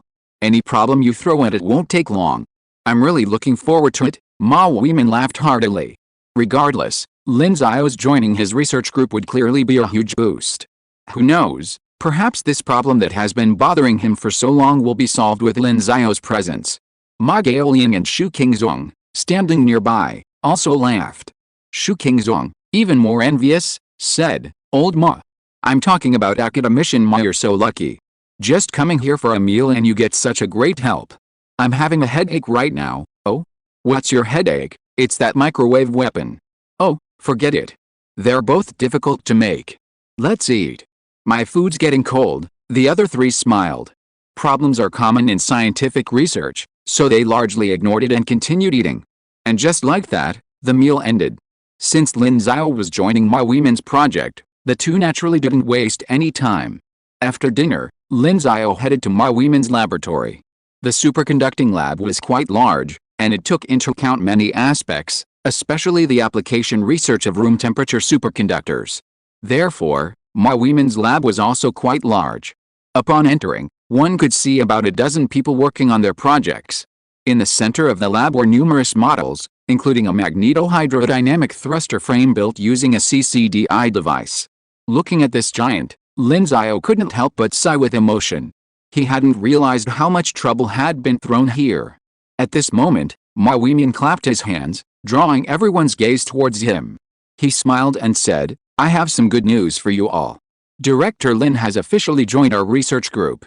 Would you like to welcome him? Upon hearing this, and looking at Lin Xiao standing nearby, everyone in the lab burst into enthusiastic applause. Welcome. A warm welcome. Just kidding. This was the living god Lin. Although they worked at the Dingguang Research Institute, their constant presence meant they rarely saw Lin Xiao. Not only did they see him now, but they could even work with him. They were instantly delighted. Lin Xiao smiled and nodded at the others, then he and Ma Weimin headed to the lab bench. Professor Lin, let me first show you our recent water launching experiments and DNS simulations. Our water launching experiments were all conducted in Wu City. I'm at the Naval University of Engineering, and that's where our large experimental tank is also located. At this point, Ma Weimin said, so if we want to conduct experiments, we'll probably have to go to Wu City. You should be able to go, right? Of course, if you can't, we can still accommodate you. Lin Xiao nodded. Yes, that's fine, that's good. Of course, if something happens that makes it inconvenient, that won't affect you either, Ma Weimin said with a smile. Okay, yes, Ma Weimin nodded, and then, without further ado, showed Lin Xiao the relevant data from their previous experiments. First, there's direct numerical simulation. Direct numerical simulation, DNS, involves directly substituting predetermined values into the Navier-Stokes equations, then performing a large number of calculations on a computer to simulate the motion of the turbulence model. However, This obviously requires very high computer processing power, and once the turbulence becomes complex, direct numerical simulations struggle to produce the desired results. Therefore, it is generally only used to simulate relatively simple turbulence models. Look, we ran DNS on the turbulence model, and the final result is very stable. Our nuclear submarines can even reach speeds of up to 60 knots? Yes, looking at the values displayed on the model, Lin Xiao nodded. It was indeed very impressive. Current nuclear submarines have speeds of around 30 to 40 knots. If their nuclear submarines could reach 60 knots, that would be nearly double the speed. In actual combat, it would be a dimensionality reduction strike. They'd fire a shot and then move to another location, leaving the enemy ships unable to keep up. However, Ma Weimin then opened another file. This is from our last launch test. We ran 10 tests in total, and the situation I described occurred every time. Lin Xiao nodded, opened the file, and began to read. Sure enough, everything was normal for the first hour, but then problems would arise at some point. Looking at the results, Lin Xiao fell into deep thought. This was a big question. Why did this happen? It was undoubtedly counterintuitive. After running stably for so long, why would it suddenly become chaotic? Was it due to electromagnetic fields? Or was it due to fluid forces? Suddenly, Lin Xiao felt a bit overwhelmed. Finally, he found a piece of paper nearby and began to sketch out the model and force analysis. Ma Weimin, who was standing nearby, saw Lin Xiao lost in thought and stood aside without interrupting him. Although he had made many achievements in solving problems like this, which likely involved top-tier mathematical problems, he could only leave it to Lin Xiao, a specialist. Seeing Lin Xiao tackling the problem, the others gathered around, observing his sketches. They all knew how difficult their problems were, so while they all seemed to be busy, they were mostly just slacking off. Seeing a senior figure approaching, they were naturally curious. Time passed. After a while, Lin Xiao suddenly looked up and said, "Send me your turbulence model. I'll add a few tweaks." Ma Weimin immediately sent Lin Xiao their turbulence model. Lin Xiao modified a few terms and then ran it through the software to begin testing. Initially, the turbulence in the software remained stable, but after about a minute, it suddenly became turbulent. Seeing this, Ma Weimin and the others around him were immediately surprised. Lin Xiao had just started, and he'd already figured it out. But just as they were thinking this, the turbulence in the software stabilized again. Silence fell over the room. Chapter 347 Gradually Understanding Everything. Watching the turbulence model return to its previous stable state, everyone present knew that Lin Xiao's model had failed. Of course, at least it wasn't a complete failure, as turbulence did occur during the process. Ma Weimin stepped forward and asked, "How is it? What exactly happened? Why did the turbulence suddenly appear?" Lin Xiao frowned and said, "I just added some new elements. Your previous analysis of turbulence simply treated the electromagnetic force as a normal Newtonian force without any special analysis.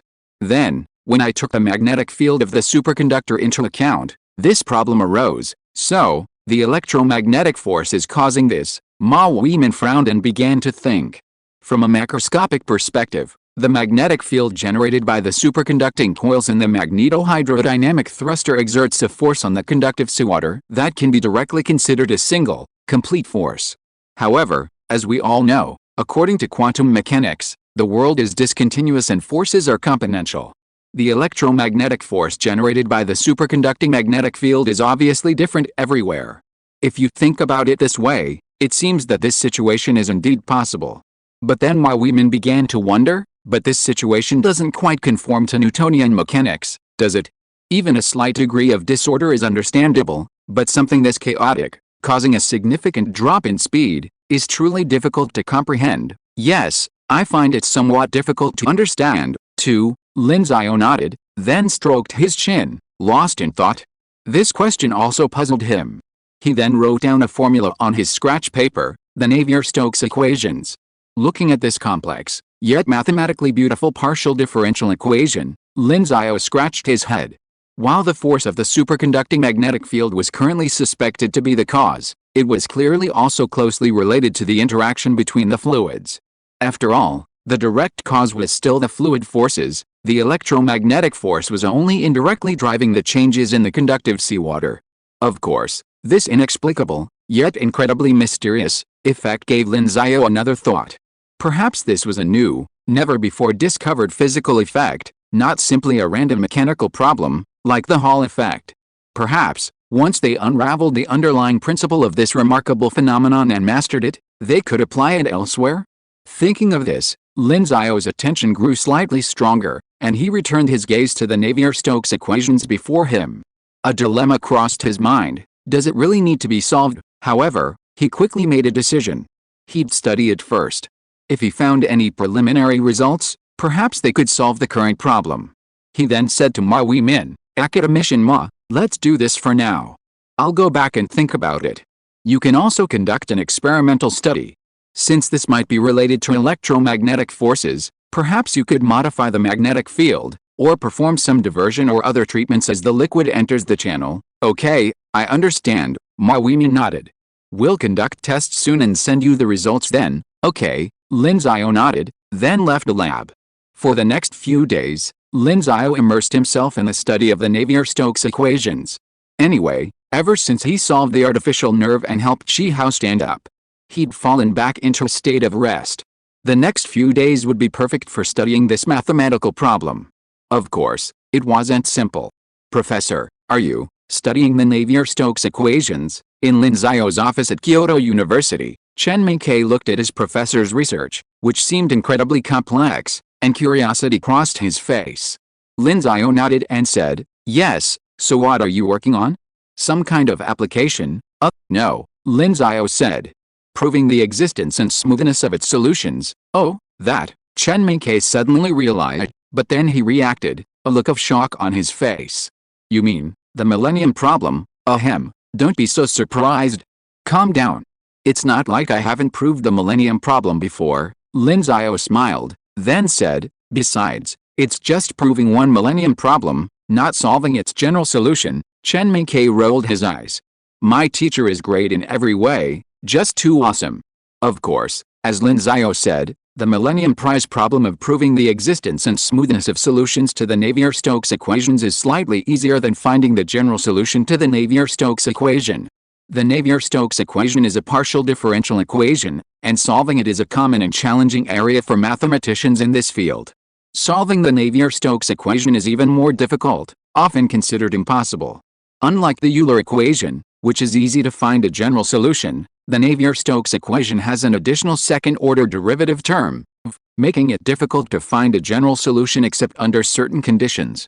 Therefore, the Millennium Prize problem only requires proving the existence of solutions, not determining the general solution. The so-called smoothness refers to the fact that the final general solution can be expressed as a smooth function with infinite differentiability, just as the derivative of Ex is itself. Once the general solution is found, it would be incredibly powerful. Everything related to fluid mechanics would be greatly simplified. For example, the flow of water could be easily described using this general solution, and even the aerodynamic optimization of aircraft would be greatly simplified. However, precisely because of the difficulty of finding the general solution, few people are researching this area. Chen Mingke hadn't expected his professor to find this general solution, so he asked, "Professor, have you found a proof?" "No," Lin Xiao said. Then, glancing at Chen Mingke, he said unhappily, "What are you doing here with nothing to do? Have you chosen your thesis topic? You must choose it before July." "Oh, this," Chen Mingke was stunned, then quickly said, "I'll pick it soon. Don't worry, Professor. I promise I won't procrastinate." Watching him run away, Lin Xiao shook his head with a smile, then stopped thinking about it and continued studying the Navier-Stokes equations. "If this method doesn't work, maybe I should try a different approach. Let's start with the special solutions." Special solutions to the Stokes equations generally fall under the simplest case of parallel flow. Representative examples are the Hagen-Poiseuille flow in a circular tube and the Gaokao flow between two parallel plates. Lin Xiao found these two special solutions. First, the Hagen-Poiseuille flow, a type of tube flow, meaning flow within a circular tube, is obviously relatively simple. U equals P, 4L, dz/4rz, Q equals d. Writing down a few lines of equations, Lin Xiao immediately imagined a tube with liquid flowing through it. He then looked at the Gaokao flow and, using the same method, built a model in his mind before directly simulating it. These fluids are relatively simple.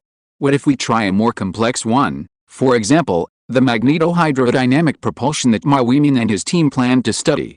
The idea was to treat the conductive water as a magnetic fluid, and then use the reaction force to achieve propulsion. Lin Xiao began to try to simulate it mentally, but this proved to be quite complex. After a long time, he had almost reached 100% load in his mind, and his simulation was still very limited. Of course, by gradually adding more, he could still manage to achieve it. Suddenly, his eyes lit up. He quickly picked up his pen and refined his original turbulence model. He then loaded the model into the software and ran it. As usual, it was stable at first, but as time went on, the fluid suddenly began to move erratically, becoming extremely unstable. This time, the turbulence lasted for over 10 minutes. After that, it once again returned to its original stable flow. Seeing this, Lin Xiao wasn't surprised. Instead, a smile appeared on his face. He was gradually understanding everything. Crossed out, he was gradually understanding the nature of these fluids. Chapter 348. Kong Huan's interest changed? At this point, Lin Xiao, through his own mental modeling of the turbulent flow within the magnetohydrodynamic thrusters channel, finally found a faint clue that could explain these fluids. Looking at the turbulence model on the software, Lin Xiao's mind flickered. So, this fluid model can be further refined. Lin Xiao took out his pen again and modified the original turbulence model, then ran another simulation on the software. This time, unlike the previous short-lived turbulence, this one lasted a long time, nearly half an hour.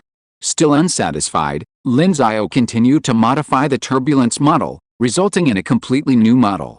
After another simulation, after a period of stable flow, turbulence reappeared, and this time, it lasted for nearly 2 hours. Still not perfect. Looking at the result, Lin Xiao frowned. But at this point, he realized that no matter how much he tweaked the model, it would never be truly perfect. In other words, like in reality, the turbulence would continue, never stopping. Of course, this wasn't entirely certain.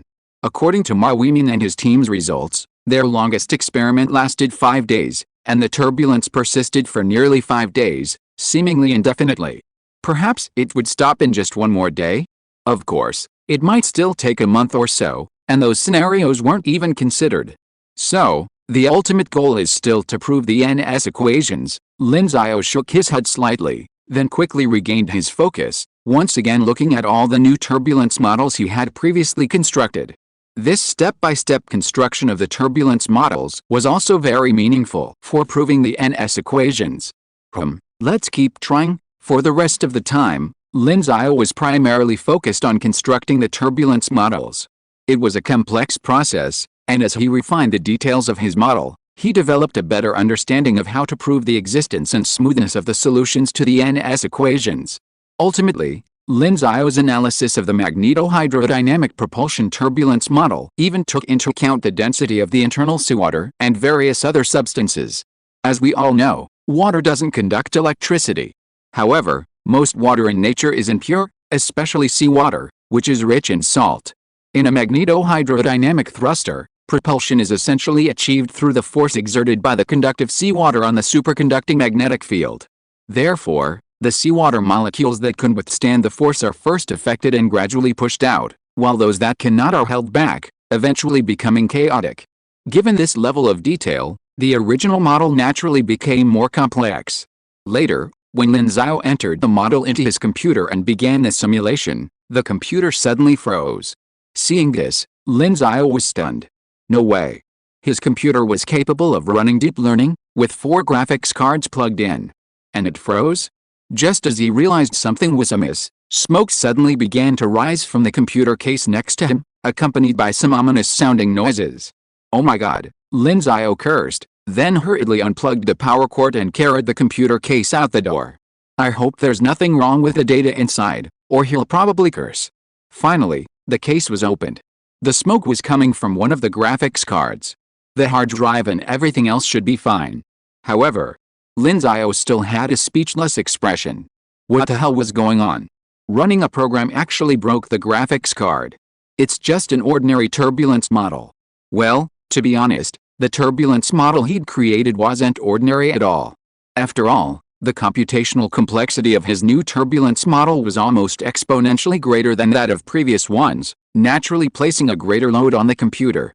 Thinking of this, Lin Xiao rubbed his nose, then removed the graphics card, which seemed to be burned out. He touched it with a sad look on his face. "Card, you've worked hard. Rest up," he then tossed it aside. Time to replace it. Since it was broken, there was no point in continuing to use it. So, he might as well just replace it. Of course, his brand new turbulence model still needed to be simulated, otherwise, he wouldn't know how it would actually perform. So, he had to find a powerful computer to run it on. Putting aside his grief over a broken graphics card, he began to consider what computer to use. A regular PC was out of the question, his computer specs were among the best, and quite expensive. So, a supercomputer was the only option. Speaking of supercomputers, Lin Xiao immediately thought of his previous meeting with Wang Wenguang, the director of the Xi City Supercomputing Center. Last year, Wang Wenguang had contacted him, expressing his desire to collaborate with the Dingguang Research Institute to build a powerful supercomputer. He had agreed, and the matter was quickly finalized. Funding was then applied for, and with Lin Xiao's signature, the funding was quickly approved. It seemed they'd been developing a new processor for quite some time. He wondered how that was going. After a moment's thought, he pulled out his phone and called. It was a good opportunity for him to leverage Wang Wenguang's connections again and get early access to the supercomputer, thus avoiding the long application queue. Soon, the call was connected. "Professor Lin, it's been a while. What's up?" Wang Wenguang said with a smile. "Is it about using the supercomputer again?" Lin Xiao laughed. "So my purpose is so obvious? How about this, Professor Lin? I'll just give you an account. This account can use Shenhui anytime, anywhere, so you won't have to call me every time." Wang Wenguang smiled and said. Lin Xiao's eyes lit up, and he said, "Thank you very much, Director Wang. No big deal, just a small matter," Wang Wenguang said. Lin Xiao smiled and then said, "Of course, apart from this matter, I actually also want to ask, what is the progress of your new supercomputer plan?" "Oh, well, we are still researching the new processor. This is the first time we have designed 5nm, and it is 5nm using our X5 process.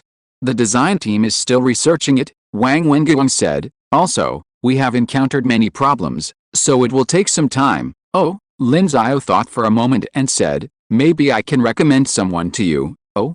Professor Lin recommends him, so he must be a very capable person." Lin Xiao smiled and said, "Actually, I can't guarantee it, but if nothing unexpected happens, he can at least help you. After all, you should all be using Anhoida software for design, and this person is the founder of Anhoida." Wang Wenguang was stunned for a moment, and after a while, he said in surprise, "Are you referring to Kong Huan?" "Yes." "Oh," Wang Wenguang thought for a moment, and then said, "Then I'll have to trouble Professor Lin. Make sure he joins us. We need talents like him." "Just kidding." As the designer of Anhoida, Kong Huan naturally possessed chip design capabilities. Even if that wasn't enough, even helping them use Anhoida would be of great value to their chip design team.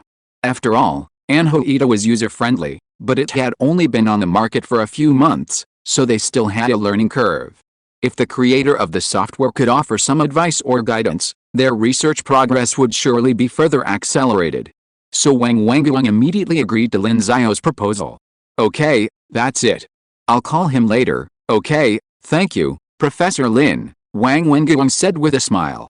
After hanging up, Lin Xiao quickly received an account and password from Wang Wenguang. This account and password was a Sunway Tehu Lite Super account. A VIP account, allowing for unlimited access. Without further ado, Lin Xiao connected to the Sunway Tehu Lite using this super account and continued running his previous model. With the supercomputer's computing power, the model finally ran, though the speed was still disappointing. Lin Xiao shook his head and let the model run on its own while he called Kong Huan. The call went through quickly, and without further ado, Lin Xiao asked directly, "Old Kong, are you interested in researching chip design?" To his surprise, Kong Huan on the other end replied, "Sure." Lin Xiao was stunned. How could he seem so excited without even asking? Of course, he didn't ask, but simply replied, "We're developing a new supercomputer processor with a 5nm process, which will utilize the X5 technology." "Okay, when?" "Anytime, it's up to you." "Then, tomorrow," Lin Xiao was now truly certain that Kong Huan was deeply motivated. He finally asked, "Are you interested in chip design?" Kong Huan smiled and said, "I've been interested since I was working on EDA. After all, it's the most fundamental thing in all computers, and I really want to study it now." "Okay, I understand." Lin Xiao didn't ask any more questions. "Then I'll send you the phone number of the director of the Xi City Supercomputing Center. Just give him a call. He thinks highly of you and asked me to make sure you come over." "Okay." After hanging up, Lin Xiao was still surprised by Kong Huan's sudden change of interest, but he didn't dwell on it.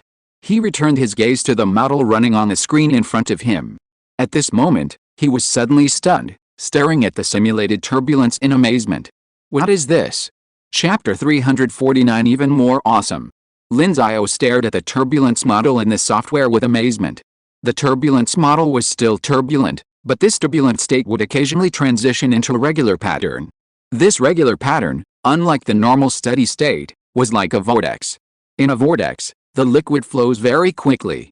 It's like pouring water from a bottle into a cup. If you pour it straight, the water will just pour out of the bottle. But if you swirl the bottle, creating a tornado of liquid, the flow will be much faster.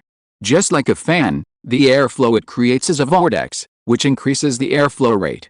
And what does a faster flow rate bring? Obviously, it increases propulsion. For example, in a submarine, the more fluid pushed out at once, the greater its mass, resulting in greater thrust. Lin Xiao couldn't help but feel excited. If he could understand the cause of this vortex and replicate it in reality, the result would be an incredibly powerful nuclear submarine. With this in mind, Lin Xiao immediately began to investigate the cause of this phenomenon.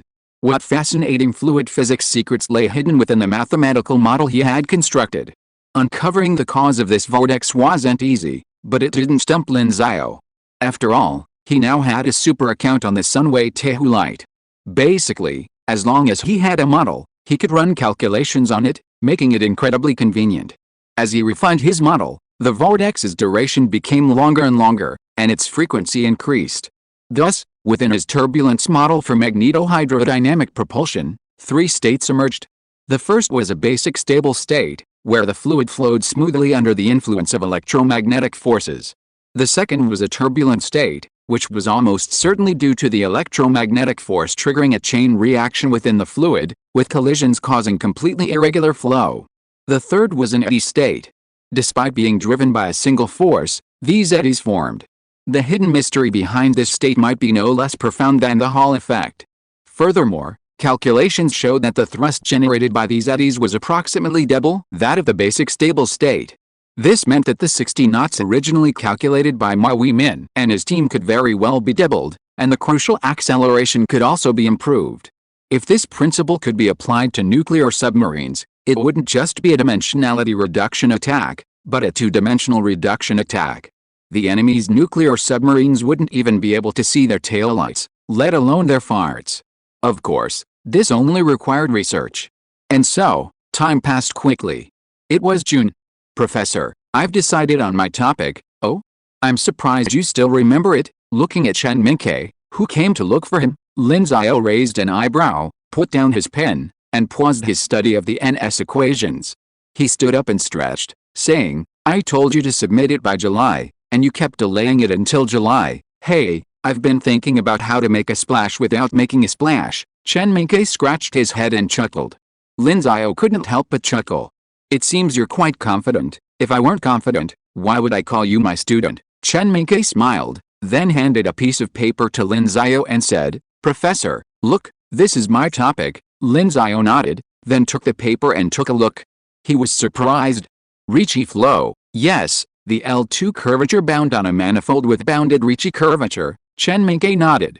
He studies algebraic geometry, and this problem actually leans more towards differential geometry, making it a topic that perfectly suits his field. However, Lin Xiao was somewhat surprised that he had chosen to study Ricci flows and Riemannian manifolds. These two areas are also quite profound in algebraic geometry, though, at this level, there are few that aren't profound. Therefore, this was undoubtedly a challenge for Chen Mingke. "You really are trying to make a splash, but it depends on whether you can make a splash." Lin Xiao smiled and said, "That's a good topic. So, tell me what you're thinking about now." When it comes to educating students, Lin Xiao's philosophy is to allow them to choose freely, so he never interferes with their thesis topic selection, allowing them to develop freely.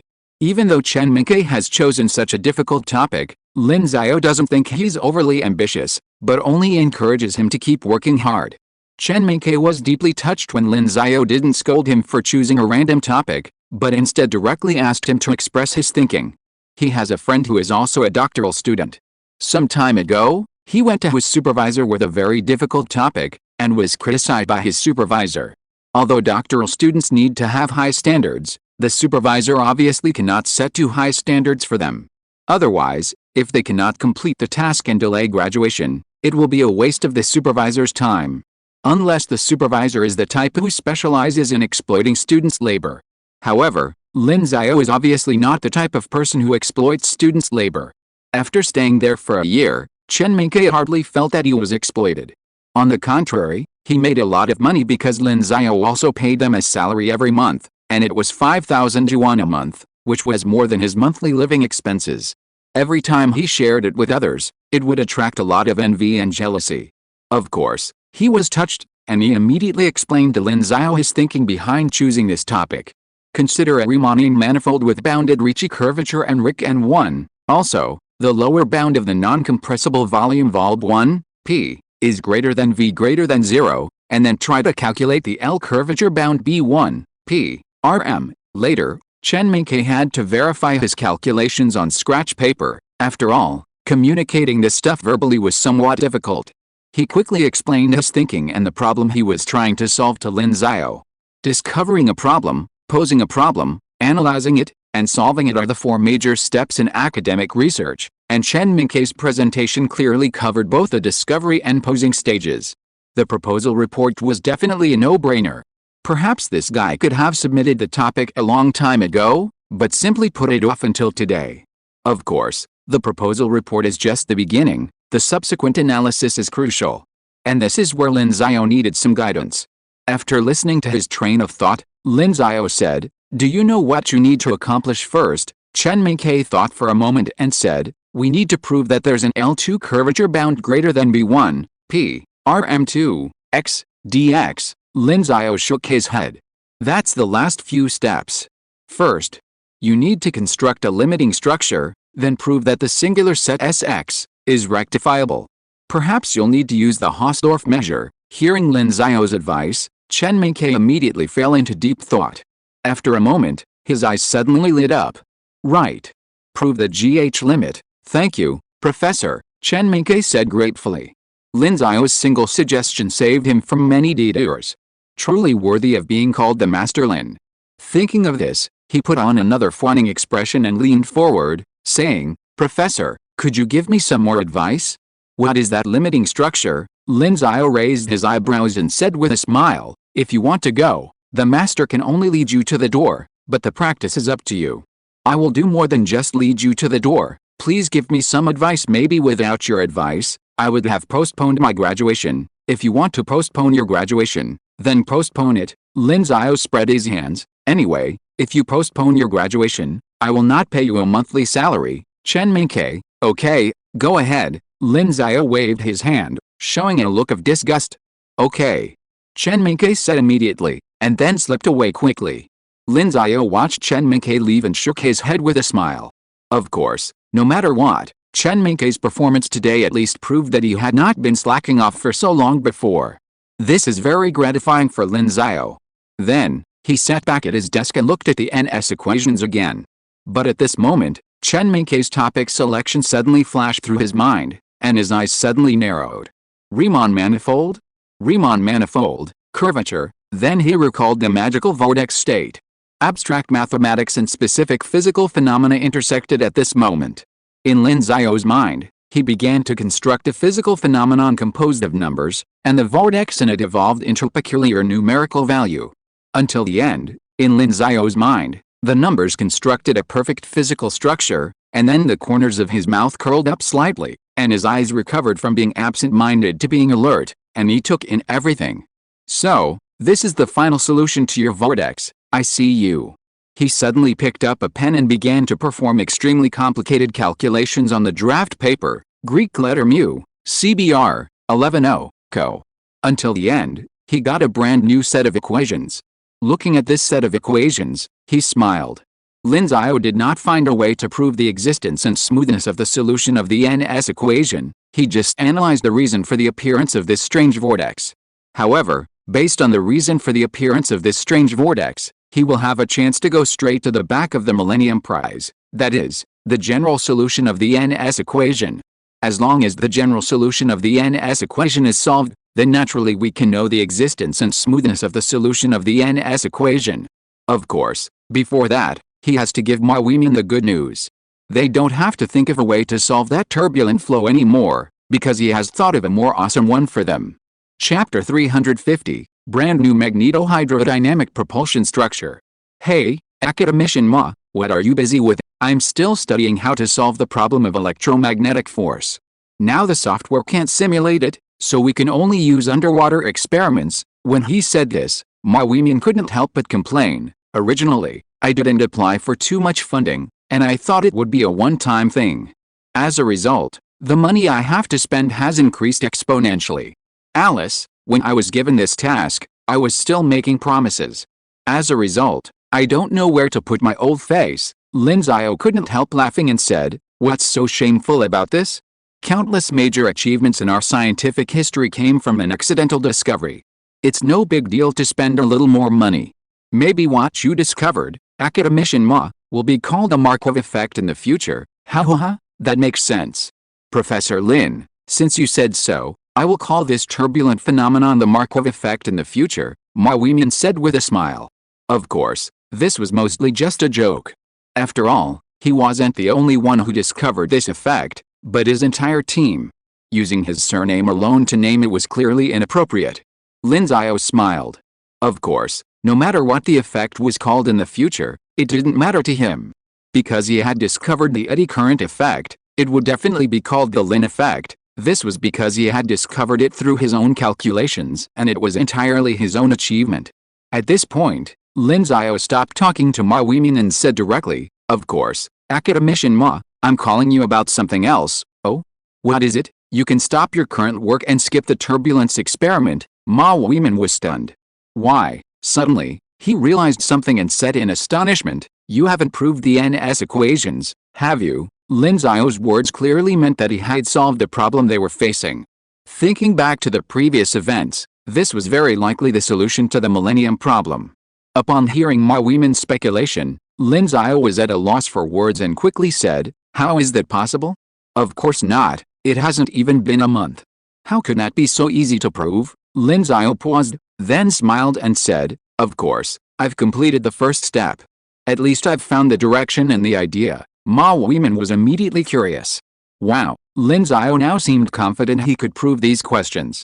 He couldn't help but feel even more skeptical about Lin Xiao's title as the smartest person in the world. Could this be so easy to figure out? However, Lin Xiao didn't dwell on the topic, saying directly, "All right, academician Ma, let's put aside all this small talk for now. You don't have to worry about solving the turbulence problem. I found another solution. According to my calculations, we can create a vortex in the liquid within the magnetic fluid. Utilizing this vortex, the liquid's velocity will be significantly increased, thereby increasing thrust. According to my calculations, the maximum thrust can be increased by approximately 2 times compared to normal thrust." Hearing twice, Ma Weimin was stunned. The normal thrust they had tested was already capable of nearly double the speed of a nuclear submarine using conventional pump-propelled technology. And now, Lin Xiao had doubled the thrust even further. 20,000 leagues under the sea became, "I drive a speedboat at 20,000 leagues under the sea?" Oh, no, the average speed of a speedboat these days is only around 50 knots. Only the top tier, world's fastest, can reach speeds over 100 knots. If their submarine could triple its thrust, as Lin Xiao had suggested, its ultimate speed could easily reach 100 knots or even higher. Thrust doesn't equal speed, because water has resistance. The greater the speed, the greater the resistance, just like a person falling from the earth has a limit on its maximum speed. Of course, regardless, this would mean their submarines would be on par with the world's fastest speedboats. Ma Weimin was instantly excited at the thought.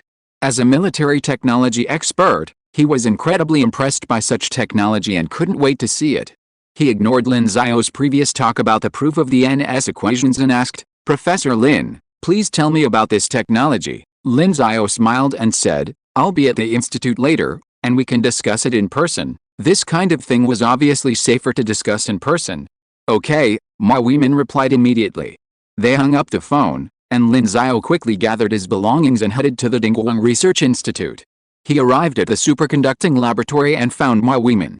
Seeing Lin Xiao arrive, Ma Weimin, who had been waiting for him, immediately came forward and said, "Professor Lin, you're finally here." Lin Xiao smiled. He could tell from Ma Weimin's expression that he was impatient. Then he said, "Then, without further ado, academician Ma, come and take a look." He then pulled out a USB drive and demonstrated a new turbulence model for Ma Weimin. Ma Weimin's eyes widened as he watched the vortexing liquid. "Professor Lin, how is this achieved?" Lin Xiao smiled faintly and said, "Actually, you should be able to see that this vortex state is somewhat similar to the turbulent state from before." Ma Weimin took another look at it, then nodded, somewhat surprised, and said, "Yes, it is indeed somewhat similar." "What do you mean?" Lin Xiao said, "So the cause of this vortex state is the same as that of turbulence. The only difference is that the vortex state is a regular state, while the turbulent state is a chaotic state." He then took out another model and demonstrated it to Ma Weimin. This model was the one that first discovered vortices. Ma Weimin looked at the alternation between turbulent state and occasional vortex state in this turbulent model, and his expression showed understanding.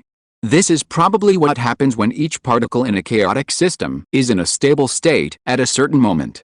It can also be compared to a time crystal. At a certain moment, everything in the time crystal returns to its original state. But how can this be achieved? Ma Weimin suddenly asked. "In your new model, the vortex state has been maintained all the time, but how can this be achieved?" Lin Xiao smiled and said, "According to my calculations, the fundamental reason for the occurrence of turbulence and eddy currents is mainly because the fluid speed is too fast. For example, in previous domestic experiments on this, there were no turbulence and eddy currents. The main reason is that the magnetic field intensity and the critical magnetic field intensity of the superconductors used in their experiments were very weak, basically far lower than CCDI. Now that the performance of CCDI is strong enough, the driving force it generates on the fluid is also very strong, so this problem arises. In addition, I have also analyzed before that the electromagnetic field is also the cause of this situation. So, starting from these 2 points, we can make the vortex state constant." Then he said to a researcher next to him who was looking confused and stern, "Please help me get a piece of paper to draw the diagram." The researcher came to his senses and immediately said, "Okay." Then he left here and went to find a large piece of paper for Lin Xiao.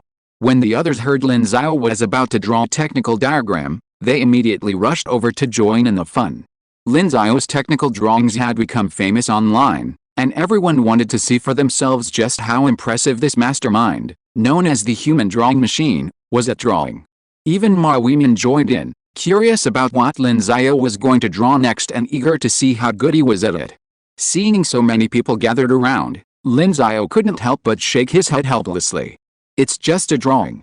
Of course, he didn't act pretentiously. He picked up his pen and began sketching. It was clearly a magnetohydrodynamic thruster. However, his various modifications made this magnetohydrodynamic thruster somewhat different from ordinary ones. It even had a sci-fi feel. The many sharp angles and corners within the fluid channel made it look like the engine nozzles of a spaceship in a sci-fi movie. In the room, the people nearby, looking at Lin Xiao's blueprint, couldn't help but wonder, would this thing really work? Of course, since he was a big shot, they didn't dare question him. Regardless, Lin Xiao's way of drawing the blueprint truly amazed them, and they gave him a thumbs up, exclaiming, "Awesome!" Lin Xiao quickly finished his first blueprint. Of course, it wasn't just one. He asked for several more sheets and continued drawing. From the mechanical structure to the internal superconductor wiring, Lin Xiao had mapped out everything. That's all. The dimensions are basically based on the ones you had earlier. If you build this thing according to my blueprint, you should be able to achieve a stable vortex state. Ma Weimin, standing nearby, was stunned. While the others couldn't tell if Lin Xiao's drawing would work, he could see how ingenious the design was. While he wasn't sure if it would truly achieve the stable vortex state Lin Xiao claimed, he knew it would likely avoid a turbulent flow. So, He nodded solemnly and said to Lin Xiao, "Thank you, Professor Lin." Then he said to the others, "From now on, let's prepare to manufacture the magnetohydrodynamic thruster that Professor Lin drew." "Yes," the others immediately responded and quickly got to work. Ma Weimin patted Lin Xiao on the shoulder and said sincerely, "Professor Lin, if we succeed, the first-class credit will definitely be yours." Lin Xiao smiled and waved his hand. "I won't compete with you for credit. As long as you succeed, I'm happy enough. We estimate it will be completed in a month. I will definitely invite you to visit then." "Okay," Lin Xiao nodded immediately. End of this chapter. Thank you very much for reaching the end. Don't forget to like. Looking for more exclusive content and immediate access? Subscribe to our Patreon. Remember, every like, subscription, or donation encourages us to continue. Thanks to everyone. See you in the next video.